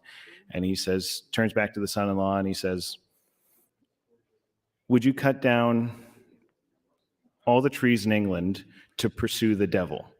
And he says, if the tree was in your way and you needed to cut it down to get to the devil, would you do that? And he says, yes, of course. I'd want to capture the devil. And he says, well, what happens when the devil turns back around upon you and you don't have any trees to hide behind yourself? And he said, no, I would rather have all of the trees in England as my protection than to cut them down in pursuit of the devil. And what he's saying there is that when you cut down the rules that protect everyone, that you are no longer afforded the protection of those rules. And that is why this conversation is so dangerous right now. That's where we're at, suspending the rules for expediency is an extremely dangerous thing to be doing. Because when we suspend the rules just to get something done that we want to get done, because people are using the rules properly, mind you, to their advantage or to pursue their agenda, if we go and suspend the rules now because you're not getting what you want, what happens when someone else wants to suspend the rules to prevent you from doing something? The rules are here to protect everyone. The rules are meant to be used by all people equally. And if you do not stand up to protect the rules when they're protecting someone else against you, then the rules will not be there to protect you. And that's why this is important. Make sure that you be conscious of that. Don't make a vote here in the interest of expediency because you're annoyed, you're hungry, you're bored, you want to move on to something else. Remember that if we do this, this is going to be the way that this legislature is going to function. We will suspend the rules whenever convenience dictates it. And then we will not have order, and you will not have your rights as an individual member of this legislature. And so that's why I rise in opposition to this rule, or the motion to suspend the rules. And I would ask if Senator Wayne would yield to a question. Senator Wayne, will you yield? Yes. Senator Wayne, you brought this motion to divide the question to suspend the rules, and now we're voting on the overrule of the chair. Did you have anything you wanted to say? Yes. So thank you, Senator John Kavanaugh. So I can't get up here and argue to follow the rules when the rules is clear about whether this is divisible. I just didn't have time to get everything organized. 1 minute. So the rule says, section 2 of Rule 2, that a machine vote, so we can't even do reverse order or regular order, but a motion shall not be amendable or divisible. Whether I agree with that rule or not, that's in our rule. So I would ask the chair to withdraw my motion to overrule the chair. Motion is withdrawn. Return to queue. Senator Vargas, you are recognized. Thank you. Actually, what I appreciate what Senator Wayne did is he's honoring our existing rules because he just read it and he's just adjusting course. Look, the reason why I wanted to chime in here is because, well, two reasons. One, I think what we heard from many people, not only from Senator Wayne, Senator Conrad, and others, and even Senator John Kavanaugh, is these rules are meant to inherently protect us. And we did abide by all these rules, and it may not seem like it because we haven't been operating for very long. And I understand the frustration. You know, I had a brief conversation with our speaker that, look, we don't have our committee assignments. Our committees aren't set. We're not able to do the work that we're inherently been asked to be here and voted to be here to do this work. And it is part of that process. But the rules that we currently do have also enable us to have these conversations and don't dictate that we just approve the report, but allow us the ability to debate the report and whether or not we agree with it and whether or not it could be sent back or not. This is inherently in the rules that we agreed to. It allows us to have these debates. And from here on in, every single other debate we have, there are these same set of rules and potentially some amended rules after we have the rules, procedures, and hearings that are going to further protect every single independent person's voice. There are extenuating circumstances that come up where we have to be able to suspend the rules. That absolutely exists. I just don't believe we're yet in an extenuating circumstance where we need to do this. And if we were, I think what we would instead feel is less of frustration that we're having. Some people want to be done with this conversation, and some people want to continue to have this conversation. But instead, we have extenuating circumstances like during the COVID-19 pandemic where we had to suspend the rules during specific moments to then get through bills quicker so that we can adjourn quicker.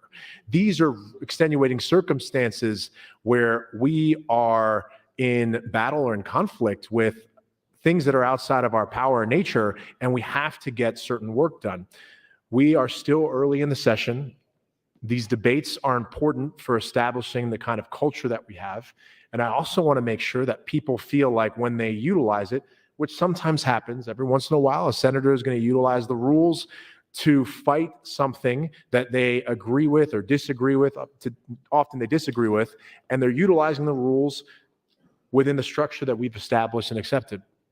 And that tool is extremely important. And when we utilize it, which I haven't really utilized many of those tools, we want to make sure that they are held sacred. So I just ask that we take this extremely important decision and we're really thoughtful about the precedent that we're setting early on in the session, which I think is going to be important for how we do everything together and how the speaker governs and the work that we do together. But this is something that I want to make sure that we are upholding the precedent that we're setting, that it's really for extenuating circumstances and not the 5 hours of debate that we're having. And that has been civil to what I've seen and heard, and will continue to be civil. And that's my 2 cents. Thank you. Thank you, Senator Vargas. Senator Duncan, you are recognized. Thank you, Mr. President. I rise today in opposition of the suspension of the rules. I don't want to start echoing exactly the same things that have already been said, but I think it oftentimes bears repeating so people can understand exactly what's going on. As I've already said, and I'll probably say multiple other times, I'm new here, and so I am trying to familiarize myself with the rules. But one thing that's been made incredibly clear to me through the beginning of this process, both prior to being elected and since I've been elected, is that the rules matter. One of the things that was ingrained in us during orientation and that all of the mentors I've picked up along the way have said to me time and time again is read the rules. You have a rule book, read it. If you want to be an effective senator, know the rules, understand how the rules affect you, how they affect others, and understand what you can do to utilize those rules to make sure that we are governing responsibly. I think that when we're talking about suspending the rules, I want to echo the sentiments that others have said, which is that's an incredibly serious decision. And making that decision is one that we should not take lightly. It's day 4 of the legislature, I think. I understand we're all probably tired. We're all probably frustrated that we can't move on to other things. And so I understand the impetus behind this. But at the same time, as I said prior on my last time on the mic on another issue, we were sent here to have these debates. And I don't think we should shy away from the tough conversations or shy away from the things that we're talking about. And the conversations we're having around these issues of committees and now rules all center around whether or not we are governing responsibly. And when we start talking about suspending those rules, I think that people understandably grow concerned. For those who don't know, prior to me coming to the legislature, I worked as a public defender. And so I was in court almost every single day. And one of the things that we had in court was a judge and a set of rules. And those rules applied to me the same way they applied to somebody else, to everybody else in that courtroom. And it gives you a sense of comfort knowing that you are actually confined to a certain set of rules. And so I think the rules are what make us the body that we are. We adopted these temporary rules prior to today. That was something that went by pretty quickly, and we all agreed those temporary rules are something we should abide by. And so as we sit here today having these debates and having these conversations, I'm simply just hesitant to suspend those rules and try to move on. That being said, I think that Speaker Arch has been doing a great job of trying to move these things along, and I think Speaker Arch is trying his hardest, obviously, to make sure that all voices are being heard. And so this is with no ill intention that I rise in opposition to this rule suspension, but I think that we are a body of rules, we are a body of laws, and those rules should be protected. I think it was John Adams who talked about the fact that we are a country of laws, not a country of men. And if we do away with the laws and if we do away with the rules, then what are we? And again, I would also encourage my colleagues to understand, and I think this is the exact same thing that Senator John Kavanaugh and Senator Vargas just said, along with many others, is that if the rules get suspended here today, I think it sets a somewhat ominous precedent that if you are up debating and having a conversation about something that you believe in, and that goes on for too long, perhaps the rules could be suspended there as well. And so I think we should abide by the temporary rules that we've adopted. I think we all agreed on those just a few days ago. We should honor those rules. And if I have some remaining time, I do have a question for Senator Wayne. I don't see any more. I have a question for Senator Conrad then. Senator Conrad, do you yield? Yes, of course. Senator Conrad, you've obviously been in this body before. Can you, I guess, give us a little detail or history about whether this has happened in the past? I know somebody spoke before about Senator Chambers one time being in a situation where this happened. I've only been watching the legislature in great detail 1 minute. in the past few years. So can you give us a little historical context for precedent here as well? Sure. Thank you, Senator Dungan. I'm not sure I can provide a full picture in terms of the historical context, but I can speak to my experience serving for 8 years prior. And like I said, I don't remember off the top of my head a suspension being brought forward this lightly or this early or this cavalierly. It was in regards to extenuating circumstances, essentially beyond the control maybe unforeseen circumstances beyond the control of the legislature. The only reason this speaker has given for filing this motion is because we need to get it done because I said so. That does not rise to the level of an extraordinary reason to suspend the rules that we have all agreed to, including the speaker just 5.5 hours ago. Thank you. Thank you, Senator. And thank you, Mr. President. I yield the remainder of my time. Thank you, Senator Dungan. Senator Hunt, you're recognized. Thank you, Mr. President. This is no good. We cannot be suspending the rules whenever we want to. And this is the clear partisan creep that has pervaded my entire experience this session from the beginning when we selected our members from Committee on Committees and our caucuses. It's this partisan creep of overturning precedent, because guess what happens when we overturn precedent? We set a new precedent, a new, loose, partisan precedent that, 2, 4, 6, 8 years from now, people will look back and say, well, in 2023, they did it that way, so it's completely normal. That's the danger of this creep, is that, today we go with what Arch wants to do, what Speaker Arch wants to do, and we suspend the rules so that we can steamroll debate, steamroll discussion, very similar to the point he made last week when he was talking about changing the way points of personal privilege are done. All of these things are being done to stop debate. And where does it end? Because if we do this, we are setting a new precedent. And the new precedent is what future legislatures will turn around and look at when they say, what's normal? And this is very dangerous. I'm very comfortable with chaos. I'm very comfortable with controversy. I always have been. I'm that type of person. But I'm also, a lot of people don't like this, but I'm also really an institutionalist at heart. And I can tell you an example of how this manifested in our Committee on Committees process.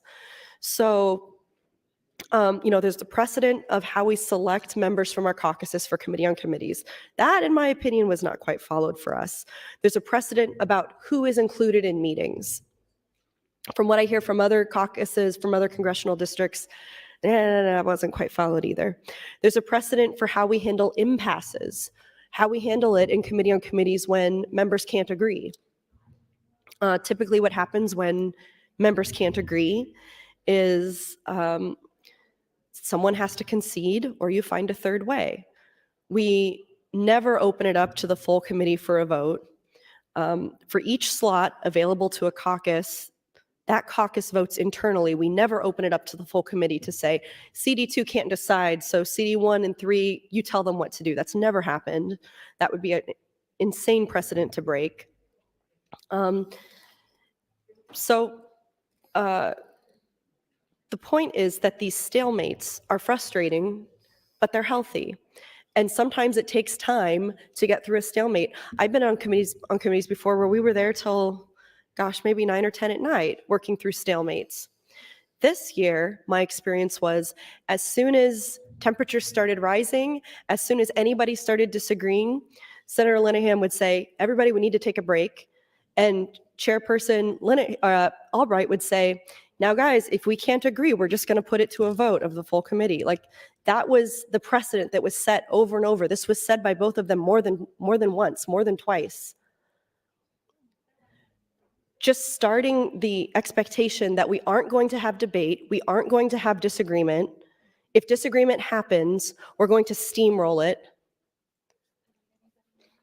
and say, well, then we're just going to put it to the full committee for a debate, which would be a huge break from precedent. Because of this threat, Nebraskans and colleagues, let me tell you what happened. Because of this threat to put CD2's caucus spaces to a vote of the full committee, we made a lot of concessions. We gave up some fights because as an institutionalist, it is more important to me to protect precedent than to win that fight, especially because there's no way we could have won it. We couldn't have won it because, as these partisans said, they were going to steamroll us either way. So it didn't matter how much we argued precedent. It didn't matter how much we argued about norms and how things have been done in the past and the best practices and why it's done that way. It's best practices. It's not just because someone wants to do it this way. There's reasons. There's always reasons for these procedures. But we were told this year in Committee on Committees that we would be outvoted anyway, that we would be totally overruled in our caucus. So that's why we didn't have some of these fights. And that is because we did not want to set a new precedent that the full committee could vote on somebody's spot. We protected that precedent by giving up that fight. And this is not a fight that we should be giving up, colleagues. We cannot suspend the rules whenever we... That's time, Senator. Thank you. Thank you, Senator Hunt. Senator DeBoer, you are recognized. Good afternoon, Mr. President. Thank you. Good afternoon to Nebraska and to the colleagues left in this room. When I pushed my light to speak, we were still on the question of whether or not a suspension of the rules with multiple rules was divisible. I found that a fascinating question, and I wanted to know the answer to it. I got called out, and I come back, and apparently that's not the question anymore. So a little bit, it's a developing story, as they say on the news. I do think that's an interesting question, which might become relevant later. And for the nerdy side of me, I'm interested what the answer to that would be. I will say on the question of whether or not to suspend the rules,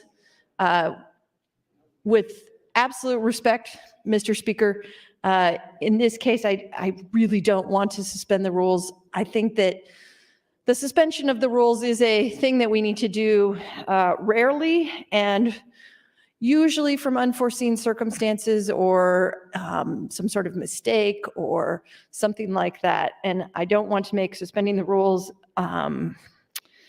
our go-to practice, because then what's the point of having the rules? And I think that that becomes problematic if the rules only apply if the majority wants them to apply, which I don't think is what's happening here, but I think that could be a concern down the road if we set a precedent to do this. And then every time somebody doesn't like the way the rules work, they could make a motion to suspend the rules. And if they had a majority of the senators with them, they would be able to make that happen. It seems to me that we need to be careful about that sort of thing because we need to be governed by rules. And I think everyone here agrees that nobody's trying to do that. But this just seems dangerous to me. I will tell you, colleagues, no one outside of the glass thinks we can do this. No one thinks that we as a body, as 49 people, can figure out how to get along, can figure out how to work together, can figure out how to overcome what are, in some cases, quite steep ideological differences. And I disagree with that outside perspective. I think we can find a way to work together.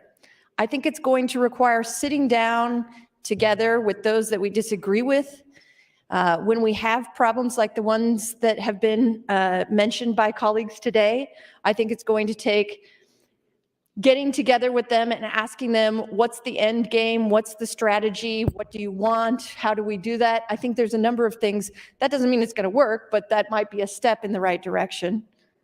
No one thinks we can do this outside of the glass, but I know some of you not as well because you're new, but each and every one of the returning members and many of the new members, and I know that you're here for the right reasons. I know that you're here to do a good job. People may call you partisan, but I know that you're individuals. I know that you have been graced with the ability to think, with the ability to think on your own, with the ability to weigh the pros and cons, and with a backbone to stand up when you need to against people who would try to suggest otherwise. I know this because you wouldn't be here unless that was the case. You wouldn't be here unless you were here for the right reasons, because $12,000 a year certainly is not an inducement to get you here. So I think we can find a way to figure out these differences. I think we can find a way. I think we can find a way best if we have rules in place and we follow those rules, as irritating. And you all know me, I get irritated by delay too. As irritating as it is, I think we have to find a way to do so within our rules and without always suspending them. Thank you, Mr. President. Thank you, Senator DeBoer. Senator McKinney, you are recognized. Thank you, Mr. President. I rise in opposition to the suspension of the rules. But if we are in the spirit of suspending rules, let's suspend the rules and laws of this state and let everybody out of prison. Let's suspend the rules of this state and figure out a way to take the $100+ millions of dollars that's set aside for a prison that will not solve our problems in the criminal justice system and give it to kids in school. Give it to kids to address the mental health issues in our communities. Let's just suspend the rules to do the right things in society. Nobody wants to do that because a lot of people will stand up and say, you're crazy. Why would we let all these horrible people out of prison? All those type of fear mongering things. Since we're in the spirit of suspending the rules. I don't think we should suspend the rules. I think we should operate how we're supposed to operate. And if not, let's do some things that will make our society a lot better. There's a lot of people that don't need to be in prison, honestly. And if you spent some time inside of our state prisons, you would see that many of them do not need to be there. And again, contrary to popular belief, 90+% of them will be back in society. So you could try to have the tough on crime, throw them away philosophy, but they will be your neighbor someday. And we can either work to improve them as individuals, or we won't. And we'll keep spending hundreds of millions of dollars on prisons and criminal justice in this state and call ourselves fiscal conservatives. It doesn't make any sense. It's not a good return on investment at all, but we want to keep spending dollars on it. Let's figure out better ways to address these issues. But, let's suspend the rules and figure out a way to let a lot of people out of prison. Let's suspend the rules and get money to our schools, to our impoverished communities in rural and western Nebraska, because I think kids in rural Nebraska need the same opportunities as kids in urban Nebraska and vice versa, because that's what we're here to do. That's what we're here to try to accomplish, to make this state better for everybody. We can't stand up and say this is the good life, because it's a lot of kids, and it doesn't matter where they come from or what they look like. They're not having a good life, because the basic necessities that they need in life aren't being met, because our priorities as a state have been off for a very, very long time. We need economic development in rural Nebraska. We really do.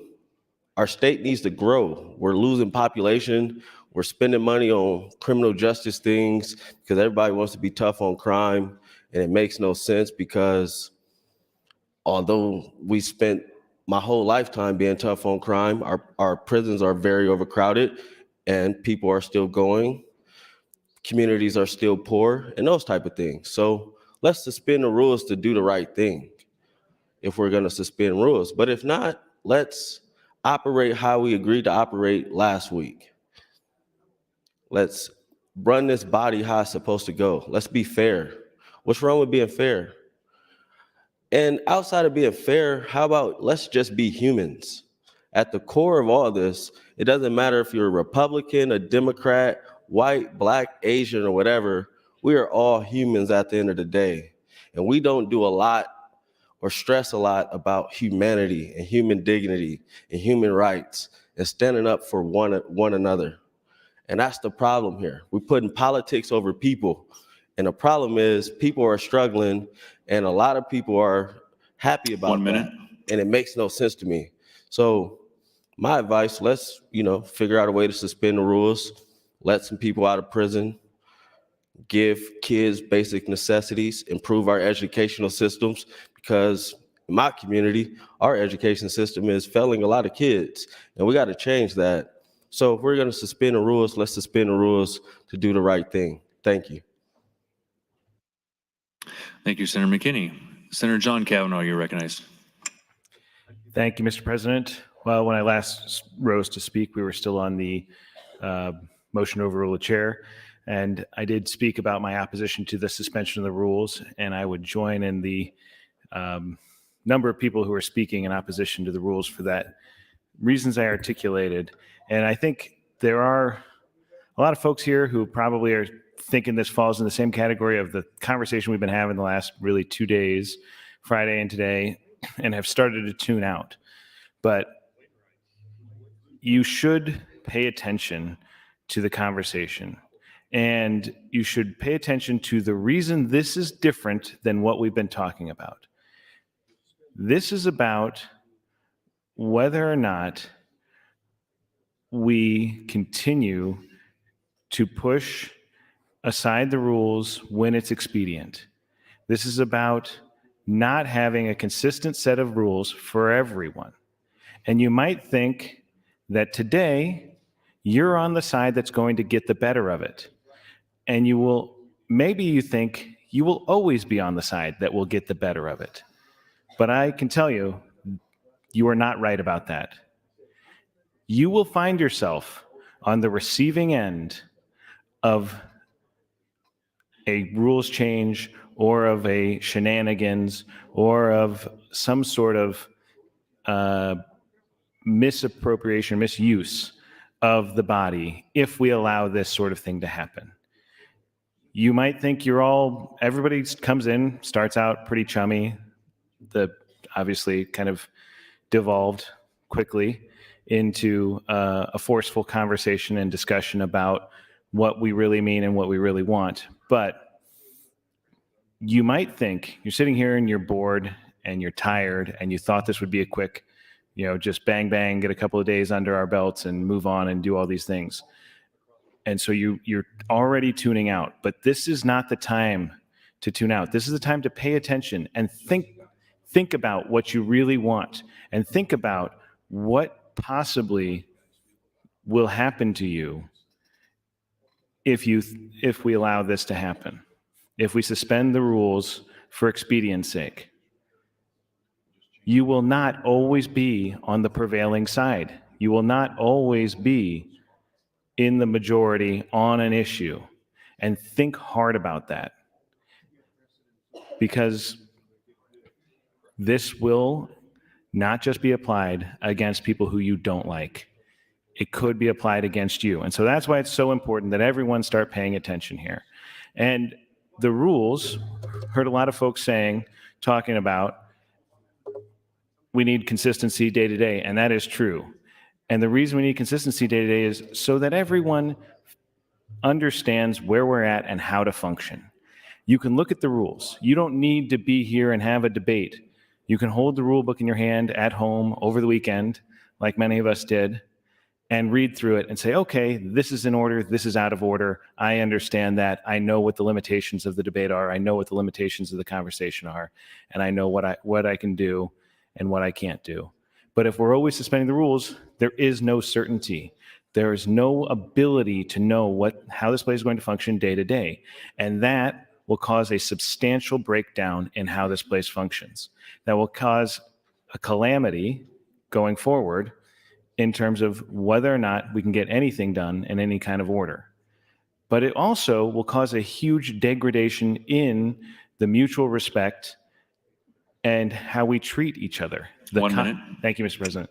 The comedy, not the comedy like funny, haha, the comedy like COM, I think it's ITY, but there might be 2 M's in there, which is the kind of fellow feeling, the relationship, how we treat each other with dignity and respect. And that respect is not about the individual necessarily. It's not about Senator John Kavanaugh standing here. It's about the people of District 9 and the people of the state of Nebraska that each of us represent, and the respect that we afford to those people is what the regular order and function of this place is about. It's not about the particular issue. It's not about the particular person. It is about the institution. It's about the state of Nebraska, and it is about having a consistent, orderly process that we can all rely upon and understand how it's going forward. So this is a very important issue. This is a bigger issue than even what we've been talking about up to this point. So I would urge you to vote no on the That's time, Senator. special rule. Thank you, Mr. President. Thank you, Senator Kavanaugh. Senator Conrad, you are recognized.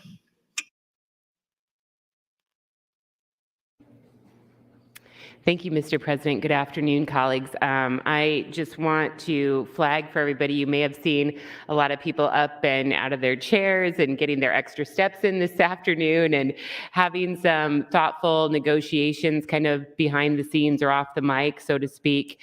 And those are good things.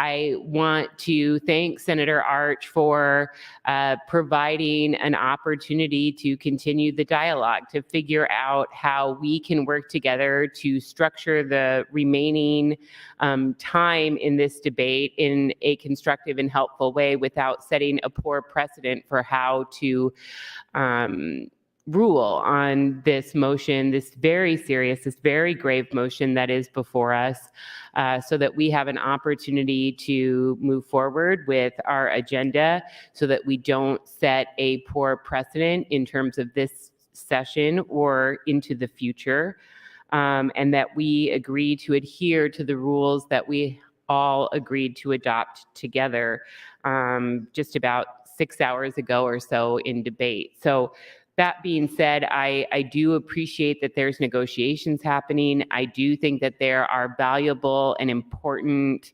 learnings happening in relation to utilization of the rules available to be utilized by the prerogative of any one member. So there are many tangible and intangible benefits from extended debate, and we're not even really into fully extended debate in my estimation until we get much closer to, say, for example, the 8-hour mark. So here we are, just maybe a little closer to 6. And it seems that there is movement among the members of the body to try and find a way to move forward that doesn't set poor precedent, that recognizes additional, perhaps, opportunities for members to be involved as energetic committee members moving forward, which I know that we're all very, very committed to. And I appreciate the leadership from Senator Arch and others who are trying to continue this dialogue and discussion that allows for more opportunities for leadership, that doesn't set a poor precedent, and that helps us to continue on with our important business, which of course is the people's business. I do want to be very clear that I think it would set a poor precedent to suspend the rules after about 5.5 or 6 hours of debate after we had agreed to adhere to those very rules together just a very, very short time ago in terms of legislative calendar. I also want to recognize that I am concerned about a pattern in practice of fast tracking things to stifle dissent and debate, because I think that is not appropriate in a democratic process, little d, of course. And I think it's particularly inconsistent with where we are as the Nebraska Unicameral Legislature, both in terms of our nonpartisanship, but in terms of being a unicameral, where we need to have opportunities for full and fair debate, because we're the only deliberative body in the state that has an opportunity to do that. So we shouldn't rush to fast track measures. We shouldn't only adhere to efficiency. We should provide an opportunity for questions, for dialogue, for debate on the mic and in those important conversations that happen amongst colleagues off the mic, sometimes simultaneously. So with that, I'm grateful to continue the dialogue with Speaker Arch. I'm grateful for all of the members who've been a part of this conversation thus far. And I'm hopeful here as we near the 3 o'clock hour on this beautiful Monday that we'll be able to hopefully find a path forward that appropriately seeks and finds common ground and consensus to the best of our ability, which is exactly what Nebraskans sent us each year to do. Thank you, Mr. President. Thank you, Senator Conrad. Senator Michaela Cavanaugh, you're recognized. Thank you, Mr. President, colleagues. I don't believe I've spoken yet on the actual suspension of the rules, which is a debatable motion. If we were to pass the suspension of the rules, then it's not debatable. The next part is not debatable. We just go to a vote. But we currently are on a debatable motion. And I gotta be honest with y'all, in 4 years, I've done a lot of things. I've used this rule book a lot. I have my one from last session is very dog-eared. I've never actually introduced a suspension of the rules, but today was also the first time I ever introduced an adjournment motion without it actually being prompted by the clerk's office that we were going to adjourn in regular order. So it's a day of firsts all around, I suppose. I think this is indicative of the importance of communication and really the entire intention behind the conversation around the Committee on Committees report is to talk about the process. And this latest motion just gives us more opportunity to talk about the process and how it wasn't followed. Our committee for the CD2 caucus had 2 Democrats and 2 Republicans. We have 10 Democrats and 7 Republicans in our caucus, but we agreed to split our committee on committees representation. I found out later from multiple individuals that it was said in committee on committees that basically to the 3 Democrats that were on the committees that you just had to go with what the rest of the committee wanted because there are 10 of us and 3 of you. So again, this collegiality, this following process, it's not happening. And the more it doesn't happen, the more these things aren't honored in the way that we've done them, the more that we skirt the narrative of what is fact, the more toxic this session is going to become. These first 4 days are unlike any 4 days I've ever had. This is not usual. This is not even for me. This is not a usual way to operate. And it's really disappointing. I will vote against the suspension of the rules for 2 reasons. 1, I don't agree with it. And 2, it's completely unnecessary because we can just vote on the underlying report, which is next. I know that nobody is likely to change their vote on the Committee on Committees report. But by voting for it, you are condoning the actions of the 10 that bullied the 3. And that will not be forgotten, at least not by me. When you come to me and you ask for something, I will remember that you supported the bullies in the body. And that is really unfortunate and it is really disheartening. And I don't care if you're a freshman or not. You should be paying attention to this debate and you know that you are supporting the 10 that bullied the 3. And when you do that 2 years from now, you do not know what this body is going to look like. But I have 4 years left to serve and I will remember that you supported the 10 that bullied the 3.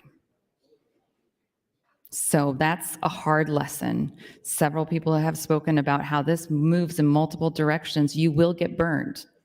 You get burned by your decisions. If you don't follow the process, if you you don't honor the codes and the mores of this body, you will get burned. Absolutely, positively. And in 2 years, I will not forget if you follow the bullies or not. Thank you. I yield the remainder of my time. Thank you, Senator Kavanaugh. Senator Arch, you're recognized. Thank you, Mr. President. Well, this has been an interesting day, actually, interesting day plus Friday. And I feel sorry for the people that are outside this chamber watching, wondering what is going on.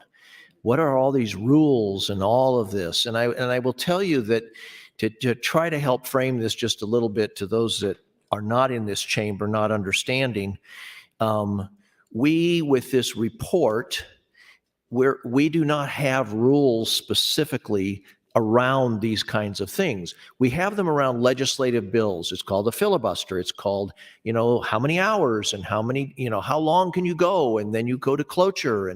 But where we're sitting right now, we're not under a legislative bill. So we're trying to work out how to come to a conclusion here. There's another dynamic in the room, and that is, of course, that this is the very first days of the legislative session. And we have new members, and we're learning how to work with each other at the same time and how to get things done, because we all know, and we're standing here today saying we were called to be here to get things done for the state of Nebraska. So nobody wants to stall out and hit high center on day 3. We need to know how to work with each other and how to get some of these things done. So at the end of the day, I think we've landed there. I think we have found that way to do that. And so it's been productive in that respect. I want to talk for a second about rule suspension, because that is a motion that should not be taken lightly. That it's allowed for. It's a rule to suspend rules, but it's allowed for, but it should not be taken lightly. And so I appreciate the concern that we not use this every day as we go through the session, but that this is a very serious things. So with that, I think we have found a way to move forward, and I will withdraw my motion to suspend the rules. Thank you, Mr. President.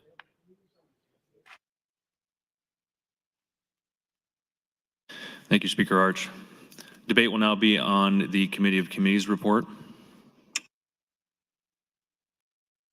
Seeing nobody left in the queue, Senator Albright, you are recognized to close. Well, I appreciate all the information that's been taken into consideration on the floor. We'll have new rules to look at. If you want to see change, that's the best place to bring it forward. I just asked for the motion to approve the Committee on Committee report. I'd like to see a green light. I'd like to see a call of the House, and everyone go out and have a nice lunch at 3 o'clock. Thank you, Mr. President.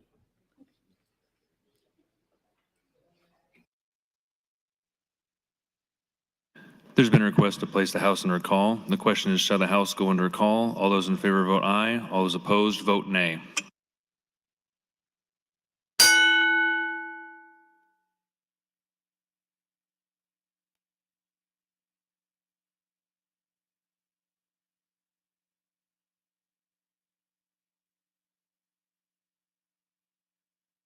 Please record. 35 ayes, 3 nays, place House under call. The House is under call. Senators, please record your presence. Those unexcused senators outside the chamber, please return to the chamber and record your presence. All unauthorized personnel, please leave the floor. The House is under call.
Senator Merman, please return to your chair. The House is under call.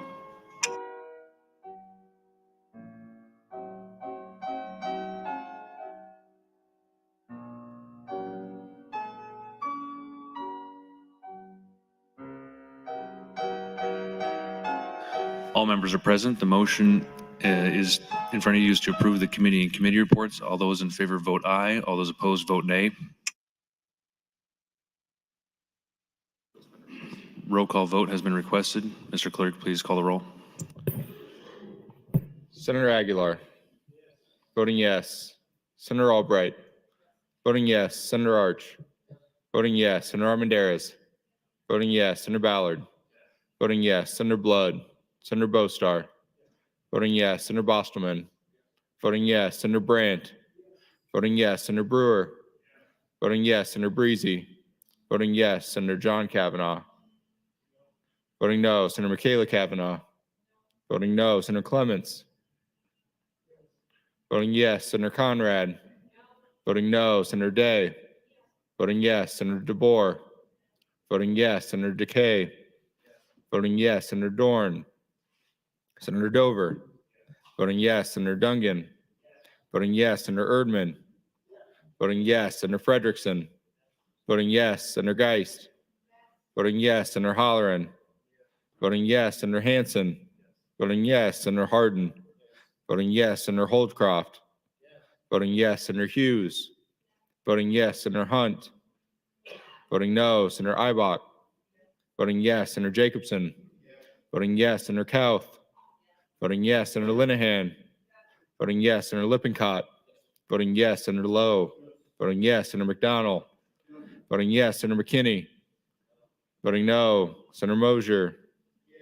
Voting yes, Senator Merman. Voting yes, Senator Raybold. Voting no, Senator Reapy. Voting yes, Senator Sanders. Voting yes, Senator Slama. Voting yes, Senator Vargas. Voting yes, Senator Von Gillern. Voting yes, Senator Walls. Voting no, Senator Wayne. Voting yes, Senator Wishart. Voting yes. Vote is 48, 7 nays, Mr. President, on approval of the Committee on Committee's report. The motion passes. Mr. Clerk for items. And I raise a call. Thank you, Mr. President. New LRs from Senator Holdcroft, LR 15, and LR 16 from Senator Day. Those will both be laid over.